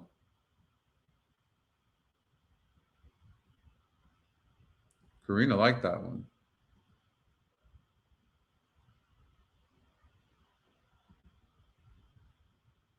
No, he's not. No, that doesn't mean anything.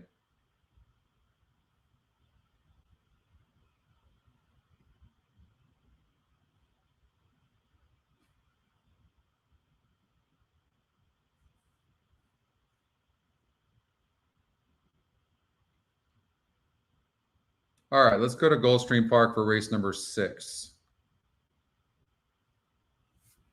It's a good race. Very, very good race. The EquinEdge morning line on the 1 horse is 7-2. It's also Scotty long shot, and it's just a horse that you have to at least give a look at. If this one could get in the money, it would be big.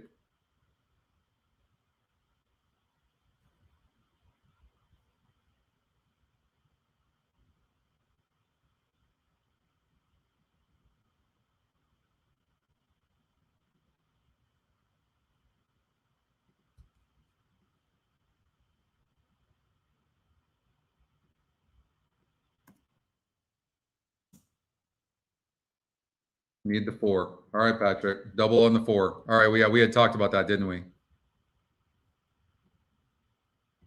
Because we had this 6 horse.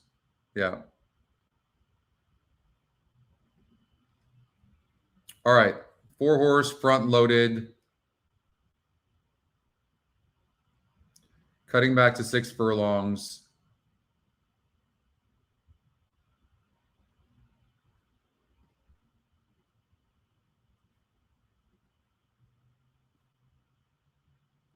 First call. It's got the 2 getting the lead over the 7 and 4. So the 4 is rating. Then the 4 just all of a sudden just takes off. And then the 1's coming on the inside. So it's got 4 horses on the wire. And the win percentages are suggesting that. Breeze on by the 7 horse. Second off, well, no, now off of a layoff.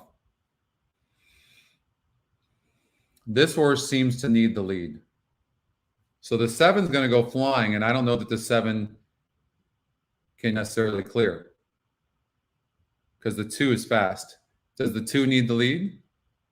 No.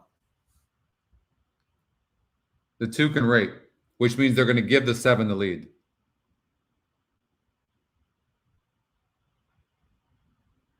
See, the reason I say that is because you can see that this horse is fast and could win this race if the 7 stops.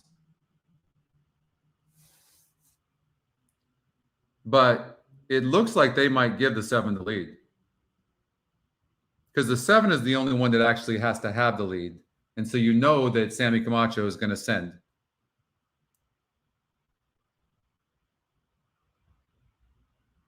Nice, Keith.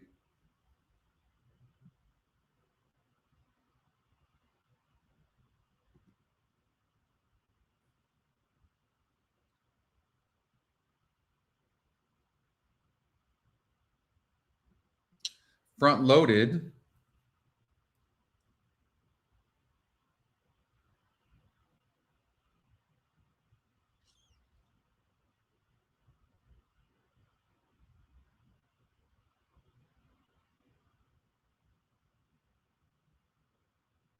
Okay, so this horse it won here by 7 3/4 lengths, then steadied in the turn at 6 to 5 and had trouble. So you can throw that out.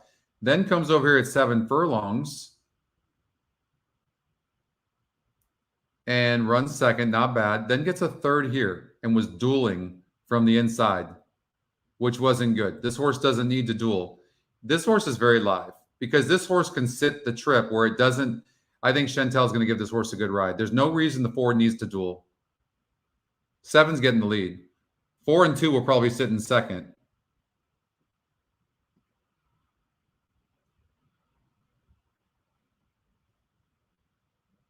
Six is getting bet with Edgar Zayas, and it's the top Scotty pick. I mean, this is just a wide open race. It really is.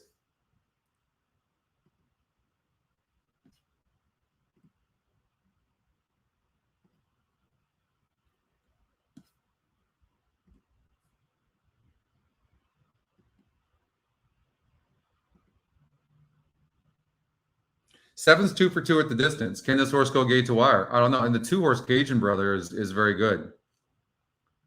What happened here? Didn't like the turf. The GSR drop. Throw that out. Race before that, pressed in between horses. Throw that out. So maybe the 2 is going to go with the 7. Maybe they're going to feel like this horse is best. It did rate right here. It was able to rate for whatever reason, but it looks like this horse is best on the lead.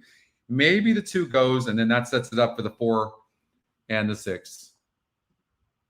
I'm going to do an exacta box 4-6. Rooting for the 4.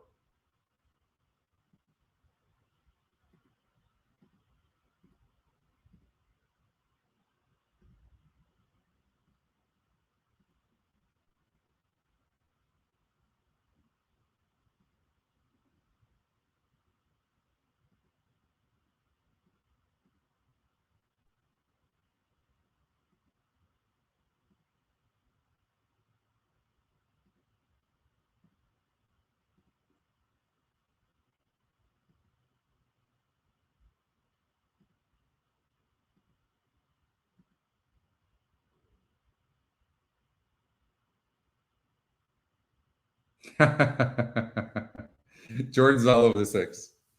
Go get him, Jordan.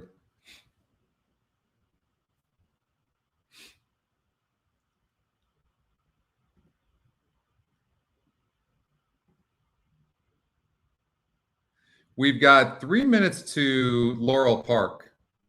God, I wish they wouldn't do that. Like, especially Laurel Park and Gulfstream Park being owned by the Stronach Group. Like, why do they have to put these races so close together? You would think that would be an easy one, right?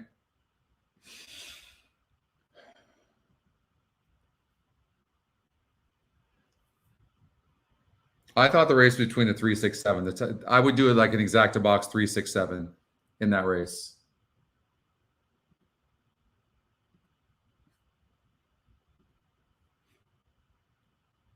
Looks like 3 gets the lead, holds the lead. Here comes the 6 and 7.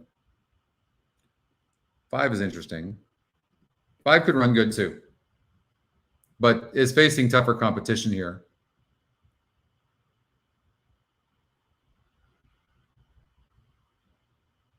5 would be the one I'd be worried about. Doing a 3, 6, 7 is not going to really pay anything, so I don't know that I would do that. 3 needs the lead. Could get it, but the 6 is going to get a good trip.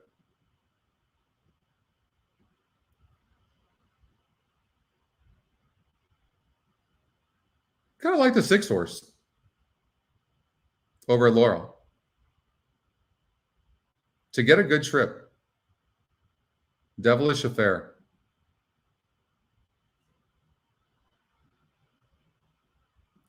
Oh, okay. We'll do it. We'll do it immediately. We'll do it right after this race at Laurel. Okay.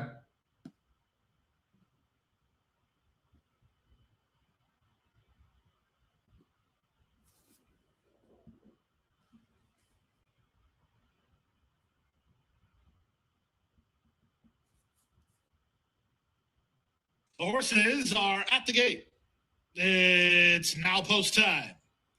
Lining up and moving in for race number 6, the start of a pick 3, 6 furlongs the journey here. 2-1, Silverly Enough. 3-1, Cajun Brother and Breeze on By. All right, let's get this, guys. Come on, we got this. Let's win this. Get some energy here. With Let's Verve, Edgar get Prado this. riding for trainer Larry Bates. Who are we rooting for here? What did we do? Front loaded, then Gump. Silverly Enough. On the outside, Breeze on By will complete the line. Penultimate race before the start of the mandatory return Rainbow 6 with Silverly Enough in the black and white 4 and colors. 6. All right.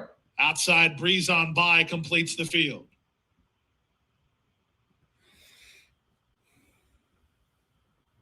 They are. We're gonna get it here. Camacho to complete the line. We want 2 and 7 to duel. They're in the gate. And they're off. Slow to start, Silverly Enough. Quick to start, Cajun Brother, who heads off of the early advantage from Breeze on By in September 10, second and third. Front loaded away behind the speed in fourth. Then Gump and Silverly Enough, the trailer with Verve. Down the backstretch they go. Cajun Brother has rail position in a narrow lead. Breeze on By. And Sammy Camacho turning up the heat second. Front loaded is in a cluster while joint third. Gump on these outside. Far outside Silverly Enough. At the rail, that's September 10 with Verve. Last of all, the opening quarter. Reasonable for these quality runners. 22 and 4. There's 3 furlongs remaining. It's Cajun Brother in front for Vasquez by a neck. 3 wide. September rather front loaded is moving in. 4 wide. Silverly Enough. Come on, 4. Breeze on By. Come on, 4. 4 6. Gonzalez elects to go to the outside. 4 6. To the top of the stretch. Front loaded and Chantel Sullivan make first. There you go, Chantel. Cajun Brother cuts the. Come on, Chantel. Come on, 6. Get up for second. Silverly Enough with an eighth of a mile to go. Come on, 6. Get up for second. Who has the lead? Cajun Brother battling back resolutely now. And he's come on, Chantel. Get this horse home. Cajun Brother with a no. Cajun Brother would not be denied. Front loaded was second. Third was September 10th. Cajun Brother wouldn't be. The one horse got it. 10 flat. Oh, my God. It looked done. 2 is toast. Oh.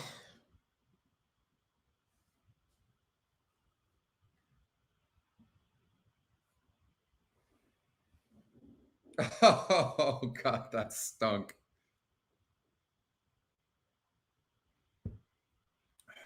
You got that, Norm? Ay, ay, ay. No, I think she was forced to, Patrick, because the 6 on the outside of her. I think so. I like the 6 horse. I think the 7 on the outside has some speed with some other horses, but I think the 6 horse can sit. Oh, God. No, that's true, Craig. That's true. It looked like that was going to be a 4-6 cold, didn't it? I thought the 2 was done. How that horse kept going. Ay, ay, ay. We called the 2 and the 7 dueling, though, didn't we? Darn it all.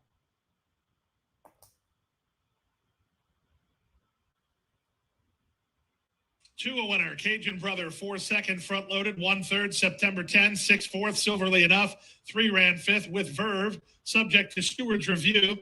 There's a steward's inquiry and a foul claim against the winning horse, number 2, Cajun Brother, filed by 4 front loaded and jockey Chantel Sullivan.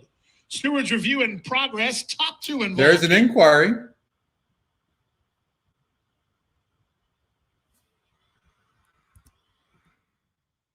There is an inquiry between the 4 and the 2. Did anybody see any bumping at all? What's up, Rodney? Nice. Norm's like, ugh.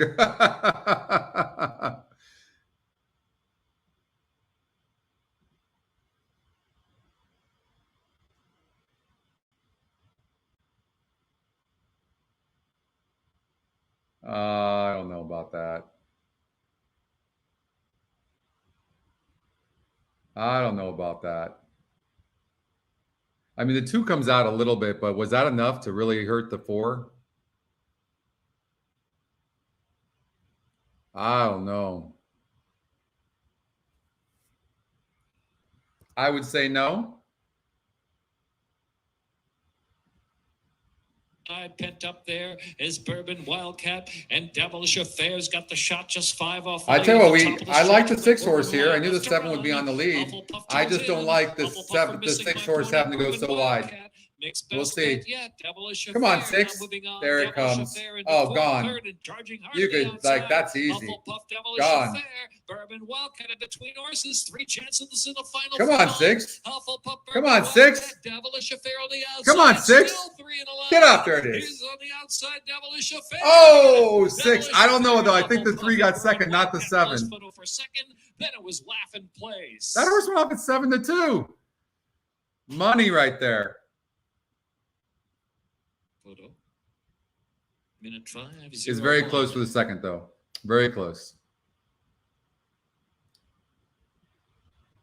So it looks like they're not going to make a change. There will be no change to the running order. The result stands as posted: 2, 4, 1, 6, and 3. No change after Stewart's review. Easy money. Cajun Brother battles back inside of front loaded and is the official winner of race number 6. 7th race is up next. The 7th race is Lincoln Day's Bachelor Party race of the day. There's just no way. You can't. You should, if you're going to change that, as much as I would love the 4 to get put up, you change stuff like that and forget about it. Like you're going to be you're going to be making changes all the time. Yay, Norm. Oh, all right. We've got 12 minutes before Kentucky Downs, so we're going to do a pick 6 over at Gulfstream Park. All right, for Oldie, and pick 6. Do it for, it's a 20-cent denomination. We'll do it for $110. We know we're using the 4 and the 9. Got to use a 9. Horse watch list, so we'll do that. We're using the 8. EquinEdge morning line on the 7 horse is 9-2. I just wouldn't suggest leaving that horse out.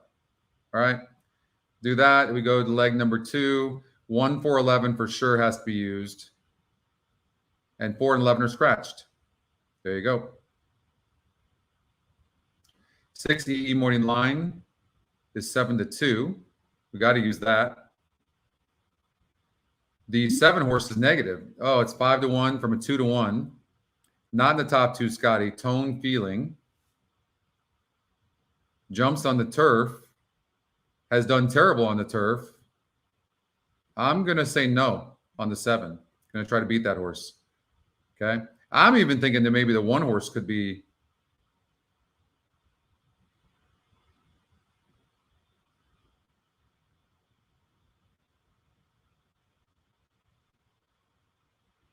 Now we use these 3. It's a tough race. Tough, rough race. 9 horse Treasure.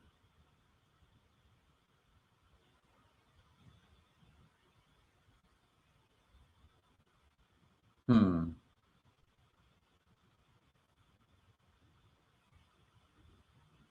6-3-7 is what it came in. Well, we had the 6. You could just see that the 6 horse was going to sit a good trip. The 7 was going to get the lead, duel with a few horses, and then sit behind and finish. All right, we're going to do the pick 6.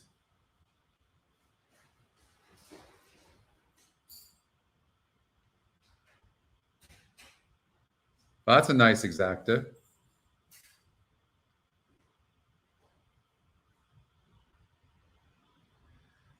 Okay, we're going to do this.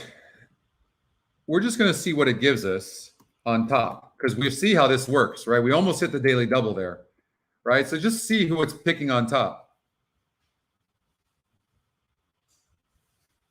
Oh, I'm locking these races. That's why. Okay, in race number 9, 1, 1, 5, 3. So we have to use that for sure. 1, 1, 5, 3. 1, 1, 5, 3 starting in race 9.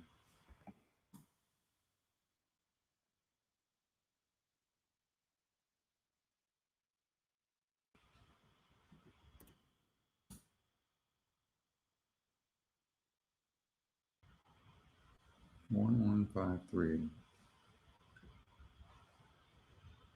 Okay, so I would single the 1.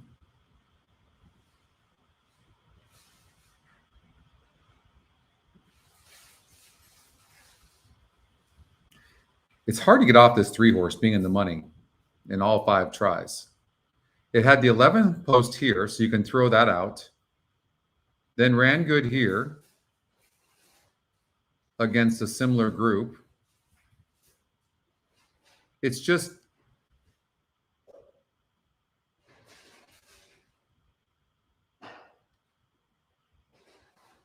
it has burned money as well. I mean, it's a trier for sure. This horse is facing easier.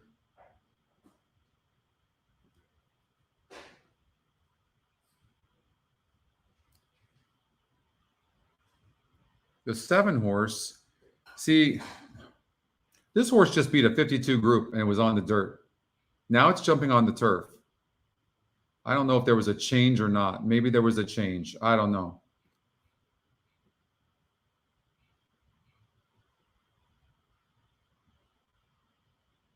It's definitely not the same on the turf, but it also had not beaten the likes of a 52 SOR group and did it by 4 3/4 lengths. Is it a different horse now? I don't know. Like, that's a possibility. Nothing wrong with Treasure Run. All right, we're going to just see what this looks like. Single there.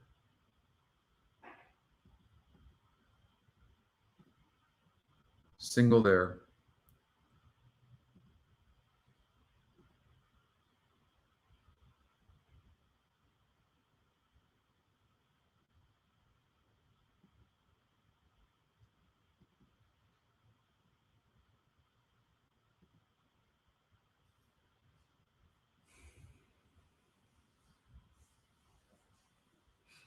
How about the 3 horse here, who's a Scotty second pick? The 2 EE morning line's negative, right? So let's try to beat the 2. Let's try to beat the 2. That's a big negative. Okay.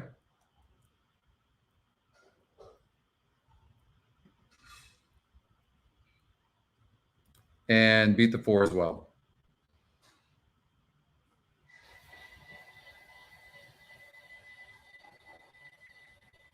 So by doing that, it's going to add horses in the other areas, which is good.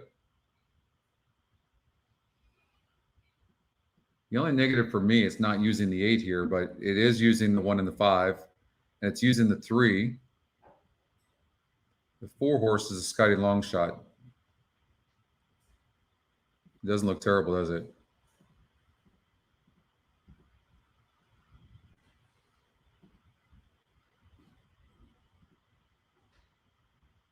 Three nine. And that's all I really wanted was the 3-9 in there. EquinEdge morning line, 4-1.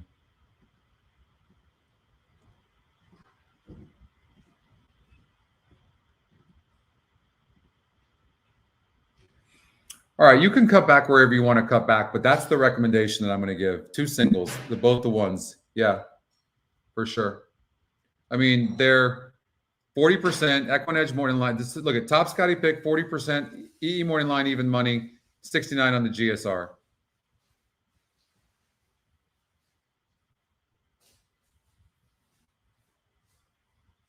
Race number 9 at Gulfstream.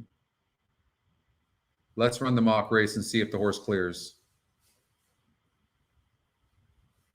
Did I miss it? Oh, there it is.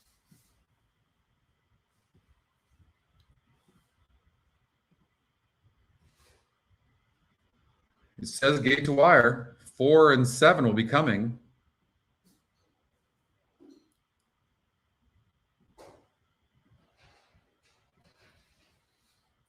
All right, let's try something else.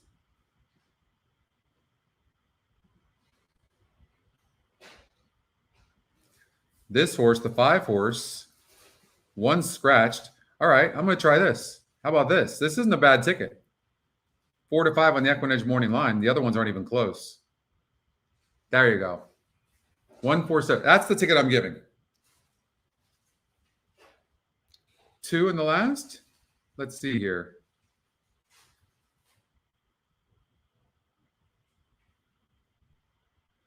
The 2 is not wait, EE morning line on the 2 is 4-1 from a 10-1 morning line. I'm not saying it couldn't be. Why would, are you, this one? No, that's race 7. Wait. No. Race 12. Famous Gent? Is that who you're talking about, Oldie? Race 11. The 2. Sonar? I'm confused. You think this 2 could be a single? Not in the top 2, Scotty. 10th race. The Virginian.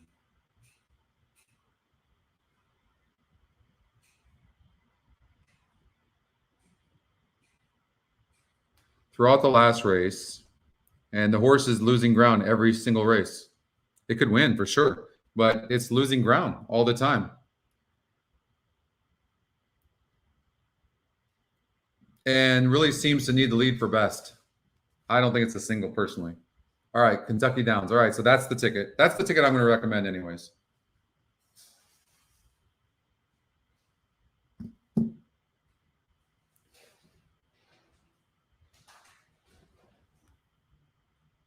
Two, 8, and 10 is horses to look at. The 3 horse, Jazz Time Girl. I'm going to do this. Pick 4.50. I'm going to make sure we don't miss this race.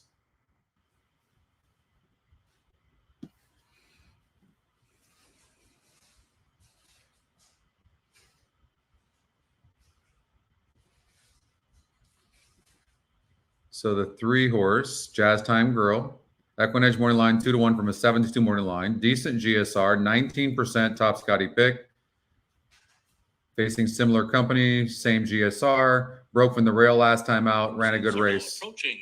Now gets extra distance, which is good. I think 3 horse sits a really nice trip. I think the 3 is really live.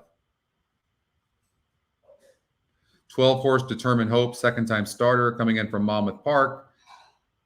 Laurel Drews aboard, broke from the 10 hole, not easy to do at 5.5, was wide and still ran a decent race. I'd imagine the 12 is live.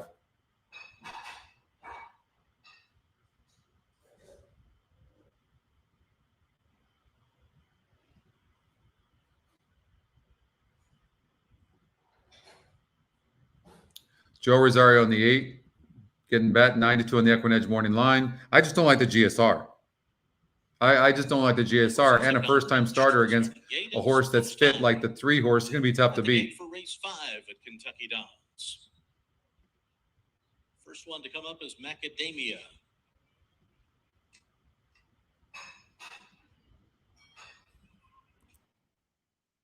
Gonna be Baby will be next, followed by Royal County.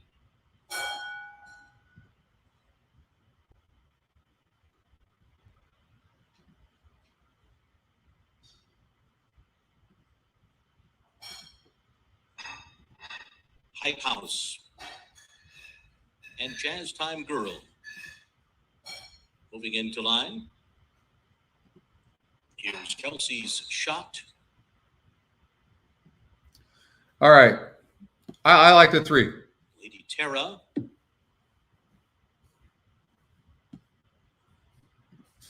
All right, let's look at this a little bit closer. Trifecta. Violetto and Texas Tiara. I'm going to single the 3.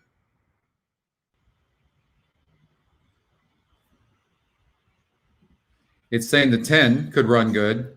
I'm going to do you could do an exacta 3 over 2, 8, 10, something like that. Moving in.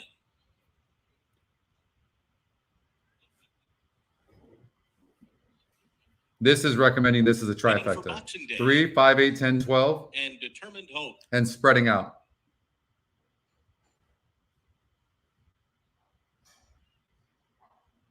I'm going to say the... Determined Hope coming up. Yeah, something like that. If this hits, this would pay good. We'll begin. And they're all in All line. right. They're off. 9 broke bad. And 8 it's Violetto. 8 kind of quickly slowed up. For the lead with Royal County, Macadamia to the inside. These 3 out the best, and they're followed by Jalebi Baby and Jazz Time Girl settling in behind them. Then it's Texas Tiara, followed on the outside by Boxing Day as they come down the hill. So it will be Violetto, quick out of the gate to lead the way here with 5 furlongs to go. Jalebi Baby is running along in second, Texas Tiara third, Macadamia fourth, Royal County fifth in between horses, Boxing Day sixth on the outside. And then comes Trobe Ritz, who's running alongside of Jazz Time Gal, who's riding the rail. Determined Hope is out there in the 3 path.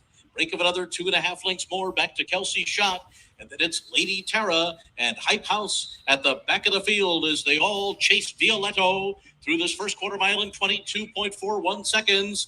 Violetto. So Irad's really trying to stick to the rail for whatever reason. At the top of the stretch.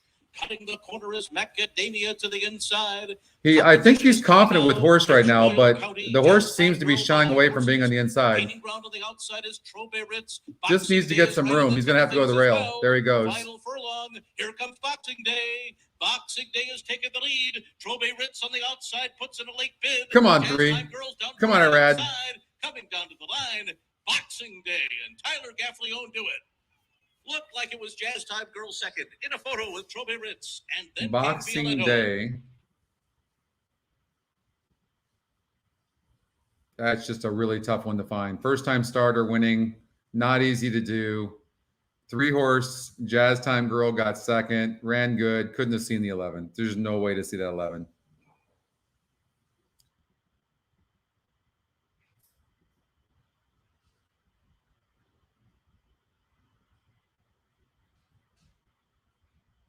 I mean, Godolphin on the turf. One of you brought that up, but I couldn't. I couldn't find that one.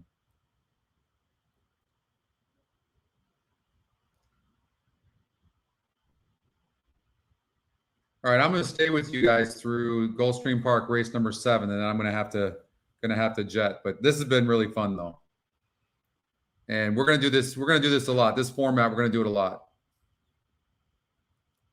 14, no ordinary time.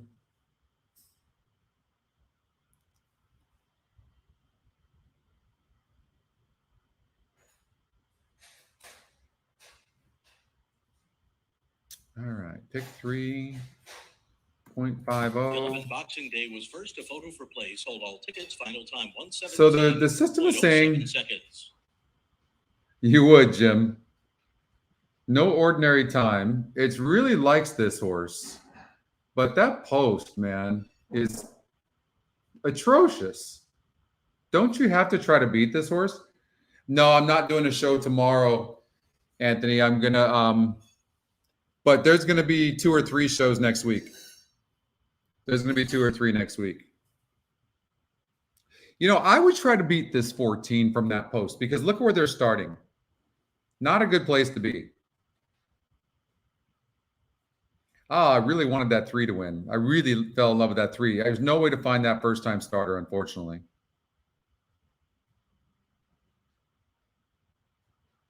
Rainbow pick 6, mandatory payout. Oh, that's why you guys wanted to do that. Oh, I didn't know that. All right, let's look at that instead of Laurel. Let's look at that closer. I'm actually I'll play it with you guys.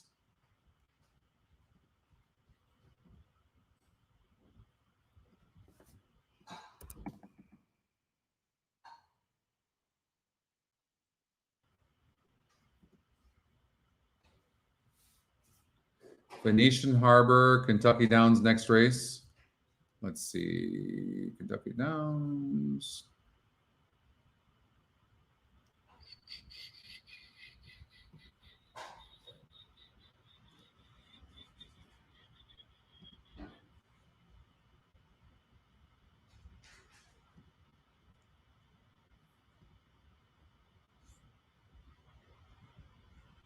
Sure looks like it.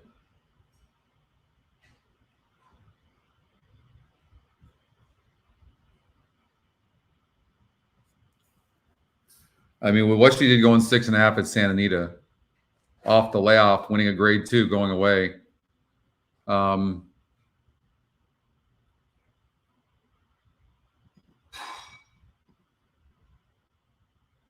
She's just a really nice horse. 6 Superstition.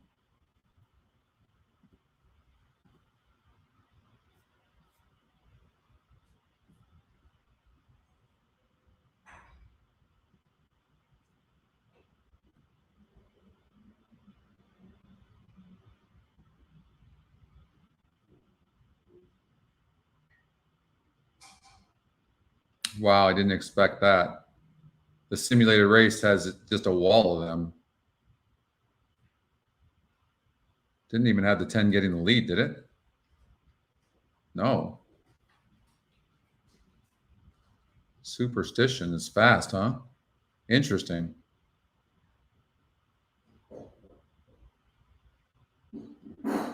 There seems to be some speed in here. Superstition is very interesting with Flavian Pratt. After what I just saw there, I don't know that I could single the 6. I don't know, Karina. Maybe not. Did you see that run? And here's the thing. If somebody goes with Venetian Harbor, then Superstition can even sit and make a run. I would watch out for Superstition.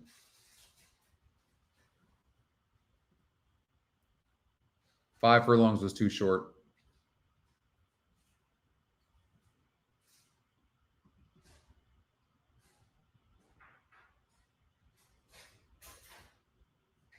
All right, let's do Gulfstream Park. I think I want to play this. 1, 4, 7, 8, 9, 10.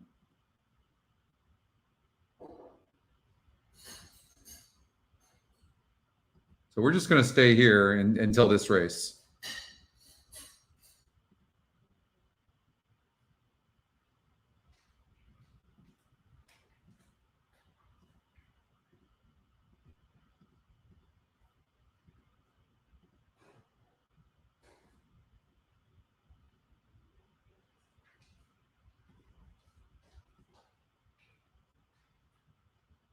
One, 2, 3, 6, 7, 9.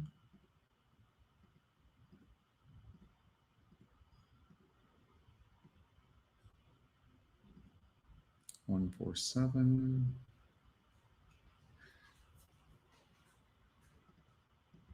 So I'm going to play against the 1, knowing that the 1 can beat me, but if it wins, everyone's going to single it.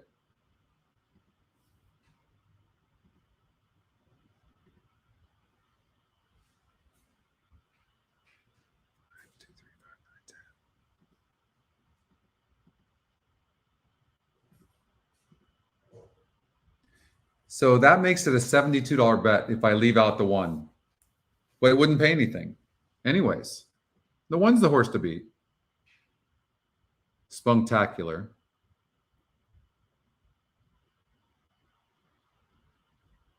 I would just say this. It is on the rail. Right? Maybe worth trying to beat. And if it does lose, it's going to lose the 4 or the 7, I would imagine.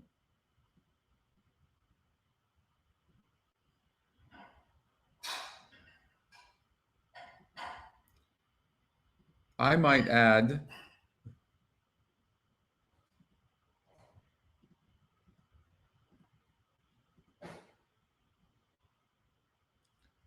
one, 4, 5, 6, 7. So I'm going to use everybody with the 2 and the 3.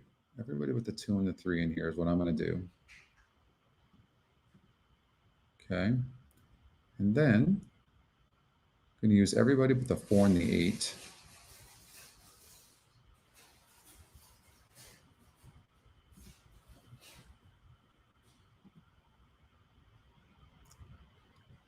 And then I'm going to use, I'm not using the 1. So, okay, I'm going to get rid of that. $112 ticket. I'm going to add this, actually. I'm going to add the 6 horse. 4, 7, 2, 3, 5, 6, 9, 10. 2, 3, 5, 6, 9, 10. All right. So I'm going to play it for $1. All right. That makes sense? Well, we've watched the simulated race. as far as the pace go, be very accurate today. So that scares me for the 6-horse Venetian Harbor is not proven that she can rate, All right, this is going to be the last race. They haven't even left the paddock yet because it's the mandatory pick 6. So let's just watch this race over here at Laurel Park real quickly and see who the system likes. Oh, it liked that 14, huh? But I don't know about the post. We'll see. Serenade Been a fun show. Reminding Millie, here's no ordinary time. Don't forget, watch for notifications. You can click on the bell over in YouTube because we're going to have some pretty big shows. We've got a show on Tuesday at Fort Erie. You see that 14, how that post really hurt the 14? The horse is 10 lengths back. I mean, look how nicely both the 3-horse and the 9-horse are traveling. Serenade Kitten and Bathopera, they're racing as a team, and some 9-10 lengths off the front.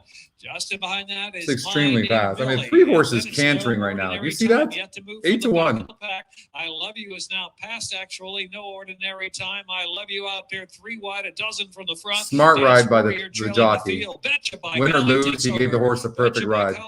He needs to ask now and see that these horses are coming, though. I Love You continues to march to the back of the pack. Beckon, Serenade a Kitten, and No Ordinary Time, widest of them all. In the jockey on the 3, he was really riding good and then didn't pay attention to those horses coming to his outside. 14 was best in the race. We knew that, but unfortunately had that post. And you should put a note on that as well. Never going to pass the 9 either. 5, 9, 14. I Love You.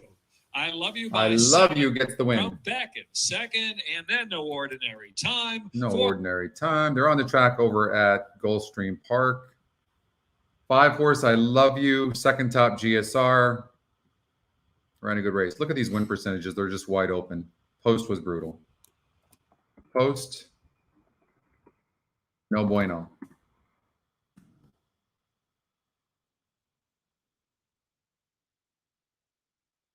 Yeah, I'm glad you caught the show too. Thank you, Keith, very much. Thank you, everybody. It's been fun.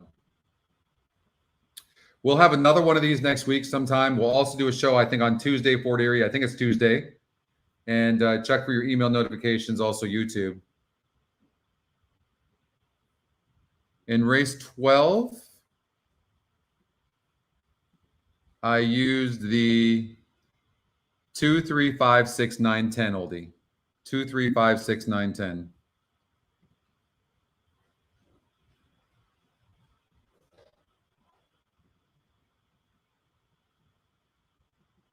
What do you got, Pat?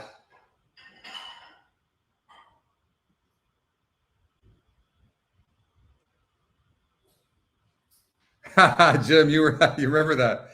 Billionaire Bob. I swear I so desperately want to create an algorithm for Billionaire Bob. Oh, it's the best character ever. Most of people here don't know what Billionaire Bob is. But it's basically like the Monopoly guy. Just like wearing all these chains though and cigarette and it's fantastic. Yeah, it's good to be back on the East Coast as well. Never thought I'd say that. I lived in California my entire life. It's crazy. A quick pick 5 at Kentucky Downs. See, just when you think you're out, they suck you back in, you know? I had one leg out the door. Look at Gulfstream Park stretching out the minutes to post. It's been 7 minutes to post for like the last hour. I don't blame them. Not in this case, I don't blame them.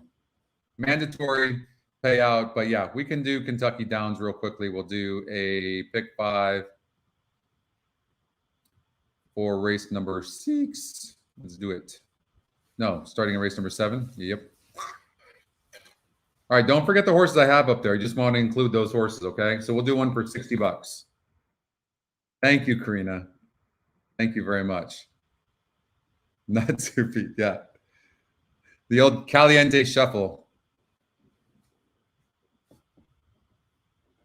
Thank you, all the people in Venezuela watching today, in Australia, Canada. Look at you guys. We had, I think we had close to 600 concurrent people between Twitter and YouTube and Twitch. Amazing turnout today.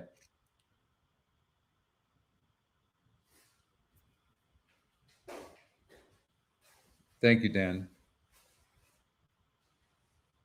Scotty ain't Scottish, no. Yeah, there's some Scottish in there, actually. Ray, there is. I know, Anthony. You know, I know. I would love, believe me, I'd love to go. I could go for another 4 hours, but I could be in trouble. I would be in trouble. Oh, thank you so much, Mike. This is so much fun. Like doing this is just amazing, right? And again, please email Kentucky Downs, whoever you know there, whatever, and just or tweet. Do me a favor, tweet them out. It's a big deal. If you like to see these races live, it's so important. Tweet them out. Tweet the Stronach Group, Gulfstream Park, Santa Anita, all of them, and let them know that you want us to show these races live. Okay, Randy, my pleasure. Always, my man. You're always a gentleman. Kentucky Downs, the 2-horse. The 3-horse is interesting, okay? I'm just going to tell you that, but I think that the 2-horse Princess Grace is probably a single. I mean, look at this horse. It's only a half a length out of being undefeated. The 3-horse, though, Abscond, this is an interesting horse, very consistent. Ran in the grade 2 race last time out. So if you're looking to, and of course, you've got the second Scotty pick, Flavian Pratt. Let's just say the 2 doesn't get a good trip. And who's better than Flavian Pratt on the turf? Nobody.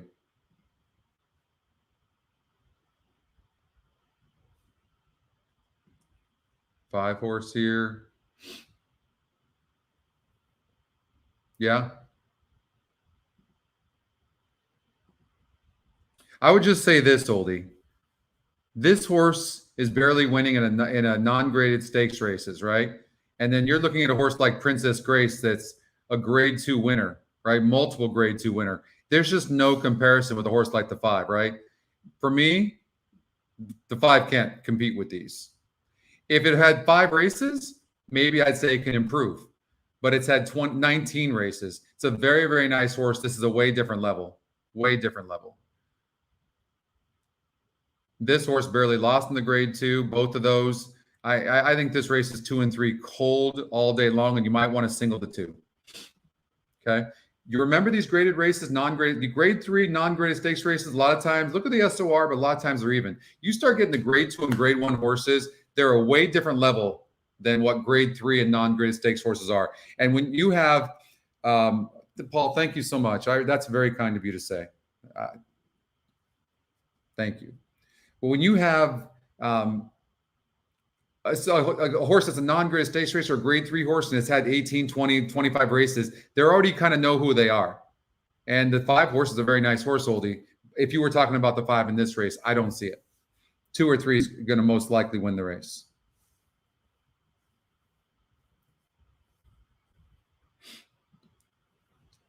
Two, 7, 12. The EquinEdge morning line on the 2 is 4-1 from a 10-1. You get the 2 to win, and you're going to separate yourself from everybody else. Imprimis, the 12 horse, it certainly deserves a look. This horse barely lost in a grade 2 back at 5.5 furlongs from the 1 hole. So this horse deserves a look. I think we have all the horses covered. 2, 3, 7, 9, 12. The next race, 3, 5. And I had the 15 in there. Don't overlook the 15. 20-1, 10-1 in the EquinEdge morning line. Maybe add that horse in there. The top 2 GSRs by far, though, pretty much are the 3 and the 5.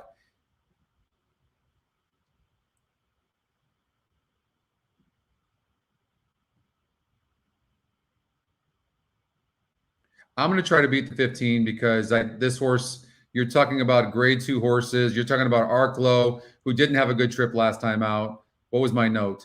Didn't look great nor have a good trip. Jockey let up late. Watch for the next and see how she looks. Watch for Arklow on the track if you're going to bet verticals. I know it doesn't help you here, but watch for this horse on the track, okay?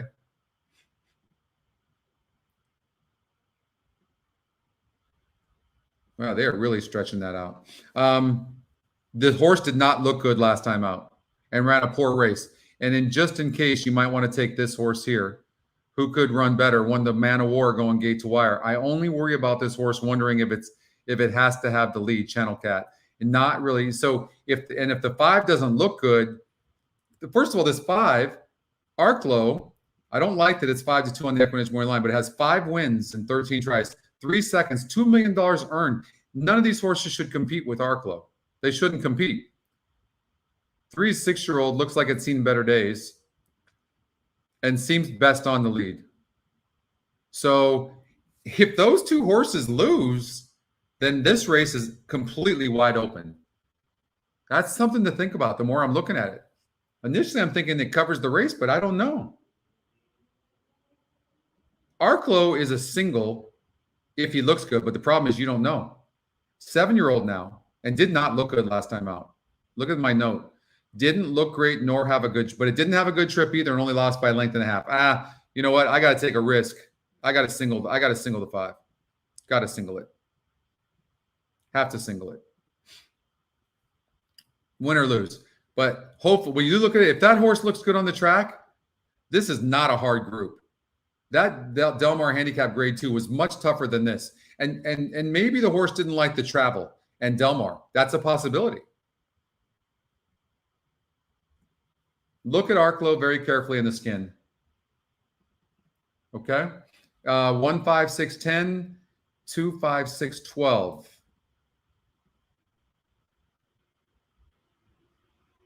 Got to have the 2 horse, but it's a low GSR. Irish bred. Tyler Gaffleone's on fire.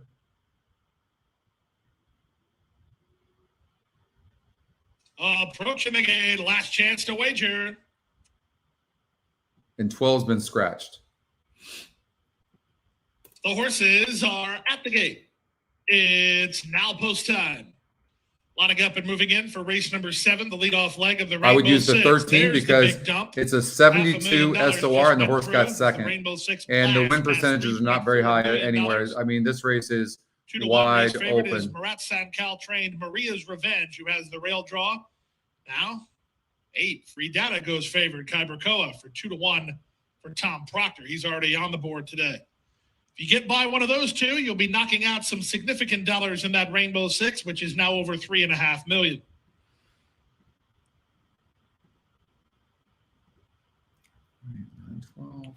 Free Data getting ready in the Glen Hill Farm colors. We're 3 away from a start.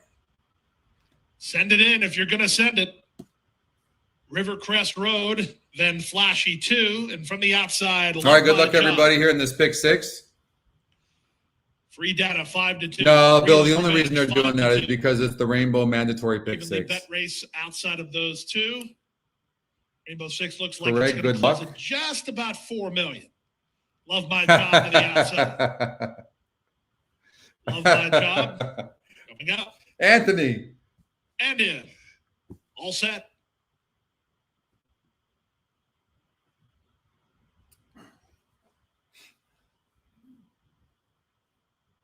And they're off. From the center, Ventriloquist wins the break, taken on now by Walks Like a Lady, who's on the go. Walks Like a Lady will land in front and get over to the rail. She has them stacked and packed behind her as they're. Isn't that an Aerosmith song, Walks Like a Lady? Moves in tight, floating out Rivercrest Road, saving ground when Ventriloquist. That rail is out like that, and it's narrow, and horses that, you know, have a hard time coming from behind, especially with full fields like this. So being on the lead makes a big difference. I didn't think the 6 had a bad trip, nor or the 10 for that matter. Nice job early of Camacho to get the leader to relax. They're not going fast. The lead by a leg.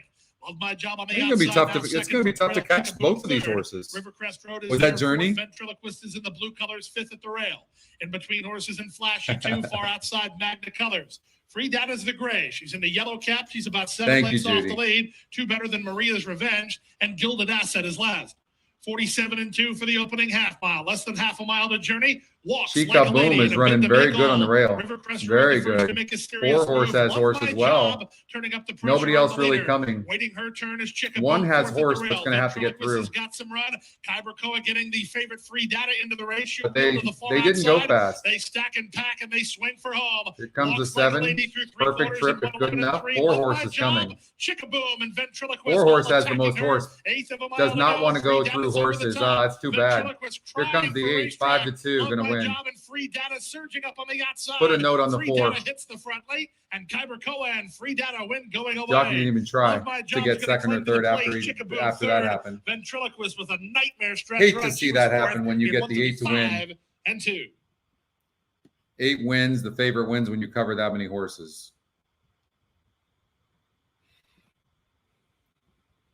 Scotty, no, that's not the Scotty long shot. Hold on here. Let's go back.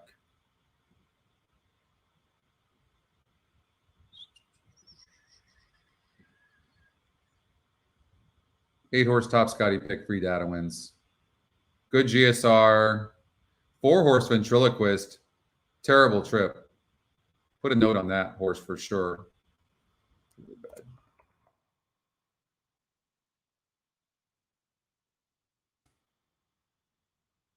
I think this horse was best.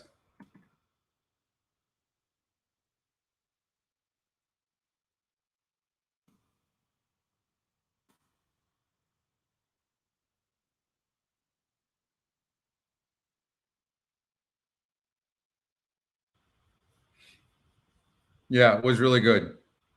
All right, we'll finish up Kentucky Downs pick 5, and then I have to go. Let's see here. Pick 5. We did one for $80. So 1 and 7. Look at the 1 horse. Second Scotty pick, 8-1 on the morning line, 15-1 on the EquinEdge morning line. I mean, this race is absolutely a grab bag. Look at the 9 horse. Top Scotty pick is 12-1 on the odds makers morning line, 3-1 on our morning line. Jarmento, a first-time starter. Brad Cox, Joe Rosario. I mean, this, you're never getting 12-1. I can tell you that right now. But I would not leave this horse out. I would not leave this horse out. Like, if you look at the EquinEdge morning lines too, like, and then you look at the GSR of the 12 horse is 78. Ay. 1, 8, 9, 12. Tough. 2 horse got a good morning line. Look at this. 25-1 on the EquinEdge morning line, the 8 horse. What's the story with the 8? Pressed last time out. Seems to need the lead. Jumps up in SOR. Scotty Longshot as well. Oh, I'm telling you, anything could happen in this race. Tuskegee Cat, a second-time starter, stretching out, which should be no problem. Last ran at Churchill Downs, and looks like this horse can pretty much do anything. Garmento, a first-time starter. I'm going to just tell you, I have a feeling this horse is very well meant. Very well meant. And to be 3-1 in the EquinEdge morning line, top Scotty pick, wide open on the win. It's just, but the GSR stinks.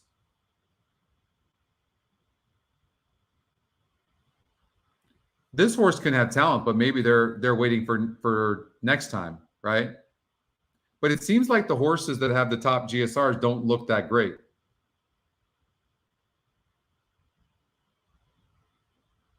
Look at this horse. 8-1 in the morning line.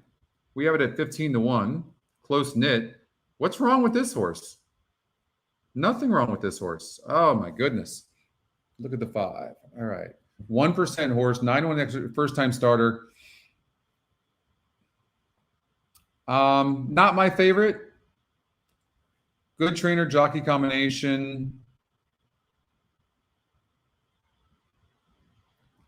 There's 12 days in between works here, 10 here. I don't like the gaps. I don't like the gate work before the first race. But the workouts don't look bad though, Oldie. But for my handicapping style, I don't like the 5. I don't like this 1% either. But it's got a decent EquinEdge morning line.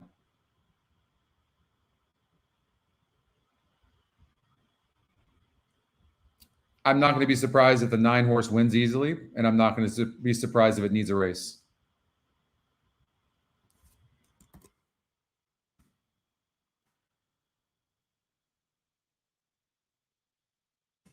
Better dirt, maybe, because the GSR says that we'll be better on dirt. But Rosario jumps aboard, and it's the top Scotty pick. Interesting horse.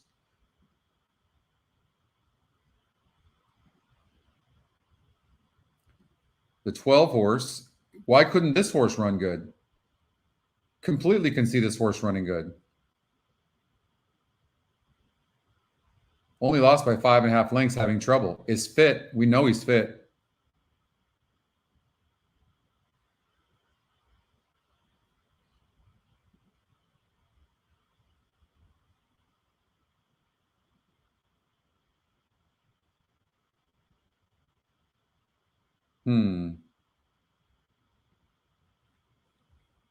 We might not be able to cover this many horses in this race here. You know, you're going to have to make a decision. Let's see if we can cut back anywhere. 76. All right. So you know what I'm going to do? I'm going to take some top metrics. What I'm going to do is how I'm going to do it. Imprimis, much best rail out 72. Boom's been running good. Grade 3 races at grade 3. Barely lost in a grade 2. 6 furlongs, no problem. I mean, this is a contender. Scotty Longshot as well. I don't like the post, though. The post is brutal. Maybe a horse to try to beat. Casa Creed. I mean, this horse is running good in grade 1 races. Nothing wrong with this horse. 7-2, but it's 7-1 in the EquinEdge morning line. But it's just a wide open race, so I don't worry about that. Fast Boat. This horse is very interesting.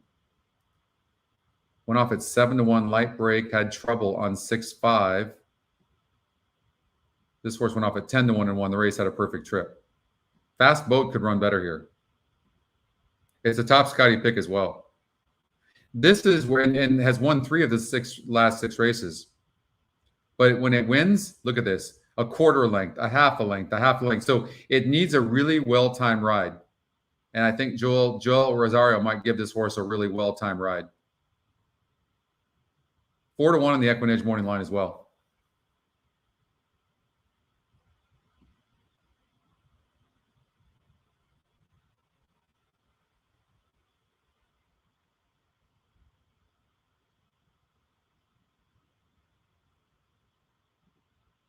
Kentucky Downs, race number 8. Let's run the race.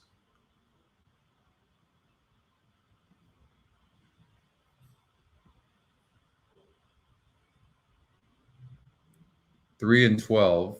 So it's got the 12 horse very fast. So the 12 is sending. And then the 2 gets up and wins, and the 12 is right there. 10 is finishing. 3 is finishing. 5 is finishing. 8 is finishing. 1 is finishing. Who's going to get the trip?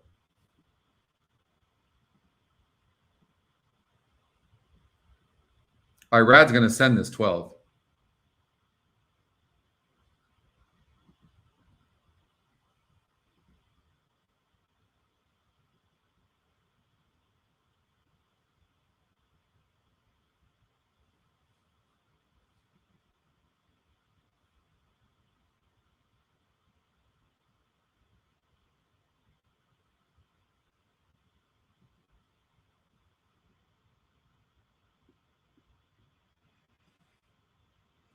The story with the 5 horse, Born Great, second top GSR.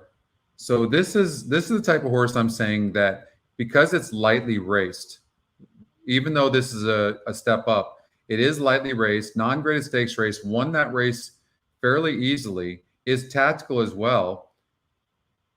This horse can fit here, the 5, and the system says this horse can run good. This is a wide open race. It is a wide open race. And we didn't even use it.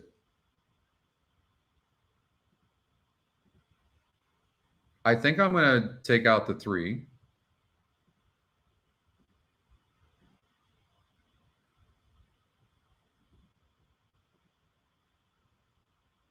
You're talking about a horse just won a grade 1 race, but that was at 8 furlongs. And draws the 9 hole, needs a perfect trip, but Tyler's doing very well right now. But you don't see these horses when they're wide win these races. It did win it here. Had the 8 hole, was wide and then finished. But these are some good horses.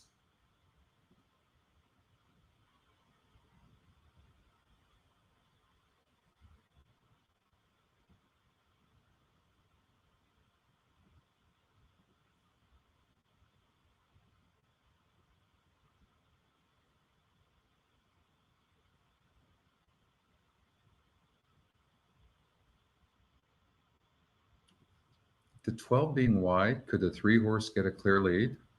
Let's see here. 3 could get a clear lead with the 12 being on the outside like that. And no one else is even close. You can't throw out the 3. Don't throw out the 3. Don't throw it out. You can't throw it out because this 3 Bombard could go gate to wire. It could. It's very fast. It's going to the lead under Flavian Pratt, who's strong. And I'm not sure if Irad's going to go with him. Maybe Irad sits second and then beats him. Maybe this is just maybe it's the 312. 2 horse comes up. Who's the 9? Tyler on the 9. This horse is tactical, so you got to think the 9 can be right there. So I think we have the horses. So now it really comes down to the last race. All right. 2, I got to regenerate that. 2, 3, 5, 7, 9, 12. And then now we have to just look at the last race. Okay.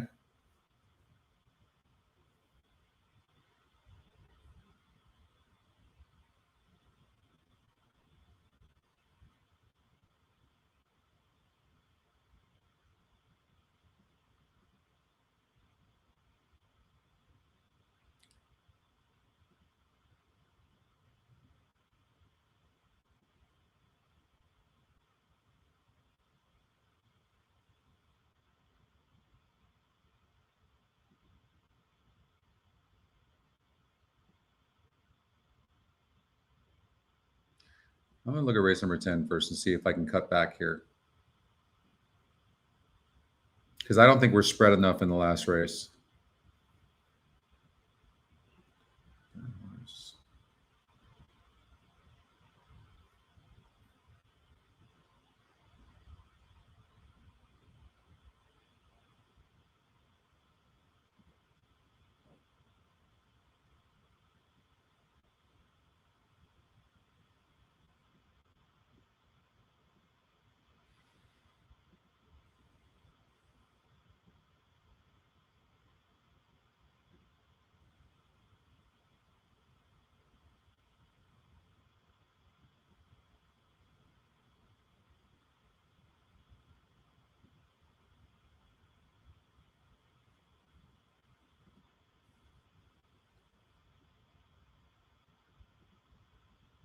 So this horse is somewhat tactical and going to be right on the lead, fits class-wise.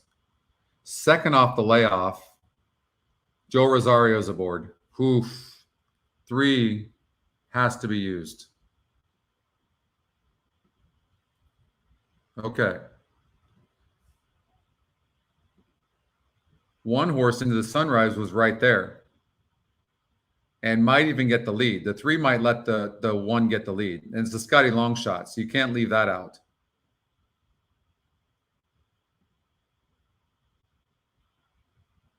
Six horse needs to be near the pace. And it's right there. 13 is going to end up wide. No speed. Yeah, I got to play against the 13. All right, we're going to take that out. 10 horse top Scotty pick, point by me.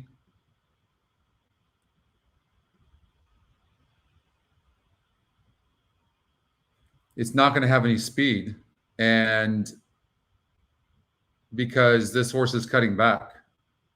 to 6.5 and didn't show any speed at that distance. Now did it easy. Its third lifetime race, won a grade 1 race, which is not easy to do. But everything is suggesting that this horse wants longer, and it draws the 10 hole. I'm gonna try to beat it. I'm gonna try to beat it because we need to spread out in the last race. Amulet, the 5 horse. Let's look at that a little bit closer. It's horse is coming in from Ireland, and this horse is a nice horse, done very, very well. There's no way of knowing how this horse is going to do first time out. There's no workouts showing at all. Julian Leperoux jumps aboard.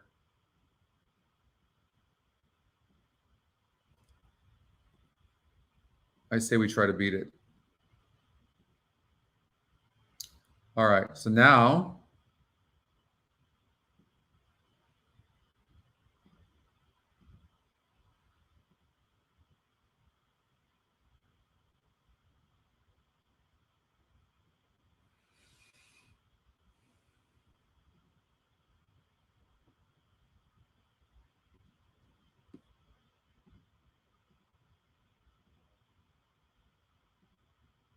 just a wall of them. Absolute wall.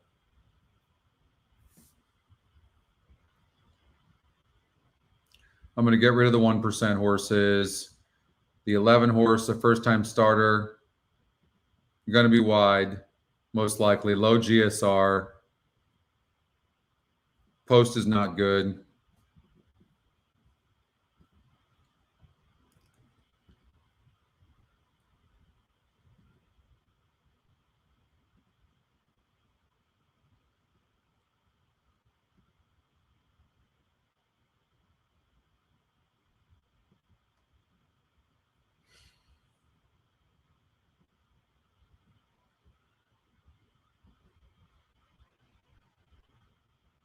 Let's find the sprinters here, okay? Or the horses that want 2 turns. Look at this. On the 12 horse, the GSR is amazing. How's it done?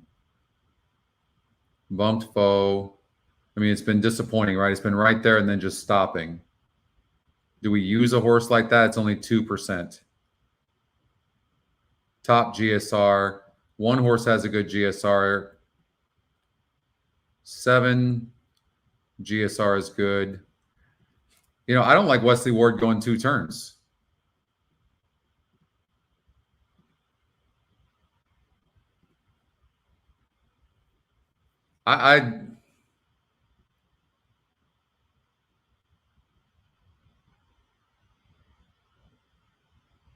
Hey, Alex.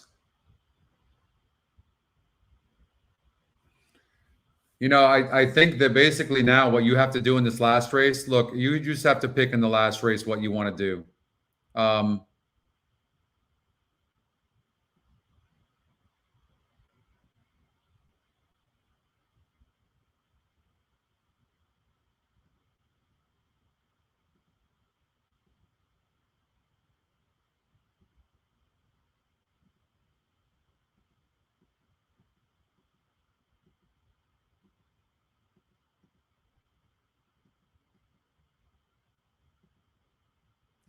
The morning line on the 9 horse, 3-1 from a 12-1 morning line. Top Scotty pick. I just hate the GSR.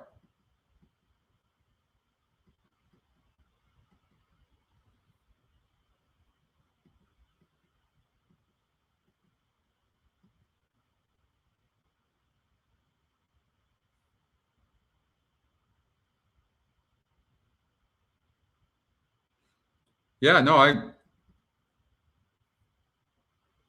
you have to have the 1. Close knit. 25%. Big GSR. I agree. Oldie. I don't know what to do with the 12 horse fierce debate. Horses like this win all the time. It's not like this horse is losing terribly, but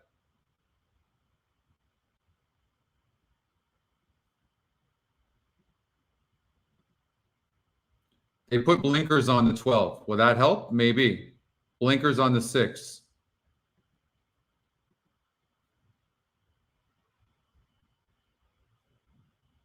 They might send they might send the 6 to lead.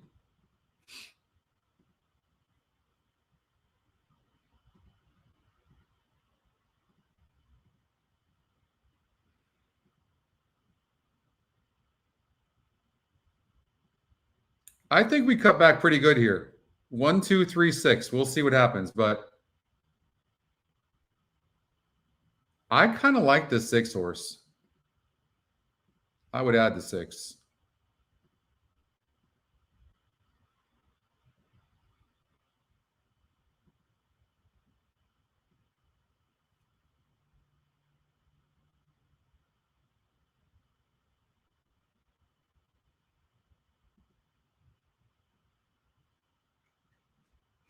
No, it's not that, Craig. I'm thinking about budget. If it's me, I'm going like this. That's what I'm doing.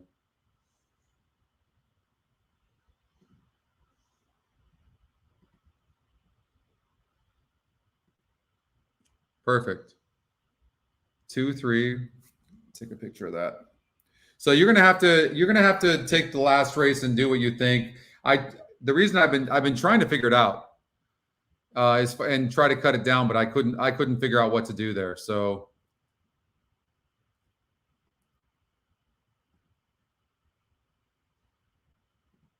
I'm doing 2, 3 with 2, 3, 5, 7, 9, 12.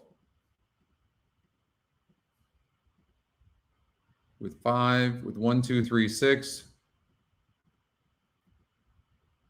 With 1, 2, 3, 4, 6, 7, 8, 9, 12.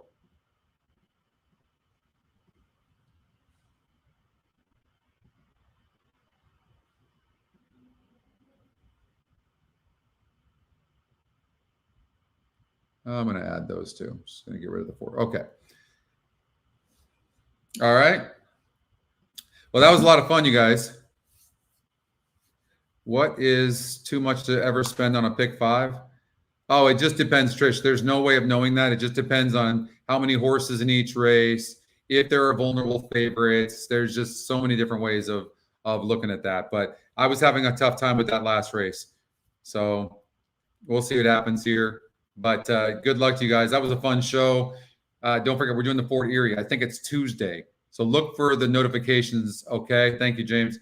Look for notifications for that, and then we'll have another show or two next week for the weekend, okay?